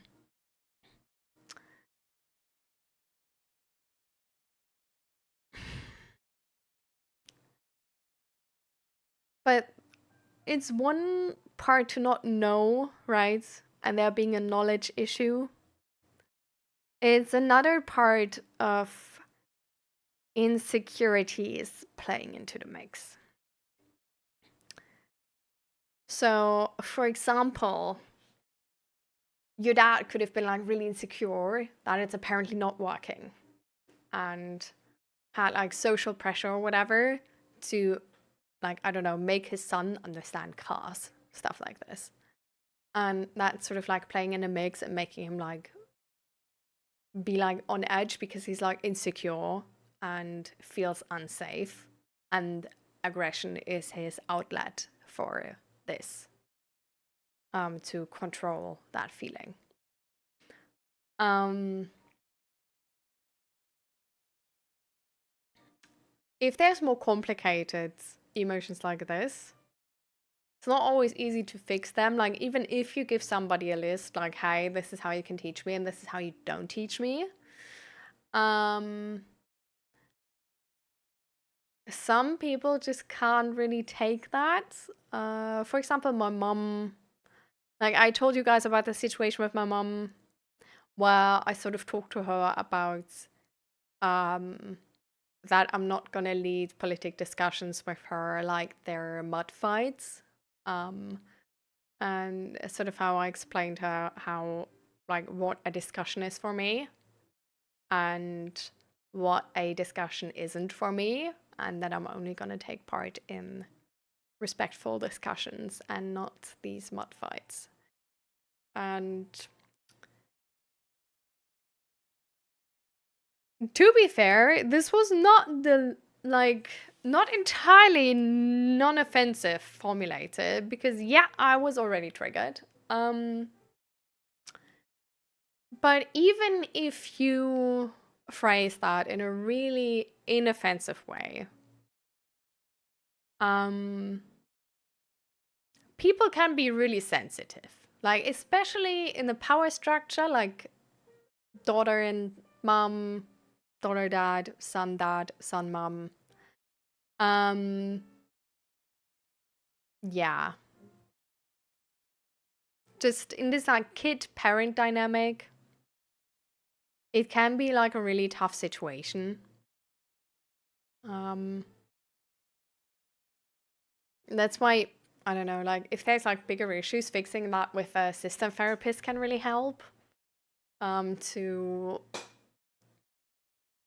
help with these like offensive stances. and sort of like have like a mediator between the different parties, creating a safe space to actually talk about those things.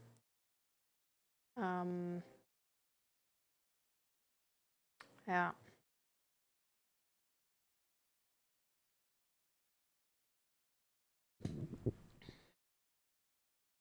Hi, welcome back, Fluffy. The classic male. At that time, his interests were cars and sports, which is why he was always proud when I knew every car brand as an 8-year-old. But when my interest shifted from his, he couldn't align with me personally, I think. That is okay. I mean, we all have different interests and hobbies, but to him, it seemed really worse because, well, I was the firstborn, yada yada. Yeah. Seems like insecurity. Like specifically this, I don't know, like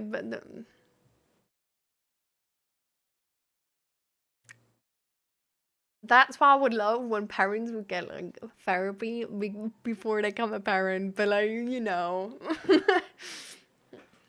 can't have it all, I guess. But yeah, I don't know. Like it's like most of like the unresolved situations are more complicated like this because like if it were easy, kids would have fixed it. Like honestly, kids are so adjustable. Kids are honestly like to be frank with y'all, the way that we see kids at like as like oh just like crybabies whatever, so unrealistic actually, so unrealistic because I feel like in our life we are never as adjustable, as flexible, as resilient as when we were kids. Kids are crazy attentive and aware because it's their main survival trait. And they adjust to expectations in the room without those expectations ever having been articulated. So,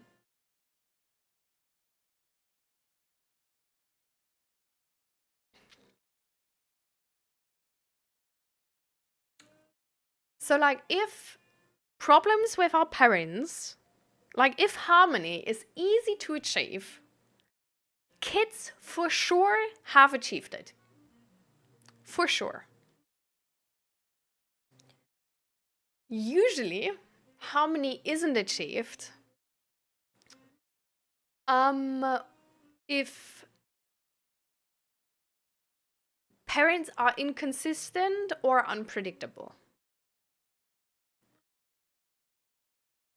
I feel so mad that I'm going to get a haircut. All right. What type of haircut are you getting? Zach is actually thinking about getting like an army cut, like these like 2 millimeters or whatever, like over his whole head.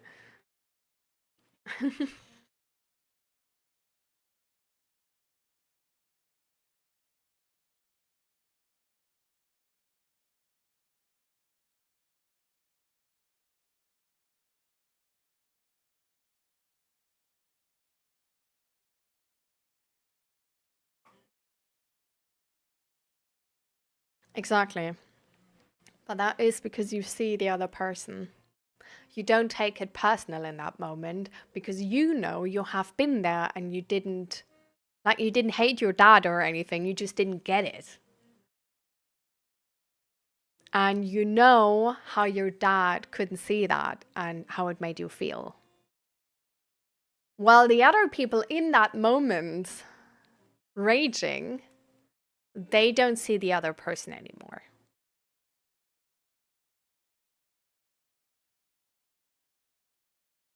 They don't rage, they're not angry to because they think it's gonna fix it.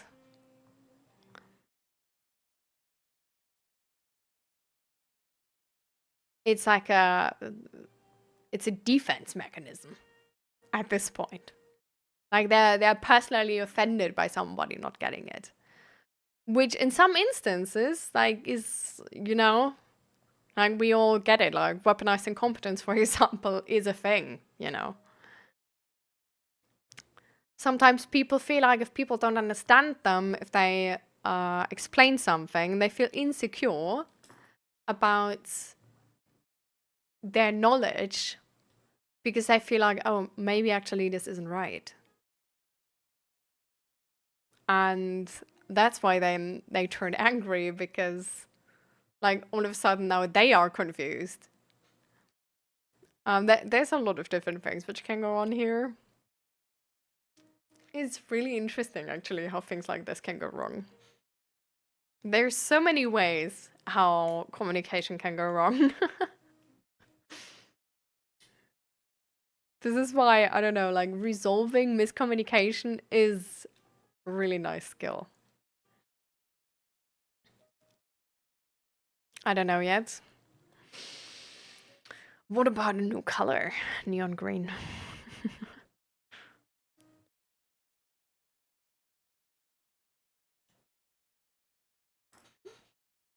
I'm always, when I talk to you guys, I doodle.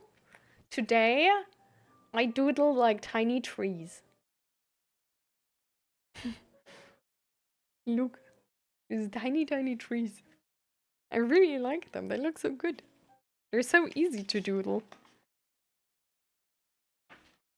Like last time, I usually do something like this, where it's just sort of like a border. I always harass the edges of my paper the entire time. Here as well. Here as well.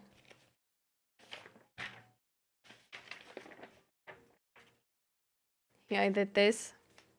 Sort of like a flower, whatever.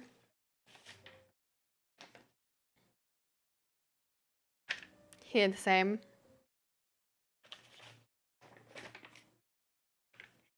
Here I did this. Here's the kitchen.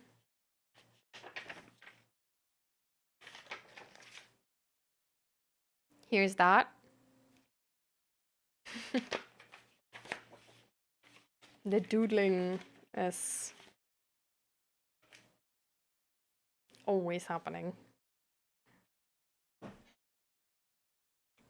Would be great to match my mood, that inside.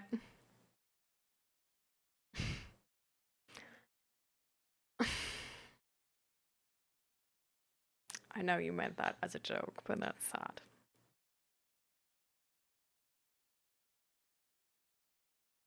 I made a sketch on my script in class and got a compliment for it. So why are you still dead inside? Because like, huh? Just kidding. But that's great. Amazing.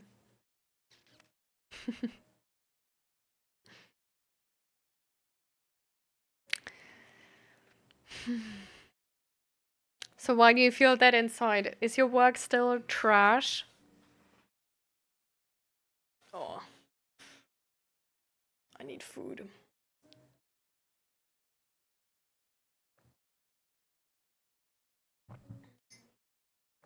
I'm gonna pee real quick. And put away some shite. Back in a second.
How about you make it brighter or something?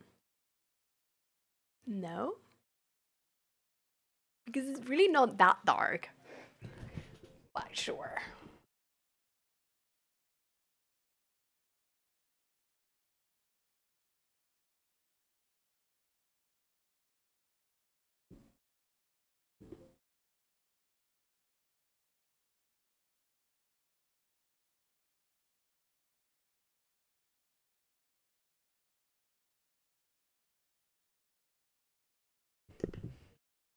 Okay.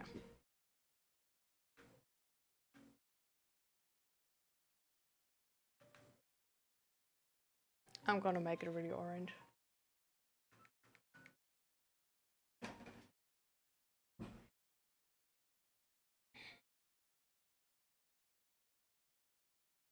$17, $15.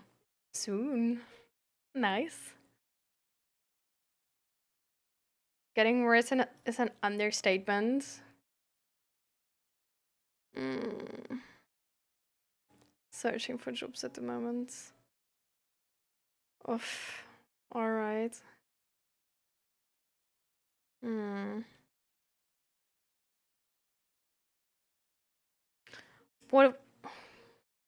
What's with your coworker? You guys are still friends?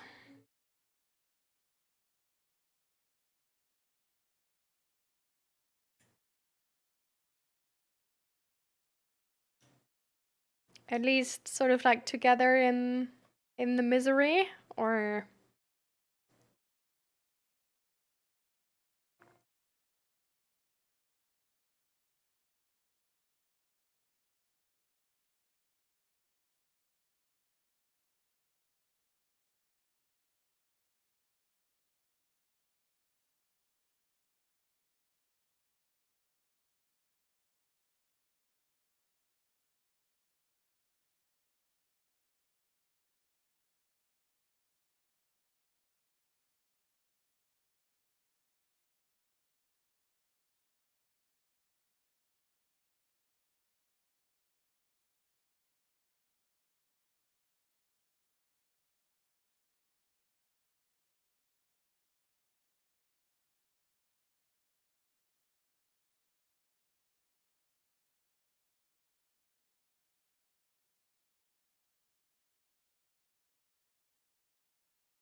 so is everything alright with your coworker, Fluffy, or is that like a touchy subject? I would immediately go if he quits. Maybe you guys can find something else together. That could be cute, you know? Just finding a new job together. Applying as a duo. You're searching together, actually. Oh my god, I love that. That's amazing. That would be so sick, though. Just like being like, I'm like, actually, I'm applying with my friend. So like, if you guys don't accept him, I'm not gonna come as well. We're actually together. Yeah, like, no.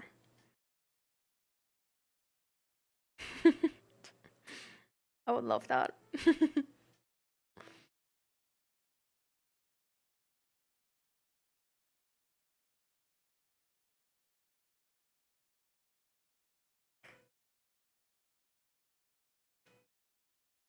Just applying in one letter, actually, that would be even better.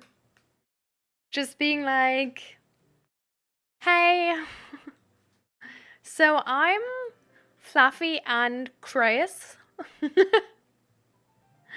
we're looking for a job, you know.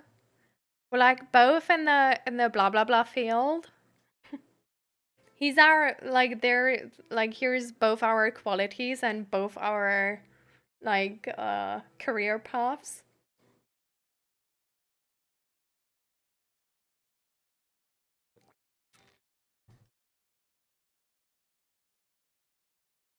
Exactly. That would be so sick, no?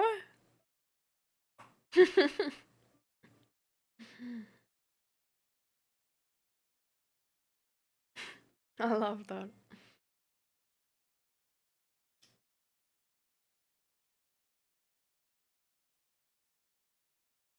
So, yeah.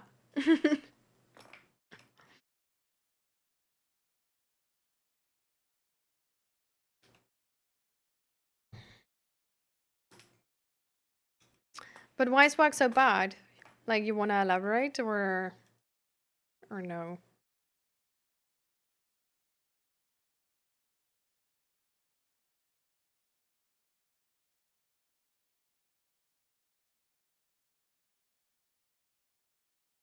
Hmm.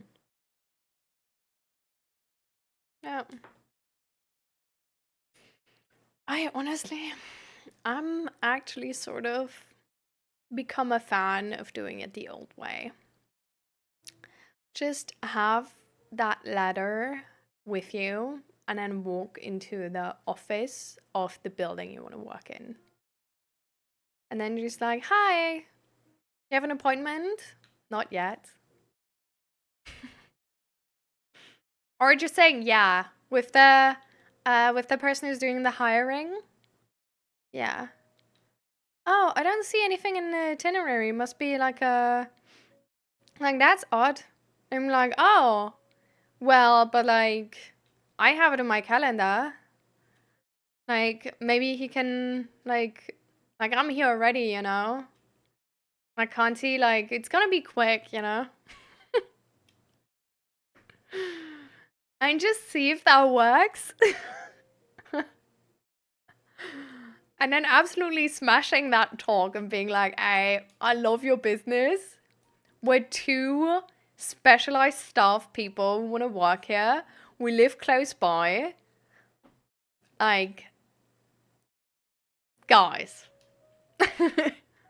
you know you want this.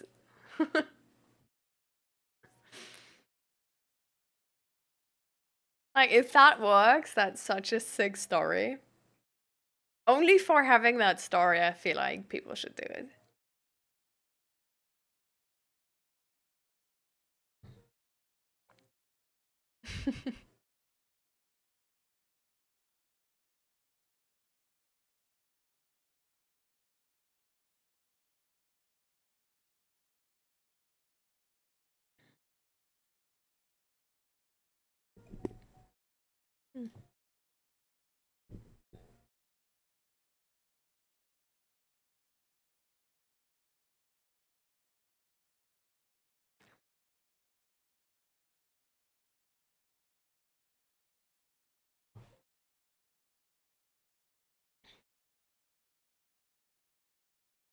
So, I asked before already, but do you want to get into it a little bit more detailed, Fluffy, or no?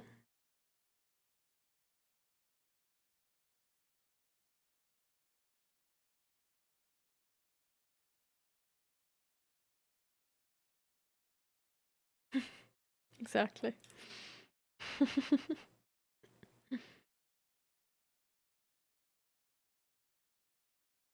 I feel like today we have a lot of delay, and I don't know why.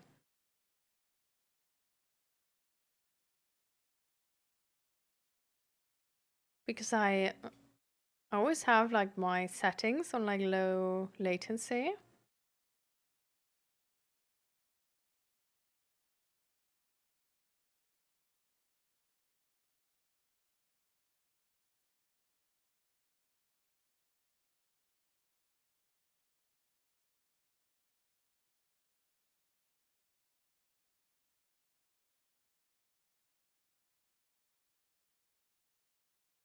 Oh, you're in a shop?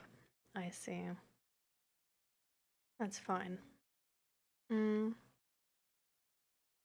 I actually was about to say, like, if everybody said everything they wanted to,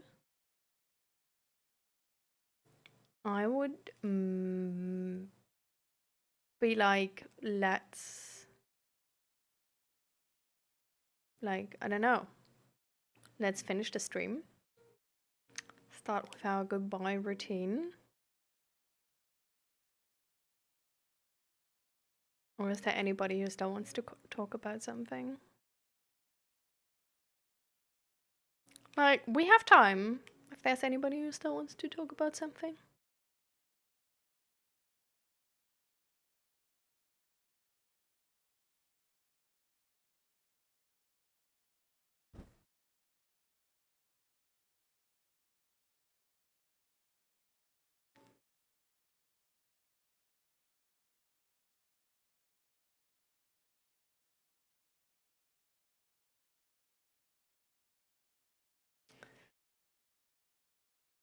But I feel like... True. True. We tried to come back to it multiple times, but we haven't properly. Alright. So how are you doing, Naradim? How has been your past week? Since Monday last week.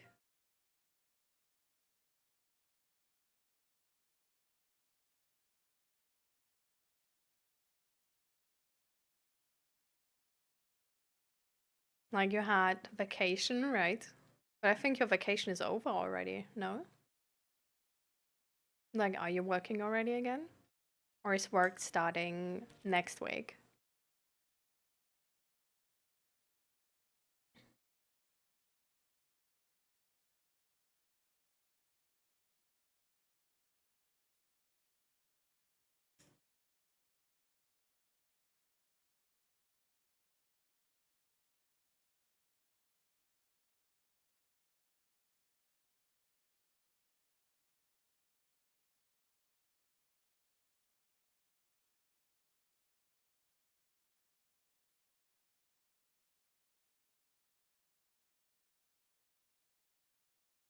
I'm tired mentally. There's so much stuff piling up at the moment, like at work, with the school, and the D&D campaign at the Hema. Now we have Christmas right at the door.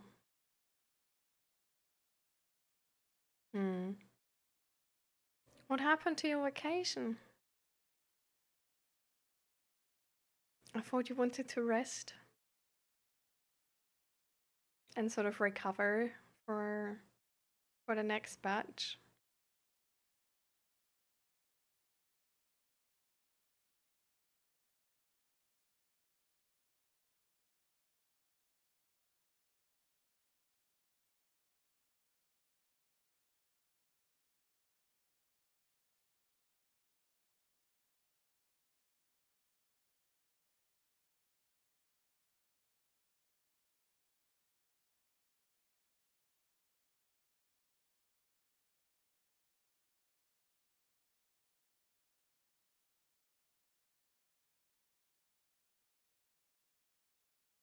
And well, after the vacation, stuff doubled down on me immediately. I'm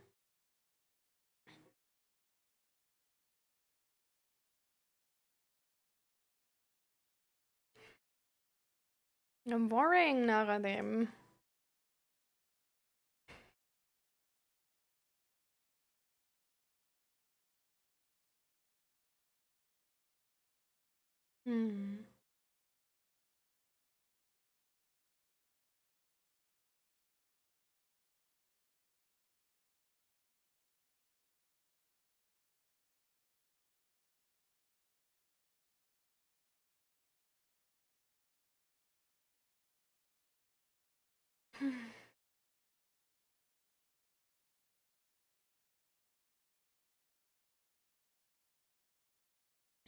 I'm worried. You've been since the start of summer holidays this year, I think. Or around the start of summer holidays this year. There's not been many times where you didn't say you're stressed.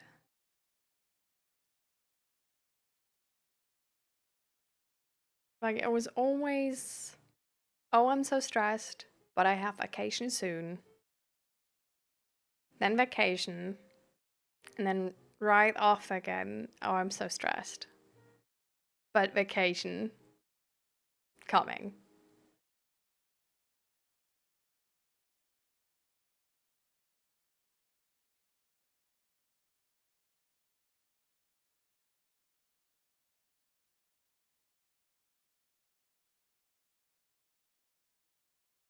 And this is a really exhausting pattern, no? I mean, at work, that hopefully sorts itself out. Because that is caused by a single person right now who didn't get the note that she is actually a trial time. So if she wants to continue down her path, I guess she gets a ticket at the job center.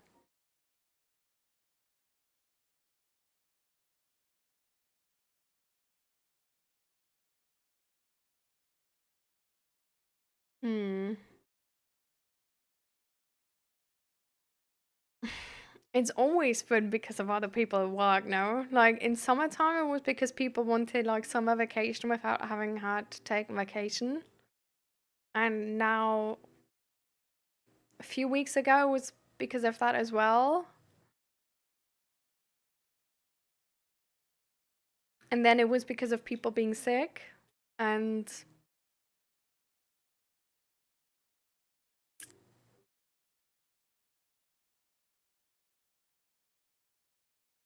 it just seems like you guys don't have enough people.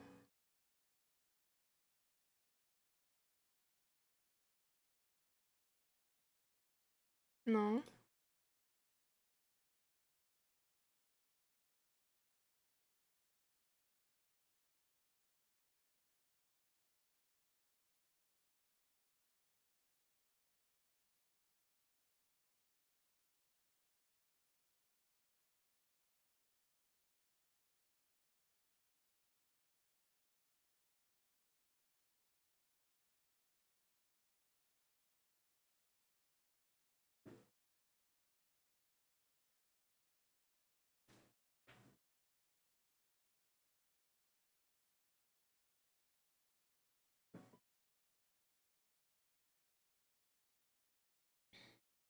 I want to play my D&D campaign. Also, I have at least 2 players, but I know that we all have limited time.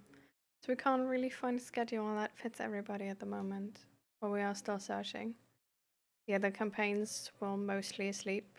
Also mostly because of one person in each group. But I'm not DMing there, so I can give me 2 cents what is happening after that. I don't know.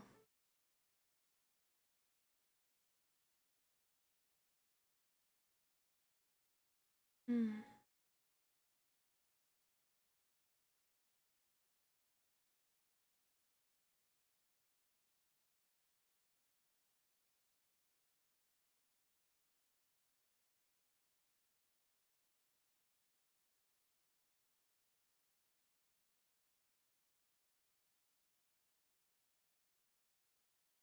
Goodbye, Fluffy.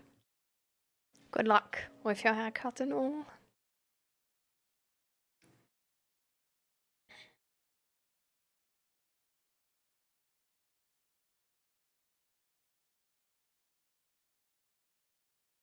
Him are probably the only really stable person I can come when I want and do what I need.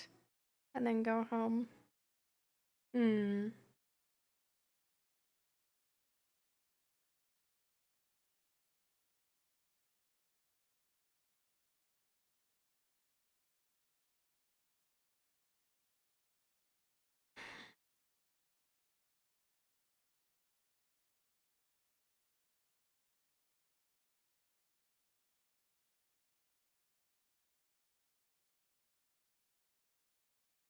Is there something you're able to do about the stress?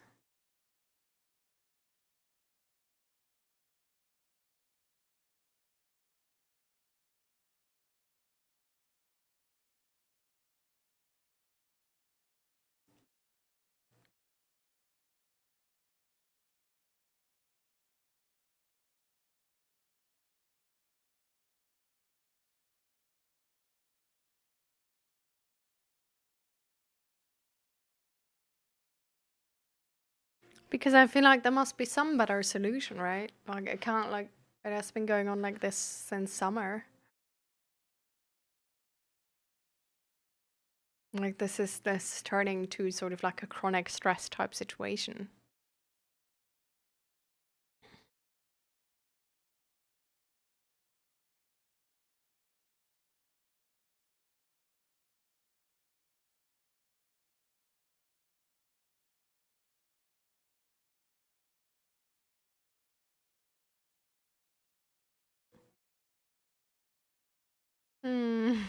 Welcome back, Fluffy. I mean, you can cut your hair on your own if you do like an army cut. Then you just need this electric razor and then go for it.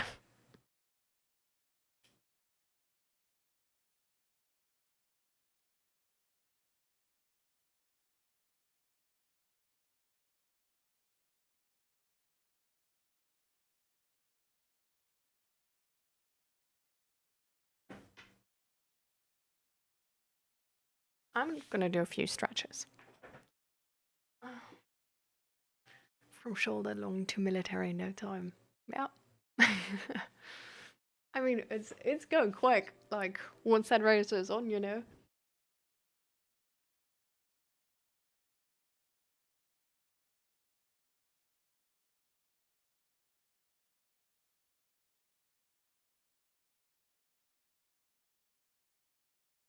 Hmm.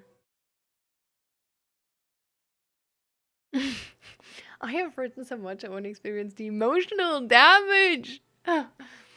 Emotional damage.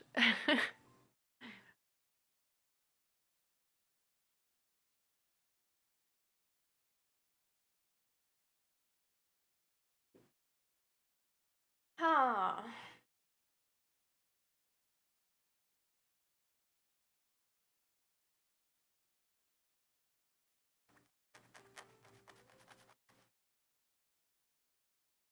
Man, I didn't see that. It's not as visible IRL. Like,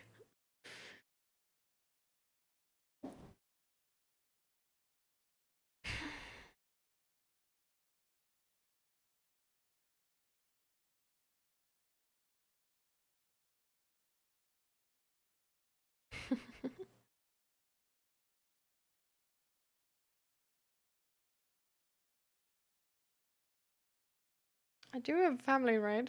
Yes, you do. For how long that depends. How you all play. Okay.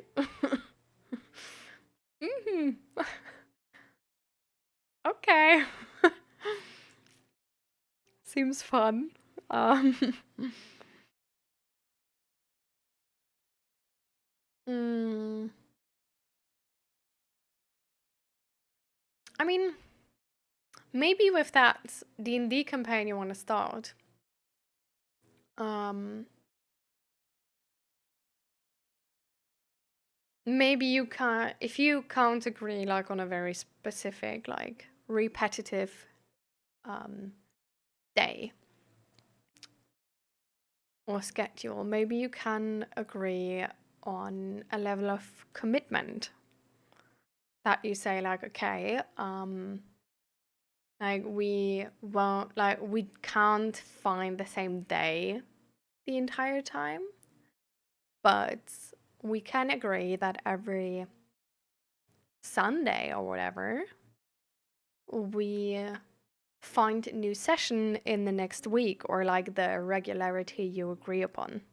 Then you sort of say like, well, so at least once a week. Yeah, exactly.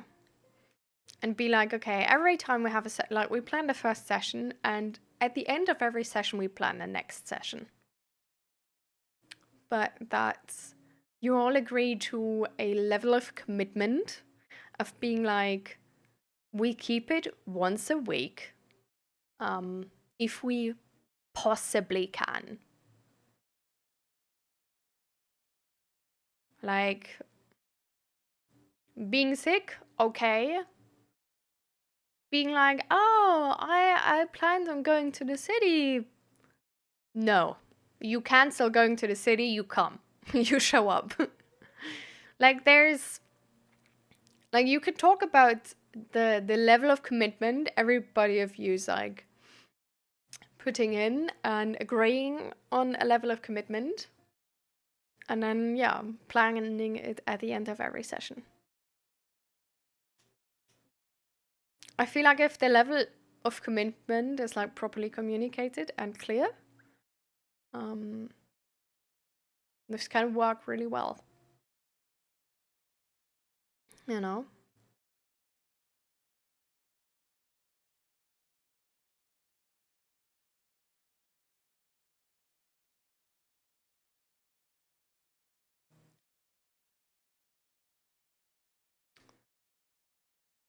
I'm sometimes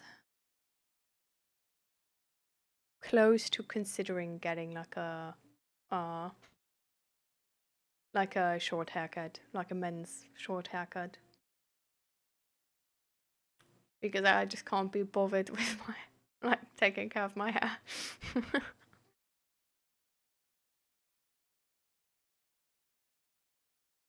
But I'm scared. I'm scared it's gonna look ugly and not fit my face and stuff like this.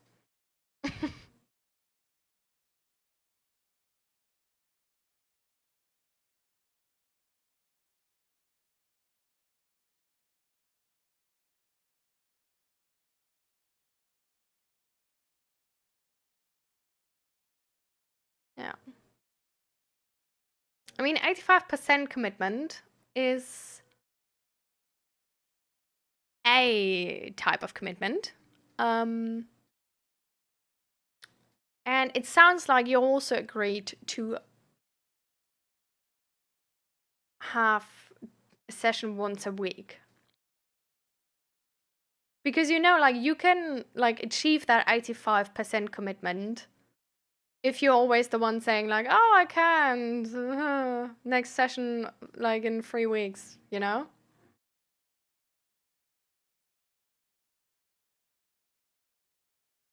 Hair does regrow.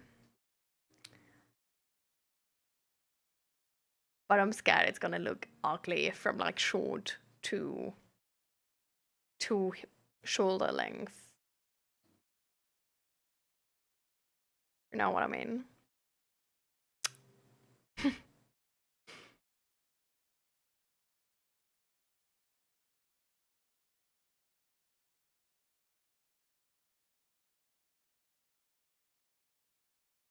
And I don't know how fast my hair grows actually. I'm also scared it's just gonna look ugly. Like entirely. Because if your hair's shorter, you can't do much with it, right? So I'm like, what if I cut my hair short and in every position it looks ugly? What then? You know?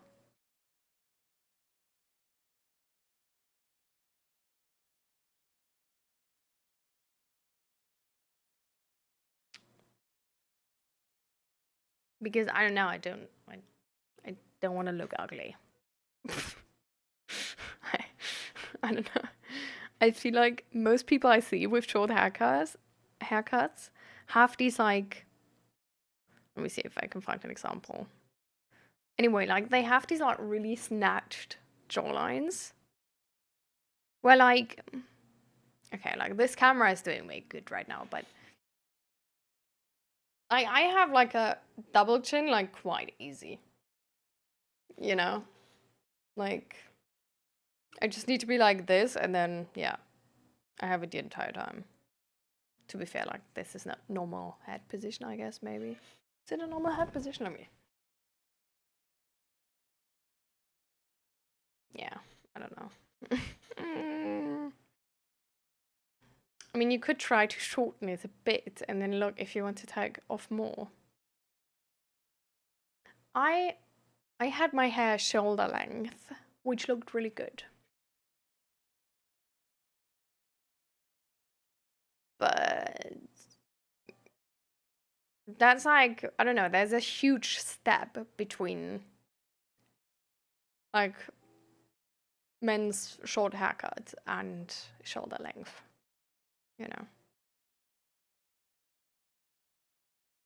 And I just yeah, I just don't know what is like what would look nice on me. I just really don't know.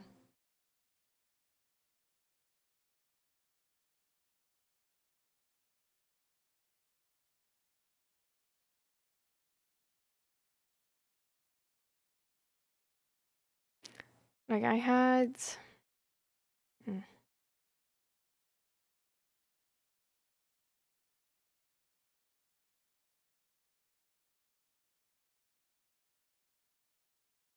I was thinking about maybe like this. It's like sort of like a pixie haircut. But you know what I mean? Like she's a model. of course it looks good on her. Like, this is not helping me to know what looks good for me. And like, I don't know, like every person with these images, I feel like every person is crazily edited. And it's just like, this is not helping me. Like, I need to look good unedited, you know what I mean? Like, I want to look good IRL, actually. Like, I don't know.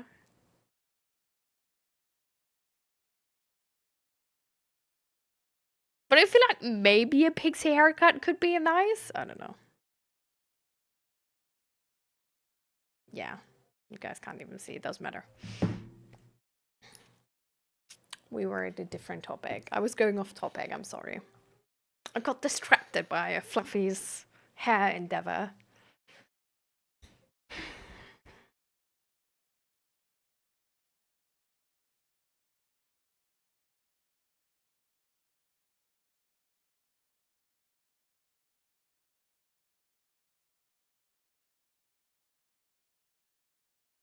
Yeah.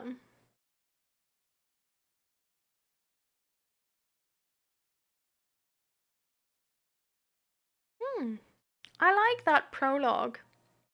To also be able to sort of like really get into the world and really get a feel for the world. Makes it way easier to roleplay in the world, I feel like. Makes it also way easier to grasp your character, I think. And I think having a session 0 is really important. I love session 0s. I just love session 0s. I feel like also just for talking about sort of like what's okay, what's not okay, in terms of like gore and stuff like this. Also to sort of like make your characters like connect them to each other. Like, I feel like that makes stuff like way more interesting. Like, I really like building your character together. To first of all not have like classes, like stacking classes too much, except if it's intended. And also to, I don't know, like make connections and be like, you know what, actually I'm your dad.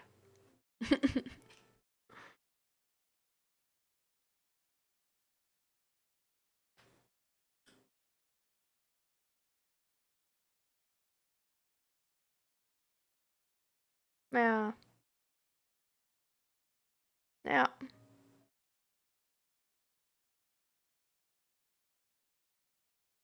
No, I think that's really good.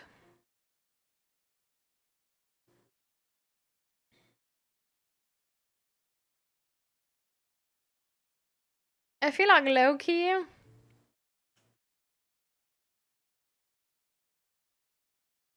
I really like that moment where you start a campaign from a one-shot. Like, if a one-shot has been that good that everybody in there is like, I feel like playing this. I don't know, I feel like that's been the best campaigns so far. I don't know.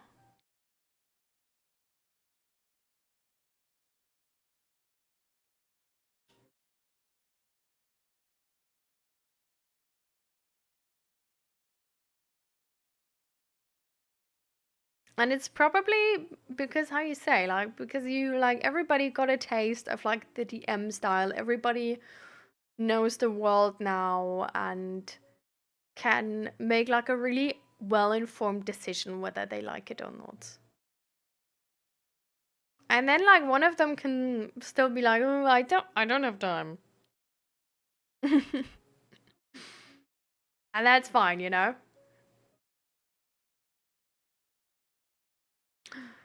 Oh, I just remembered what I would what I want to bring to the table to my Stormlight campaign that I'm playing.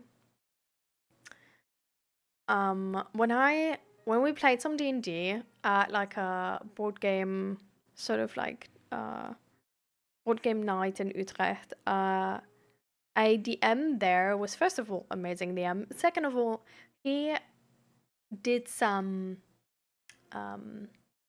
he had some like new or like some tradition I really loved, and I didn't I feel like I want to like talk about it with the Stormlight campaign and maybe like integrate it there because I really love it. Because it's helping to make people sort of like try to role play more. And it also helps to make it like a nicer experience, because actually of the thing like Pyro was saying like earlier this stream, where like the end of some activity is like really important for like how you value that activity. And it's like that in the end of the campaign, you actually not of the campaign, but of the session, you actually like go around the table and everybody says what their favorite role play moment was from somebody at the table. Like basically like you give out compliments to each other like around the table once. And be like, I actually love that moment when you were role playing with your daughter, whatever, blah blah blah. And then the next person and next, like, because I love that.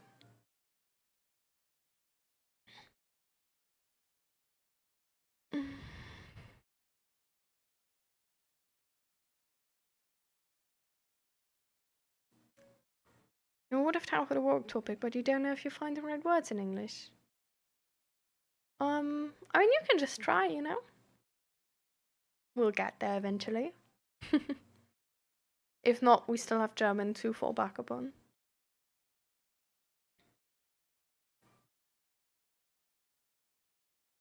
She's with 2 players, and I told them to give me a final age of their characters for the campaign. And then in session 0, I want rewind time for them, so basically start younger. Over this session 0, I'll make them some like free time skips so that they see the world around them turning while their character develops. So before their first time skip, I will not even let them acknowledge their classes. Ooh, that's sick. That's also really cool. Yeah.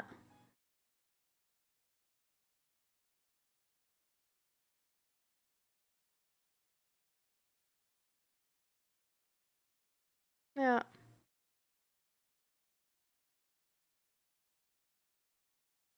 Well, that's really interesting. That's very cool. That's a really cool idea, I think. I feel like it offers definitely the possibility of feeling more attached to your character. Makes it harder if you then try to kill those characters, but of course, DMs don't do that. Oh, have you actually, since we're talking about killing characters, have you watched a new episode of Critical Role yet? Because oh my lord! Actually, the one before already, right? But also this one now. I haven't finished the current one, so also we're not gonna spoil in stream here. But loved it. Oh my god.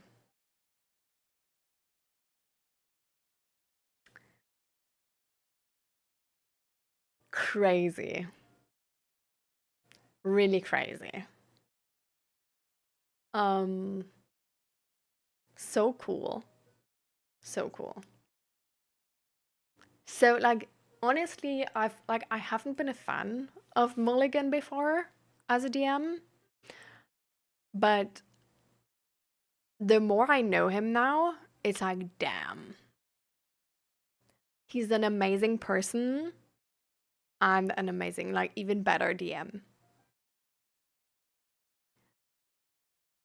I I love how every character has so much story. The amount of story he is putting in every session is insane. There's like it's like 5th session and they have side quests for 100 years. we know so many characters of that world already, and they are all so uniquely different. I love it. Like, everything he does is so intentional. Wow.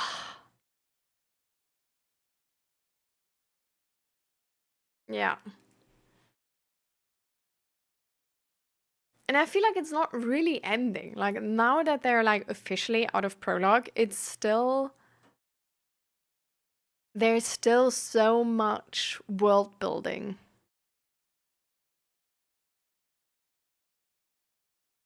Like, it's more like aligned to the story, but like more than before. Like before we had some like views, right? But sick. Really sick. I really love how he's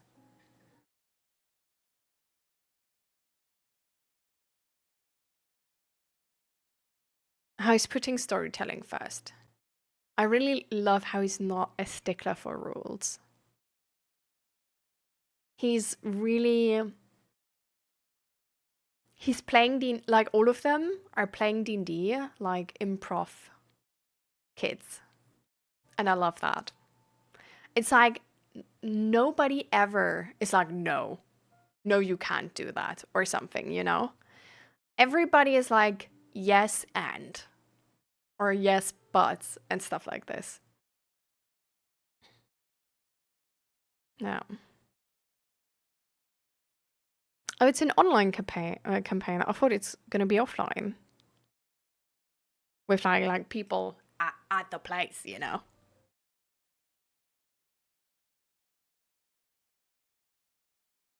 Yeah.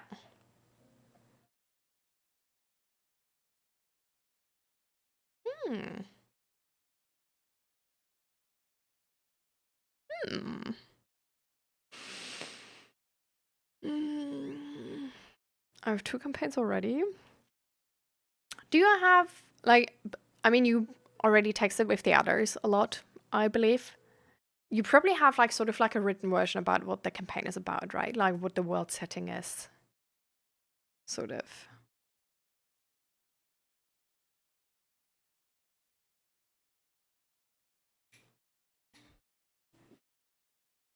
I thought Fluffy didn't hear me, bro. That was a delay. Holy crap. Um, I was already like, oh well, guess not. I'm glad. So my job, I have this boss above my boss, okay, who's responsible for the whole sector. He wasn't there so much as I started this job. At the moment, he is there way too much. I hate him. He's like ADHD in a nutshell. Can't get a phone call out without running 3 times around the block. I get crazy with him. He just decides shit and everybody has to suffer and it's just not him. I don't see any value from him working there, especially in his role. Ooh. I know a lot of things that would ruin him and I will bring him to a fall if I go to the next job. But since I'm searching for now, I will be gone. Hmm. And like regular feedback, you tried already?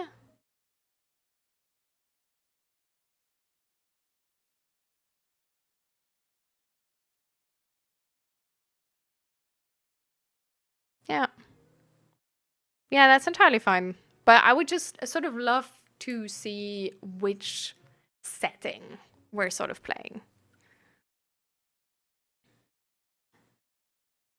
He is resilient to any critique. I love that phrasing.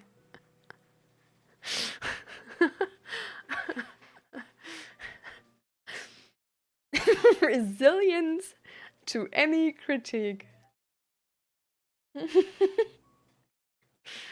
Ooh. Okay.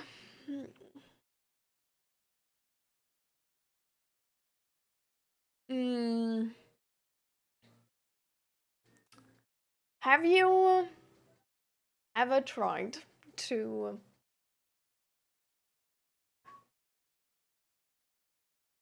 state your needs in terms of like, hey, like blah blah blah, I work best. Like if I'm being told my tasks a week in advance, I can work best. Or hey, by the way, I wondered um if you could state like what I should do more detailed, because then I can better fulfill uh the expectations. Like something like this, you know?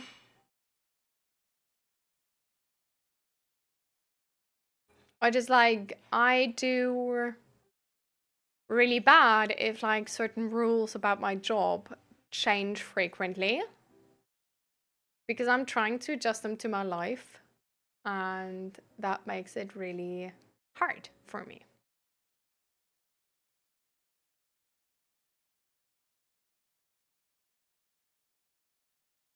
Like, have you ever tried to phrase it in a way where like this is like my need, how I work best? And if there's any sort of like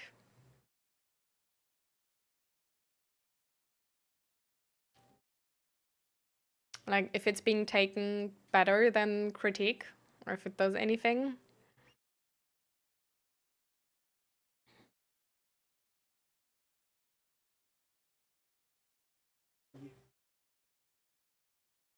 Ooh, nice. Thank you.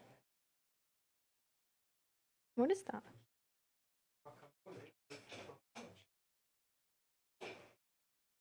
Wild. I mean, he gave my work instructions, so I have to do it, otherwise I get like trouble. But it's not even in my job description. If I want something, he just simply ghosts me. He speaks about employees over his salary. He speaks about employees over his salary. What? About that one of my other bosses is trans, what nobody should tell me except this person, etc., etc. So disrespectful to tell me how I have to work.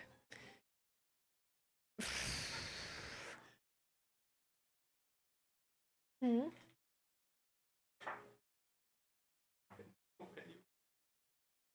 Yeah, but it's like new, right? Yeah, like yeah, it is. Smell.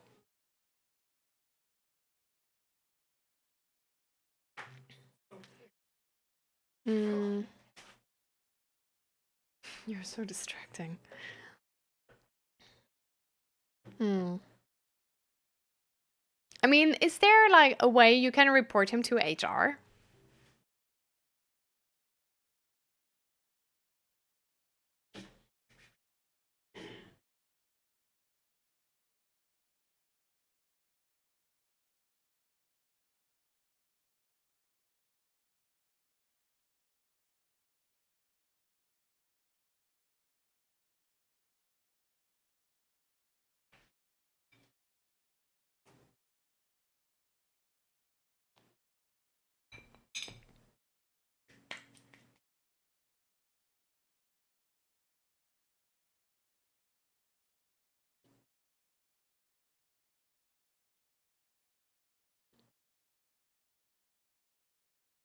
Mm.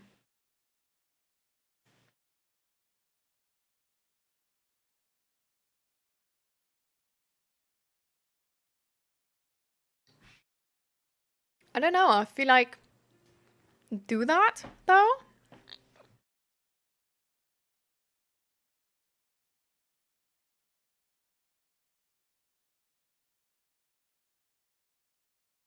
I don't know. I feel like people need consequences, but they need really,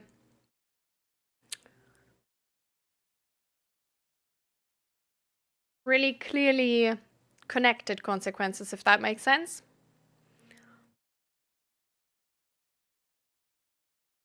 I don't know.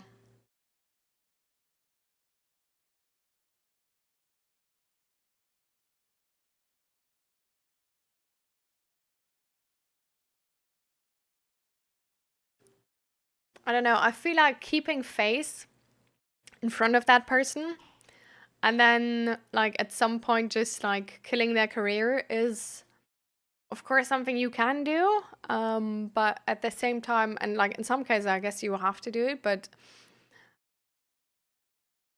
at the same time people only learn from consequences, right? But they also only learn what they can from the consequences they had. So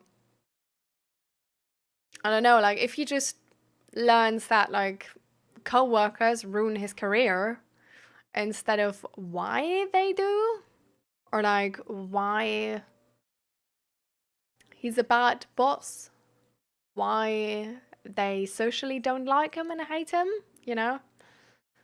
Um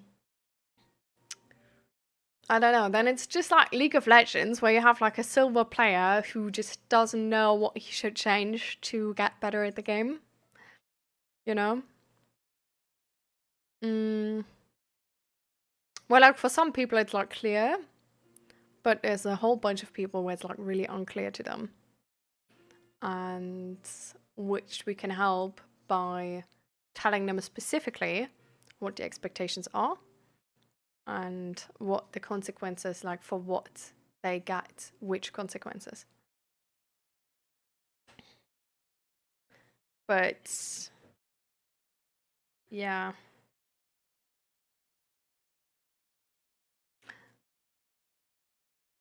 Because I feel like it's sad that, like, even though you enjoyed the job, you now, like, look for another job just because of this person, where I feel like that person should face the consequences, you know? And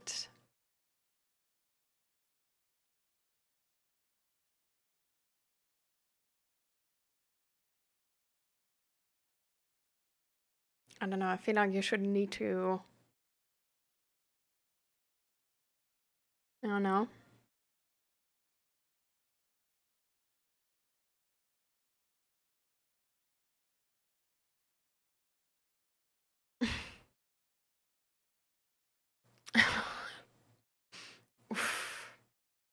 Okay, so this is personal.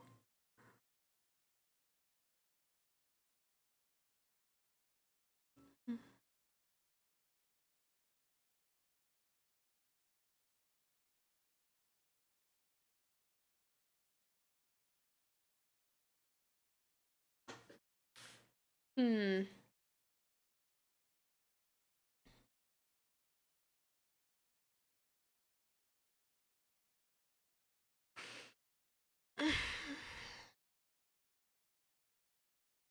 Hmm. I'm not really sure what to think about this.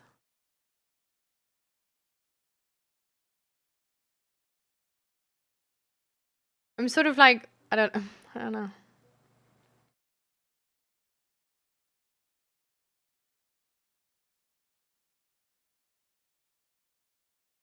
Mm.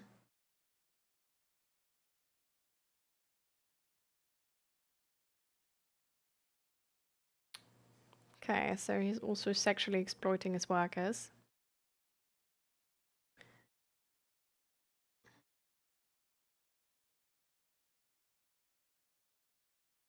I don't know, but I feel like then especially like I don't know, like that person should be fired and you could stay in a job now.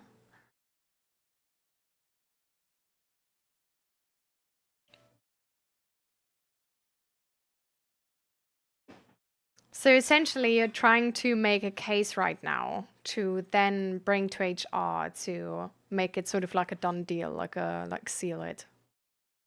So that it like properly like that he can't like deny anything or whatever, so it's like bulletproof. Is that sort of what's going on?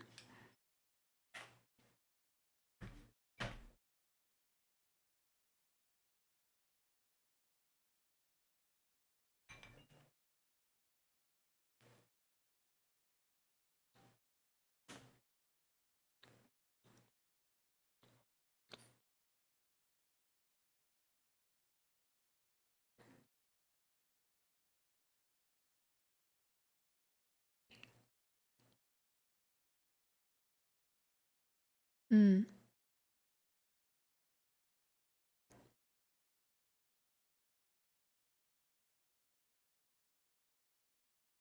Where's he getting backup from? From like the other bosses or?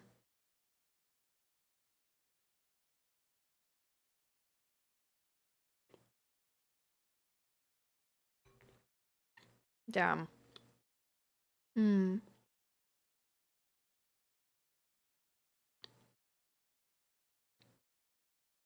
All right.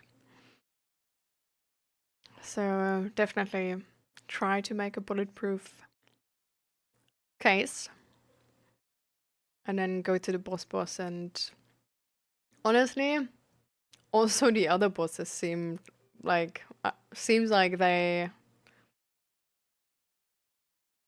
they need a switch of scenery as well.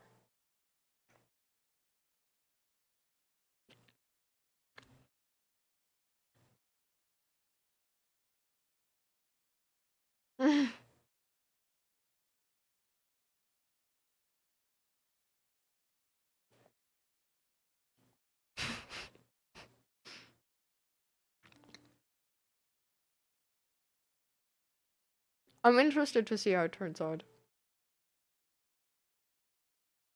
But I hope he's gonna get the consequences he deserves.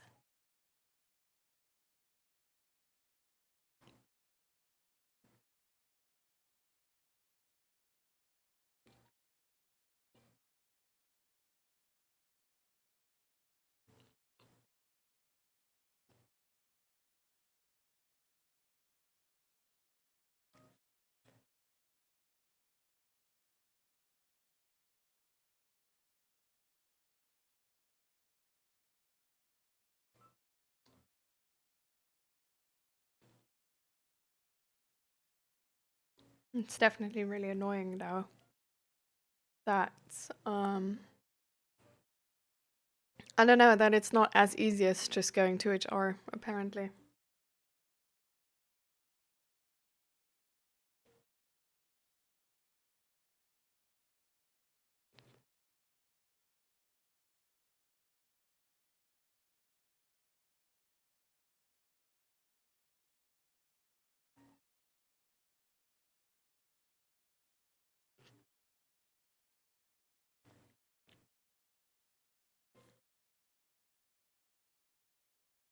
Well,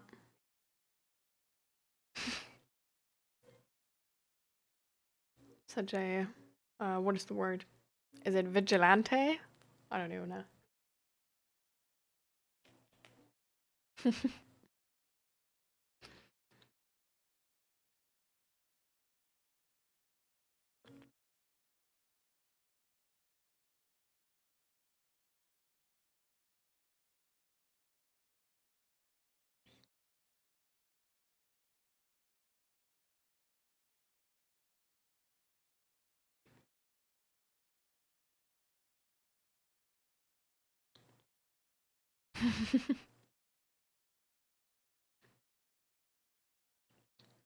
It's a really good feed, to be fair.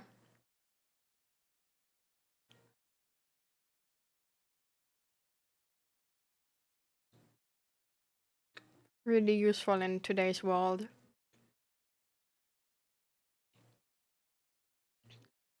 I hate a little bit on how hmm, I don't know, it's a little bit like League, you know? It's like it pretends to be this fun little game and then it's like chess. I feel like it's the same with like justice and like laws and stuff like this. It's like I don't know, like it's advertised as like, oh yeah, what's wrong is like will like get consequences and what's right is like good and stuff. Um but that's not really how it turns out, is it? Um it's way more about like these are chess behind sort of, I don't know, it's so weird. Hmm.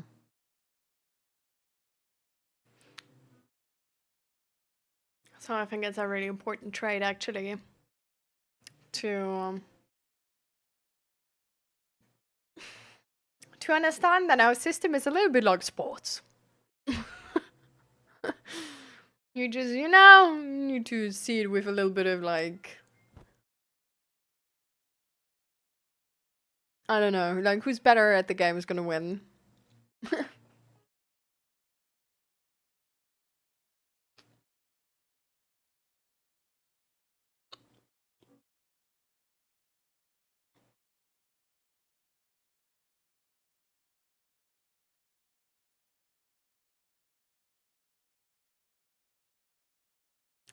But yeah. Really interesting sometimes how things work. And it's also like capitalism coming back into place, right? Because a lot of the stuff is just about the money, and that's sort of like the hidden currency of the game. It's like even with like justice. So it's,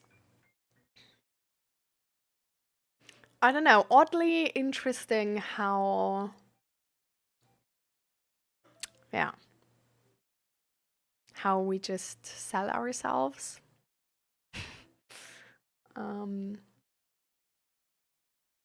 how much of our system is actually being able to be bought. What we also see in America right now, right? So I feel like what is a really relieving thought though is that on the individual level, there's a lot of really good people. So I don't know. I feel like it's more about the system we're caught up in, and yeah, some people really use that system to their egoistic favor. But yeah.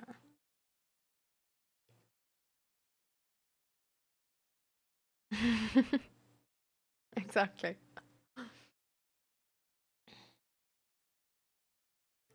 Just make sure you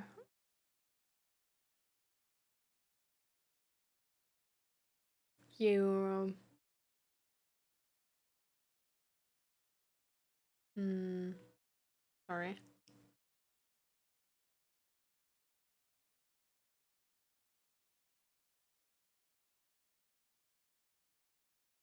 Just make sure that whatever you do, you stand behind. You stand behind it.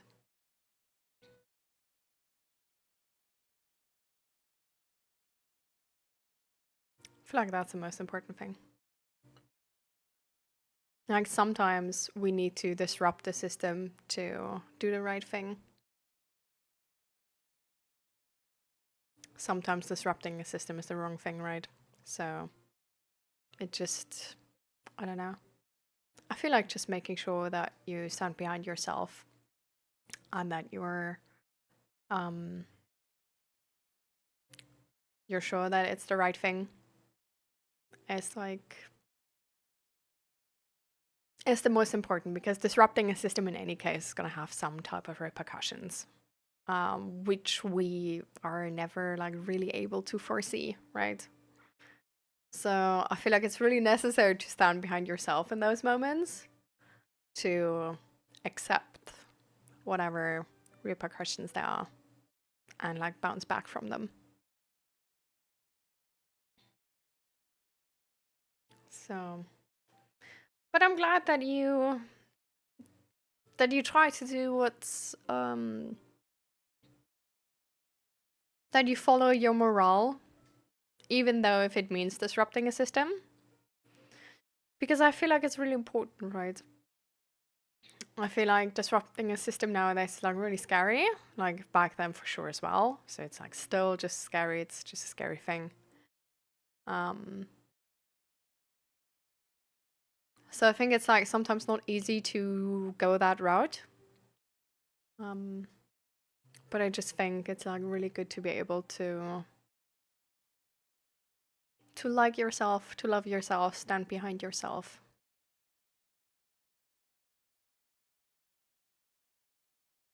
Instead of turning to someone you don't like.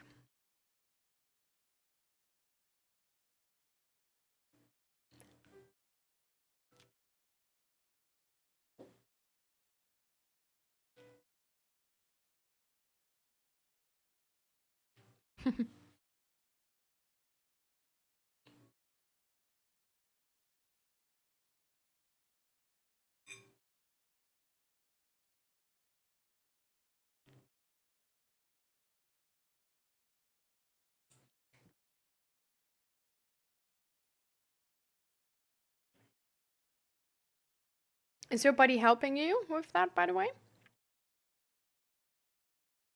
Is he your partner in crime?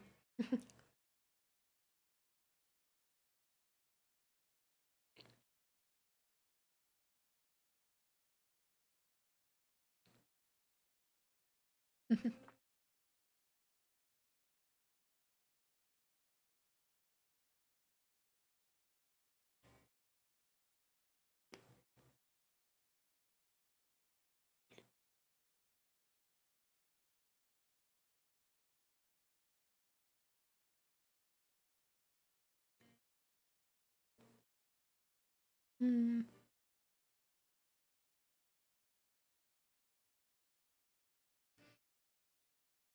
I feel like that's really nice. It's a really nice way of saying that, actually. And I couldn't agree more. Like, I feel like as parts of society, we should all have an interest in making a good system. And whenever we see a broken system, try our best to fix it.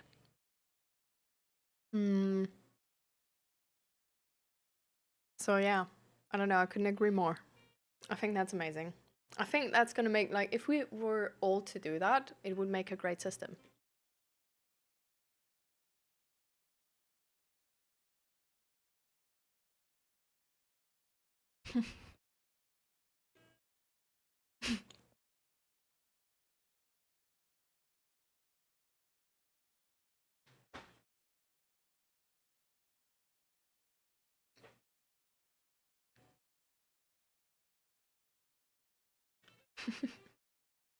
Oh, Fluffy is plotting.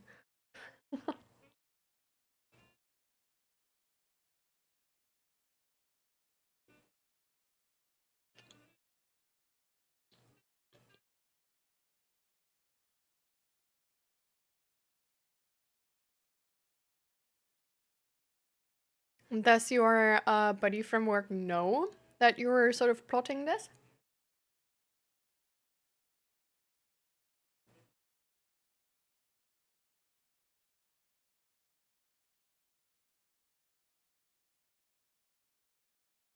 And what does he think?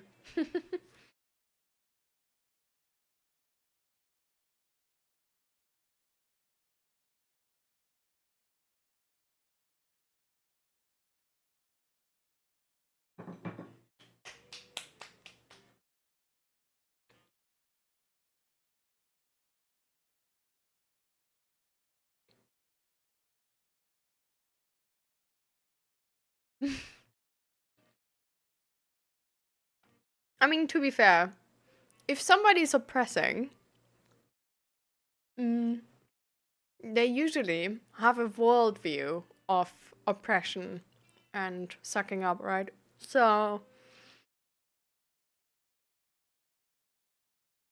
I don't know, just because they're usually oppressing like women and trans people doesn't mean they're not oppressing like everybody if those people are not around.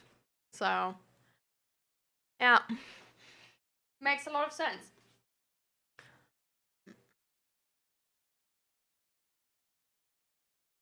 Ah, annoying situation, definitely.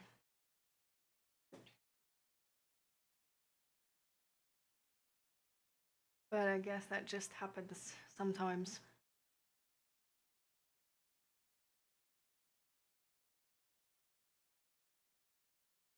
Oh, all right.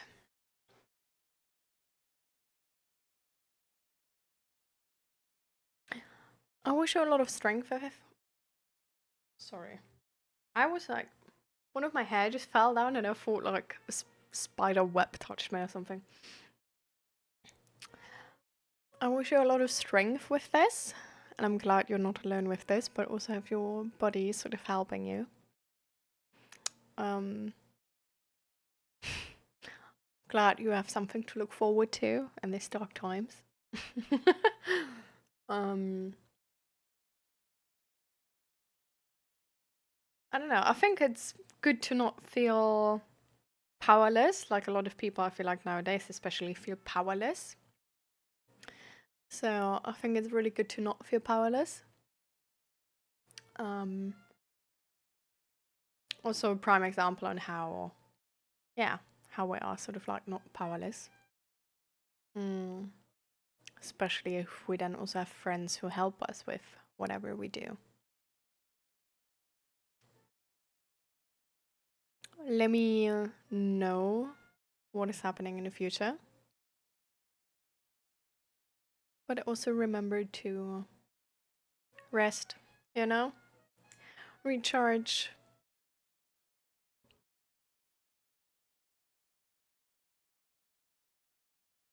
Like, this may be a shitty time, but you're still allowed to have fun. And I think sometimes it's actually really important to also have fun. To recharge, right?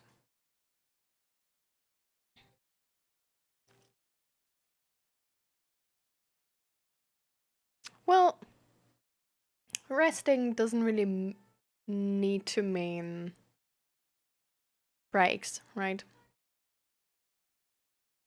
Resting can also just mean to let the topic go for a while meeting friends or doing something else. And just not being like entirely consumed or obsessing over it.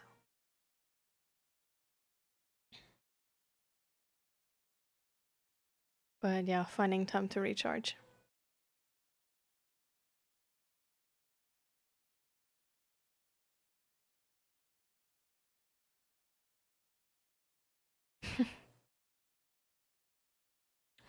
So I guess that's good.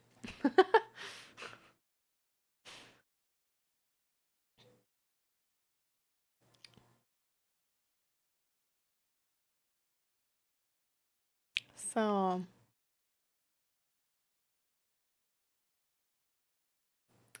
with that though, I would start the goodbye routine.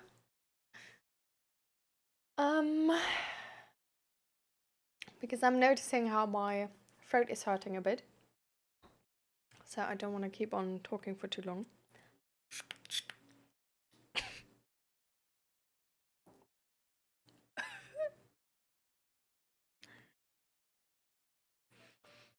Oh, that hurts. What is that spray actually? It's raw alcohol with herbs or something. It burns like hell. It has extracts of echinacea or something. I don't know. And salvia. And it's 40 to 47% alcohol. So it's disinfecting my throat. Yeah. All right. But we've been here a long time. And it was a pleasure again. It was so much fun. Thank you all for being here. I really enjoyed it. I don't know, I'm always a bit scared that you'll just forget me. I don't know. It's like a story of my life. I'm scared of being forgotten. But you all here, and some of you all were already here when I first, like, the minute I started. And I don't know, I'm really, really thankful. I really appreciate that a lot. And we will see each other on Monday. I was wondering that you didn't stream last days. Yeah, I don't know if you saw, like, I only posted on Discord. But on Monday I was still sick. I posted like on Sunday evening, like in the middle of the night, essentially. I was like, this is not getting better. There's gonna be like carnage tomorrow. So I was saying I can't stream on Monday. And then on Thursday, I was like, that was like the official cancel, right? Because my sister was there like last week from Tuesday to Thursday. So that was why I wasn't there then. Exactly. But now we actually let me check for a second.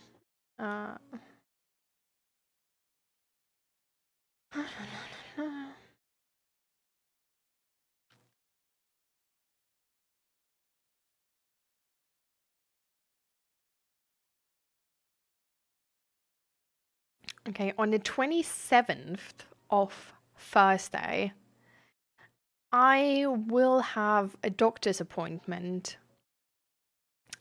at 15:20, which I need to be for in Utrecht. So stream will end early. It's one of my like allergy appointments. Yeah, but like yeah, so stream will end early. But apart from that, it's like everything's fine.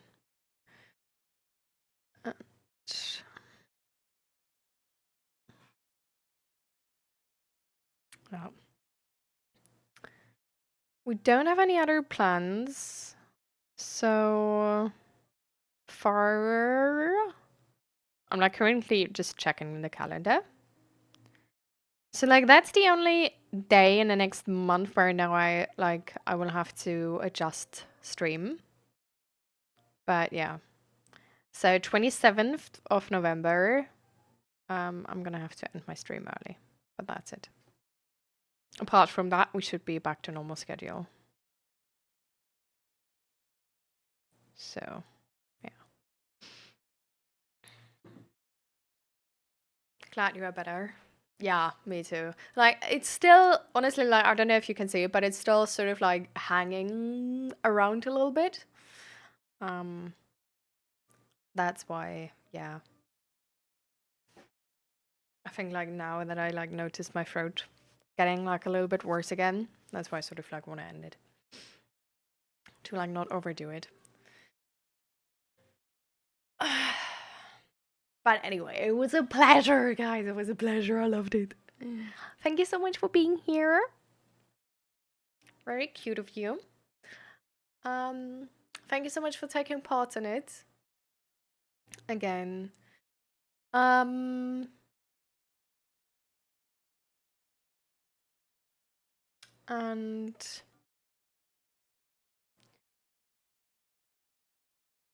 ooh, actually, okay, so I don't know if this will work for this stream, but you know what? Let's try it, okay? So I told you guys about this like D&D thing, the like DM in Utrecht did, right? Where at the end of the session, he sort of was like, "What was your favorite moment?" I want to try doing that. Like I want to, like I really could be nice. So everybody who's here right now, what was your favorite moment of the stream today? Like it doesn't need to be like me, right? Like it can be somebody else. It can be me, of course. Damn, I'm allergic to cuteness. Well, sucks for you. Exposure therapy right here. Let me think.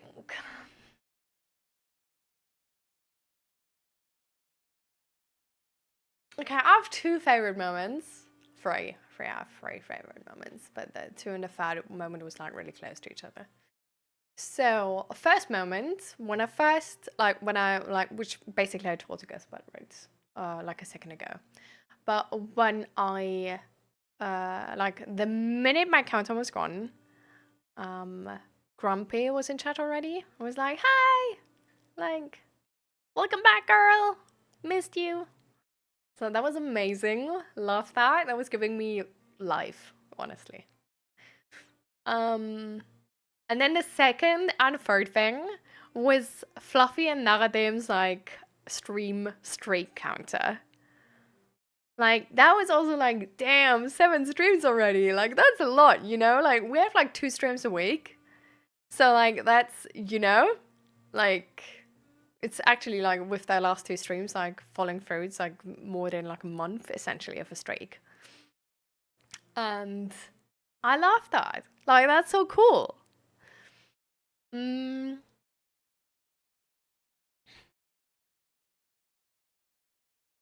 apart from that, I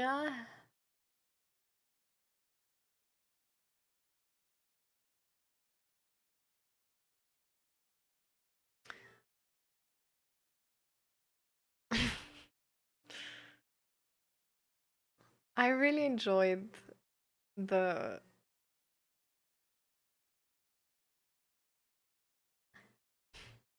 I really enjoyed the poop talk. I think it shows how vulnerable we can be here. Because well, maybe that's just me, but for me it was like a really uncomfortable topic because I'm like, but I really loved how we could just like talk about it and how everybody was like, yeah, I also did that and I had that and that was really like annoying. And I don't know, it wasn't like, I don't know, like we weren't alone with these experiences, but we shared them. So I really like that too. And then to talk about death. I really loved that. That was cool. Cool. I don't know. I love that question. I loved how it was just like, well, actually, don't really care about that. I'm not scared. Hi, Stilt. Welcome. We're in the moment, like going offline. Sorry. You know. Well, that's what we do. So yeah, these were my moments. I like to see you're happy with the positive feedback that even if you can't stream for a while, completely fine and you're always welcome. And I have to take the I want to do that in my stream now too, with that voice too. Love that. uh,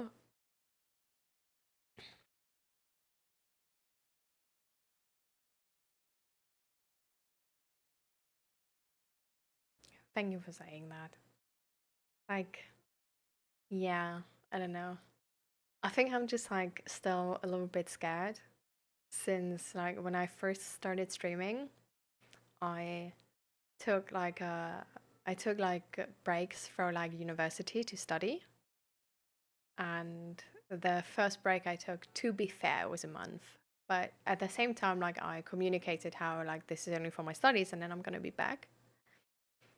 And I don't know, like I felt like the community was so fun before, but then after I came back, like so many people just were gone and didn't come back, sort of. And it was really,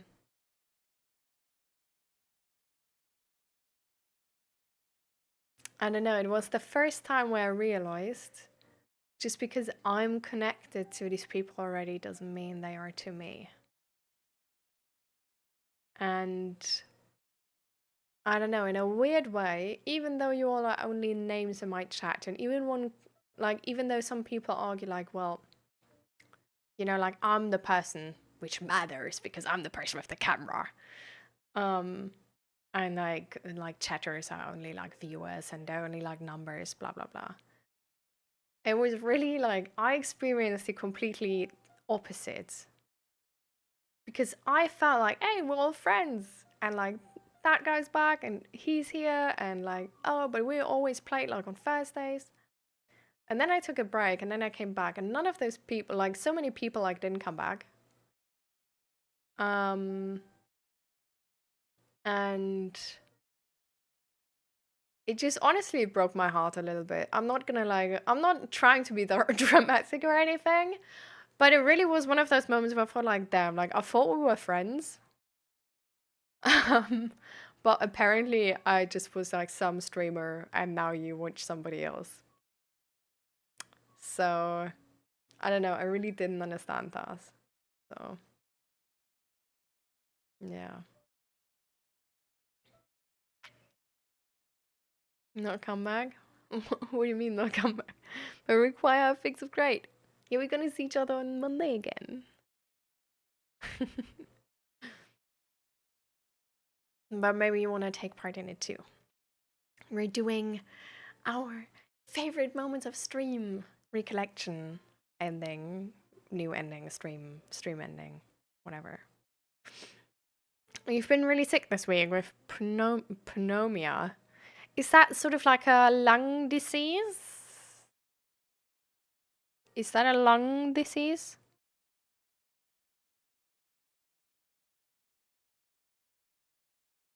I just found my phone. We were screaming for you the entire time, you know? Damn it. Oh, you were looking for an hour? Jesus Christ. Okay, yeah, okay. Yeah, I thought as much, but I wasn't like sure. But definitely still, I hope you get better soon. Like, get well soon, get a lot of rest. And good luck or something. Like, I heard that it's like a pretty serious thing. So I hope you're getting better soon. I hope you get the care you need.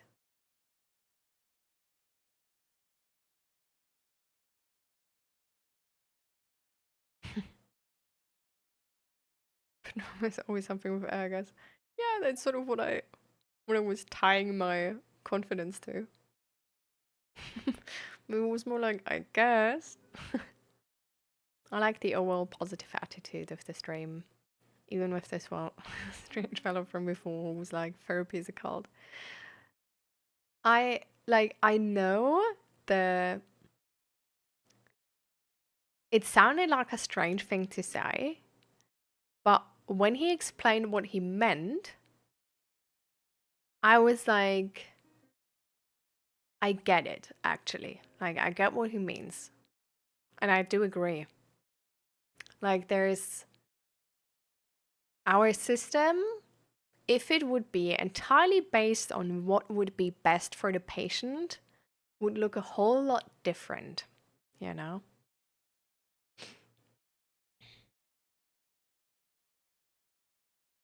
And yeah, we actually like we didn't end up kicking him at all. Also, Fluffy's evil plan to kick A, so I have had a scumbag back into oblivion, where he hopefully gets what he deserves. Yeah, that was that was honestly, it was surprising to see how elaborate it was. Like in the beginning, I was a little bit like, okay, like, okay. This is a joke, right? But in the end, it seems, yeah, it just seems like the right thing to do. But it sounded like really extreme in the beginning. I was like low-key concerned if you're just obsessing over like a like a I don't know, just a little bit weird individual, and you're like, he's so evil. I will end his existence. But now we know it's, yeah, it makes sense.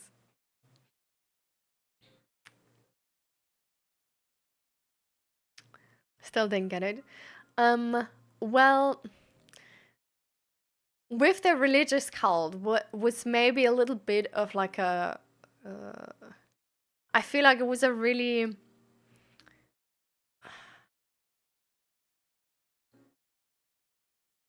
It was one of those things where, like, technically, I get why you say that. Now knowing what he meant. At the same time, most people really interpret that as something different. Like most people, if you say that, have something very different in mind. So it's like one of those things where this is this will lead to miscommunication, like 10 out of 10. Um Essentially, um why he tied it to religion specifically is that in religion back then, right? Um we had a worldview where people which are different are like spending money to get this like you don't get into hell thing, like that paper, right? Ablassbriefe. Um, where it's like, and we also had this thing of like you're like ill, like you're not normal, you're ill. Instead of being like, well, we're all just individuals and everybody is different. And that is in psychology and psychiatry, um, especially like he also said like he's neurodivergent, right? Or like they are. I don't even know actually. Do we know? I don't know. Um, Anyways, but the DSM-5 describes neurodivergencies like illness, like it's something you suffer from. So, like the DSM-5 is not going to diagnose you if you don't suffer from that neurodivergency. Like if you have adjusted your life to the point where you don't suffer from it, you will in the DSM-5 after that definition, which is the official definition in our European Western world, you won't have a neurodivergency, which doesn't make sense, right? Because it would mean that somebody could suffer under their neurodivergency. Then you tell them how to incorporate that in their life. So now they don't suffer under them anymore. And now they wouldn't get the same diagnosis anymore like they did before. Which would mean that it would be something to be cured, right? Which neurodivergency isn't. Like you have it or you don't. Like with a lot of these neurodivergencies is really just something like how your brain is different from other people's brains. And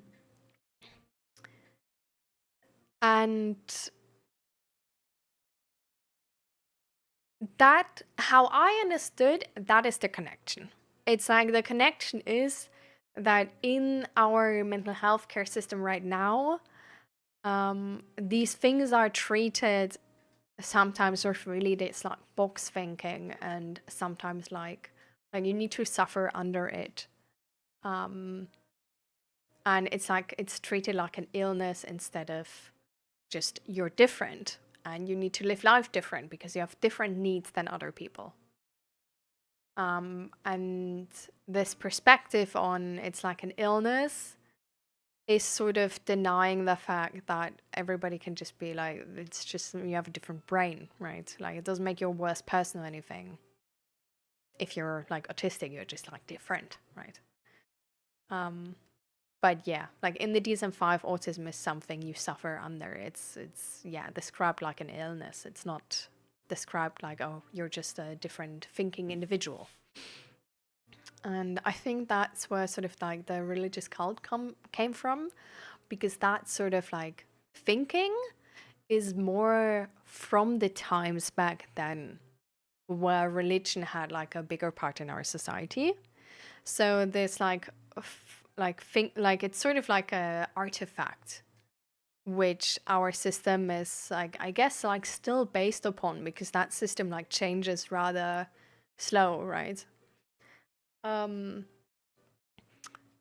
So I guess like that, like that's how I understood what he meant.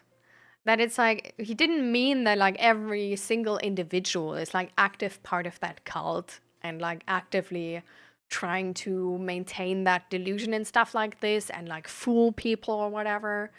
But he just meant it with it's based on a system which isn't meant to cure and help every patient as much as they can, but which is created around that box system,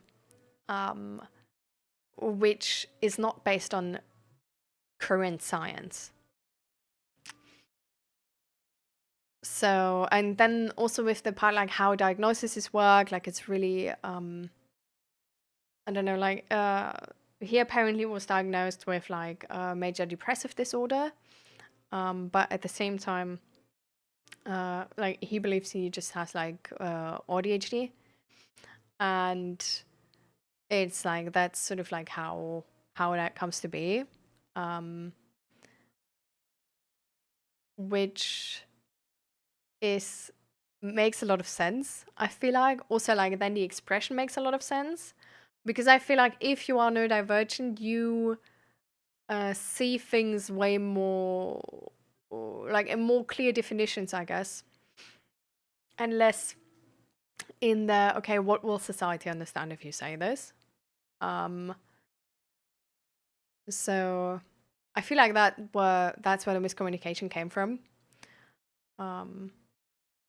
But yeah, I definitely agree that our system is like perfect, and that it's based on this picture of like that, like especially neurodivergencies are treated like illnesses instead of treated like you're different and you just need a little help to sort of like find your way in this world because you don't have enough representation.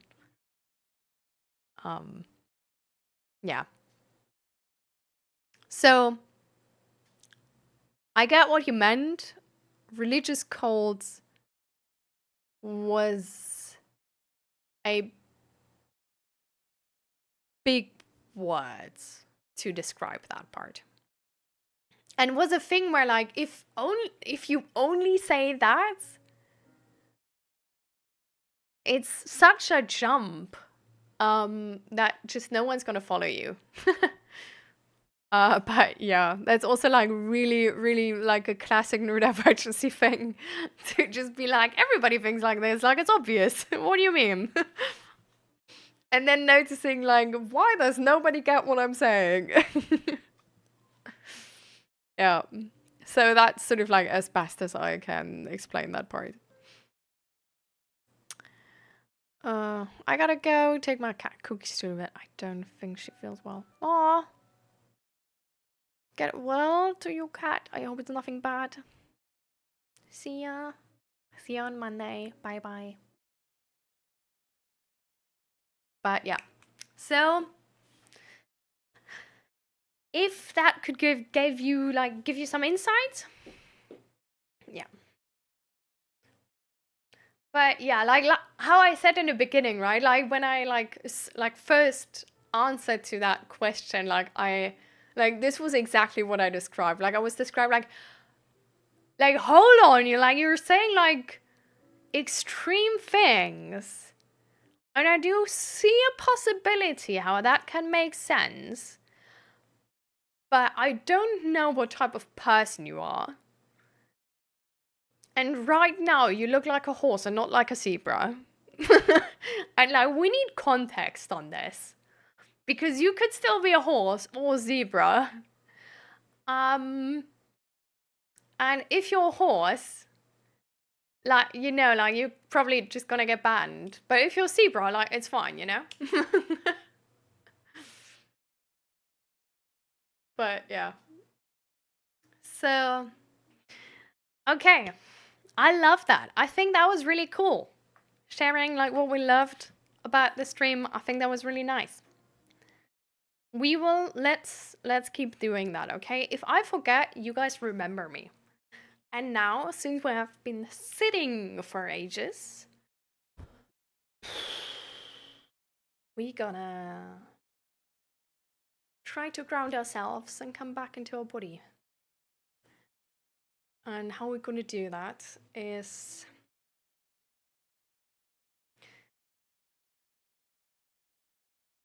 focus on your bodily sensations for a second. Like sit still, have your eyes closed. Just try to feel what your body is feeling. I feel that my ass hurts. My head hurts.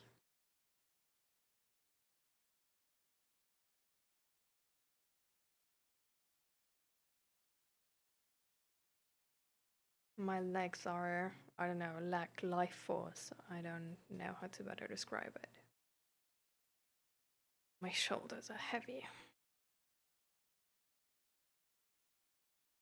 My arms also feel so like sluggish and hanging. Like they just don't like, it doesn't feel active, you know what I mean? It feels so like half asleep.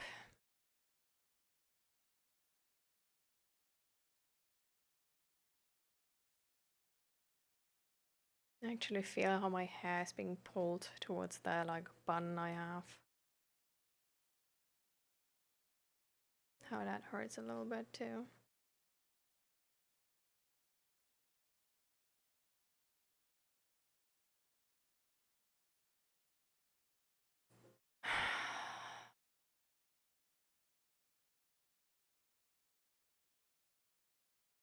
We're just gonna do a few deep breaths.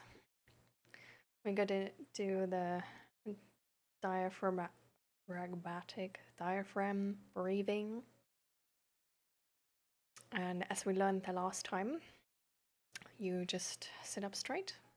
You put your hands on your belly.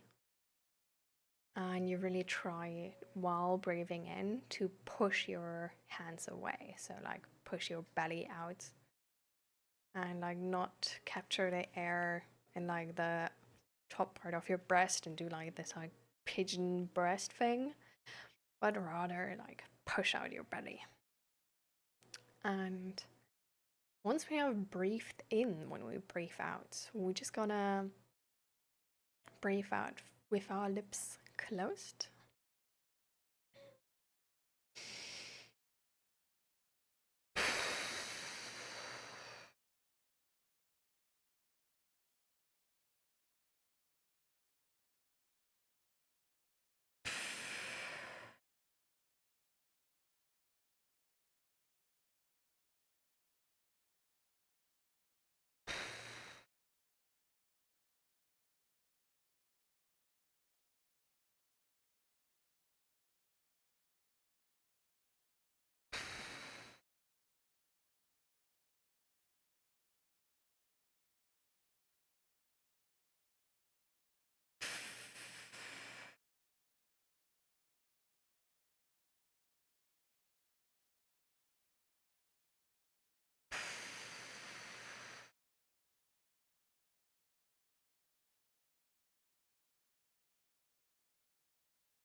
All right.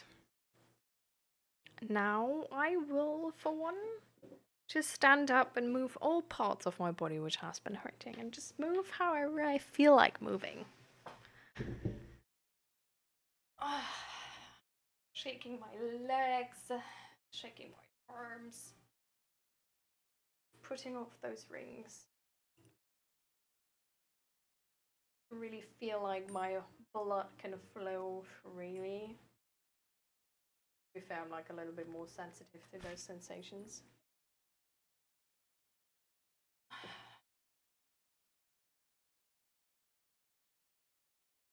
Do some stretching.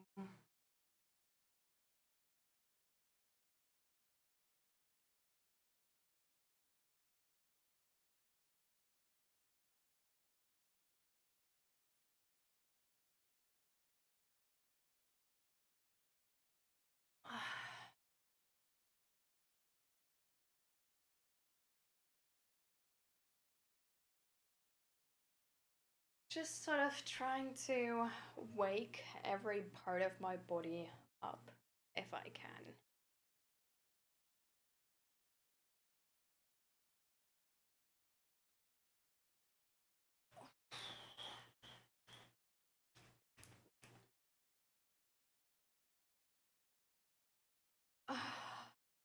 And now I'm gonna do like from side to side here, sort of in the direction of the floor,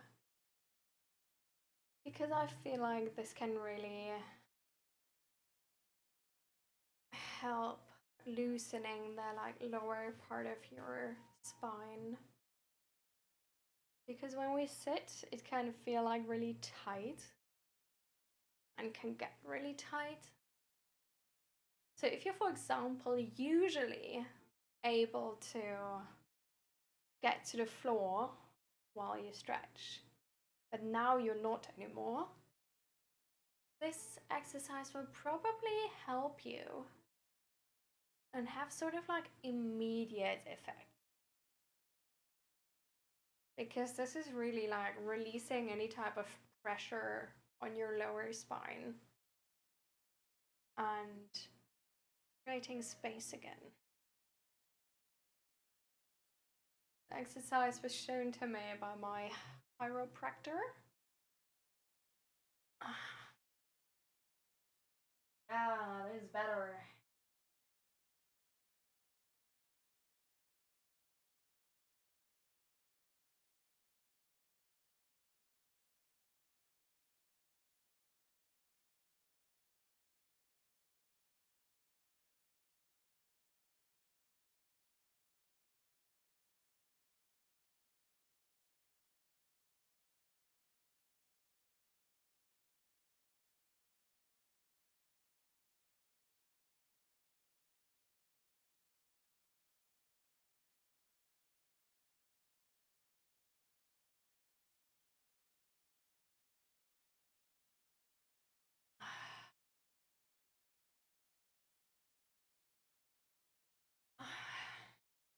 Right. Last thing I personally feel like doing is doing some neck stretches. Because as I was saying, I sort of like feel my headache acting up a little bit more. There's some tension in my shoulders and sort of like between my shoulders and my upper back here. And usually for me, that tension is really moving up to my neck and into my head. It's like one of the hot spots, which is under tension if I have headache. So, and it's a thing I thankfully didn't have to find out on my own. But if you meet chiropractors and physios a lot, they will tell you what part of your body is under tension. And then you can sort of puzzle together the pieces.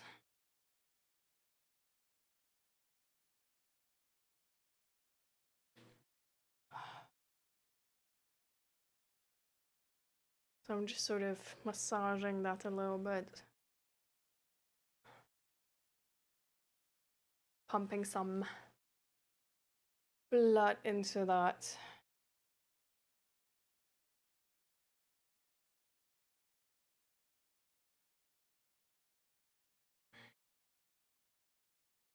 Oh.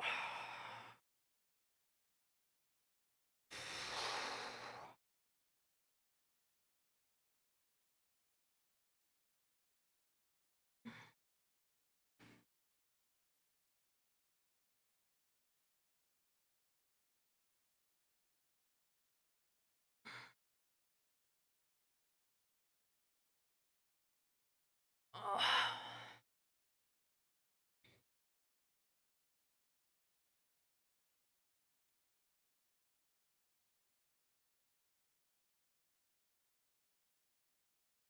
If you do any type of neck stretches, always keep in mind that your neck is a really sensitive part of your body.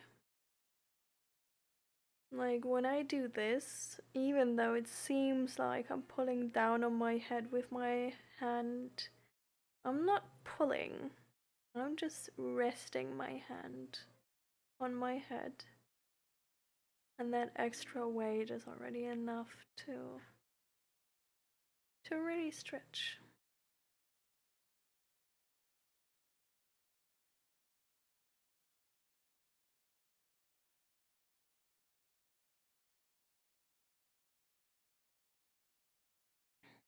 I don't know if you know, but these big side neck muscles here are actually really well connected to headache and also to migraine.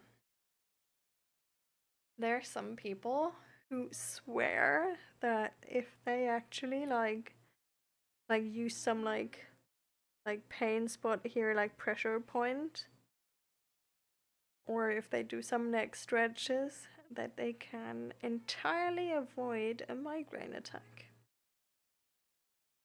I sadly don't have that migraine which comes in attacks, but just headache the entire time. So it's no use for me, sadly. But I do realize myself that if my neck feels more tense, I do have worse headache. And I also know that if my back is more not as flexible, I've been sitting a while, like today, I also have more headache. Like honestly, the amount I can stretch is sort of connected to my headache.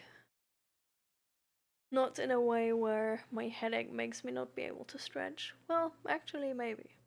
Because pain is making you tense up muscles. And tense up muscles is making pain. So to be fair, we don't know what's first.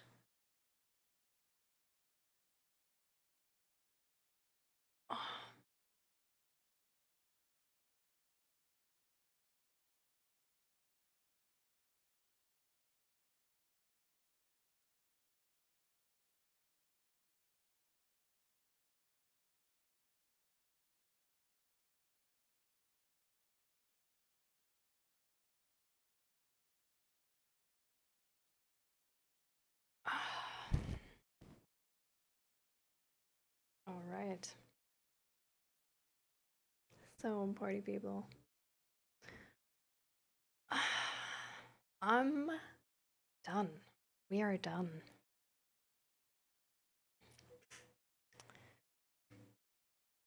And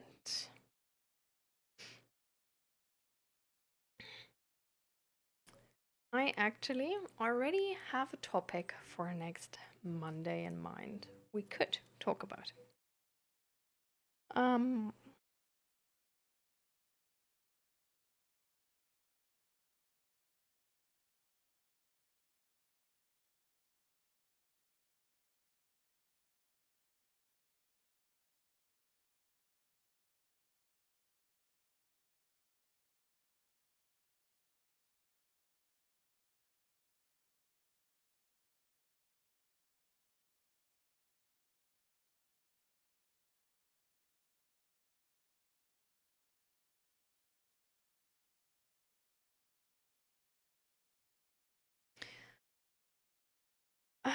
so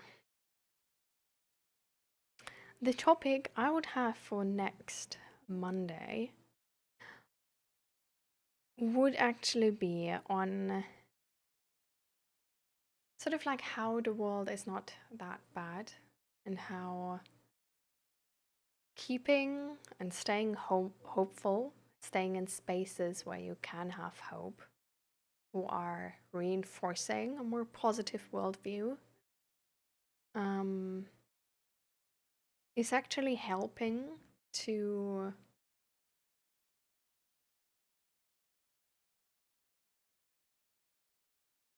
fight and stand up against negative situations, and how while being on social media and like looking at all of those negative views, while it feels like you're not allowed to look away, um, how not letting yourself be consumed by the negativity out there um, can actually help to maintain energy to actually do something and do your part in making the world a better place.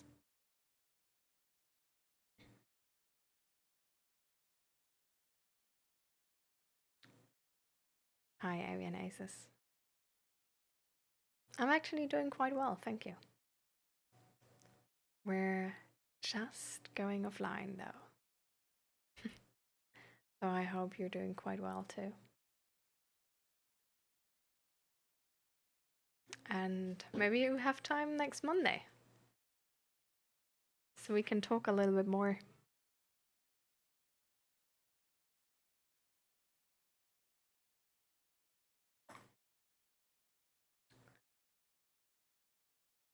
But yeah. This would be sort of like, I feel like this could be a really interesting topic for next time.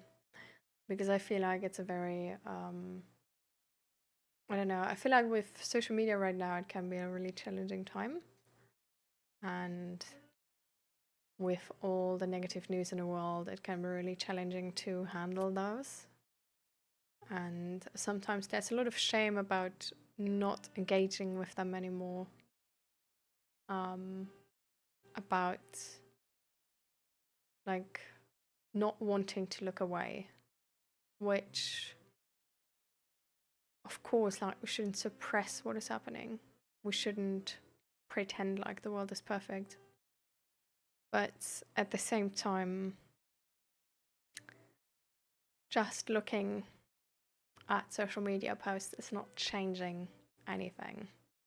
It's actually making the owners of the social media platforms money. And if we really want to change something, it might be better to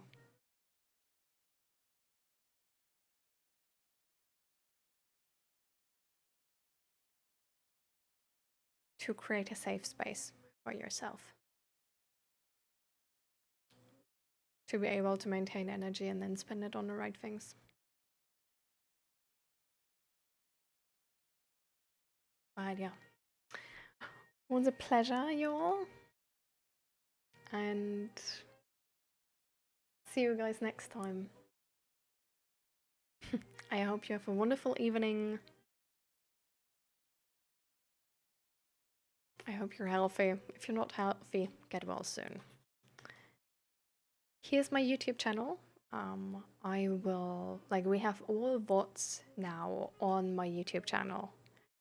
So if you're ever looking for any type of VOD from the stream, looking to rewatch something, or maybe find something where I talked about a very specific topic, I'm uploading any streams as a VOD on Twitch, on YouTube.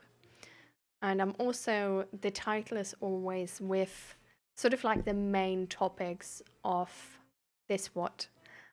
Keep in mind though that some of these VODs are like really long and the title has a fixed length.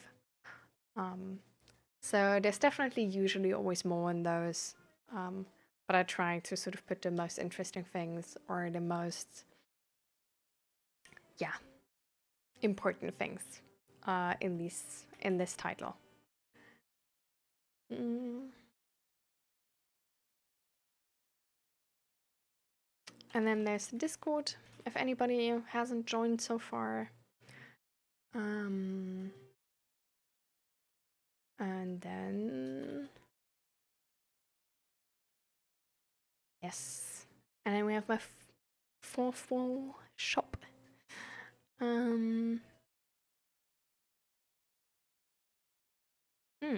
The Streamlabs thing I need to take out because that merch shop is not really, like, it's still working, of course.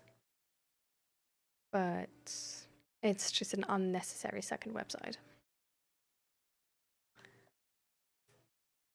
So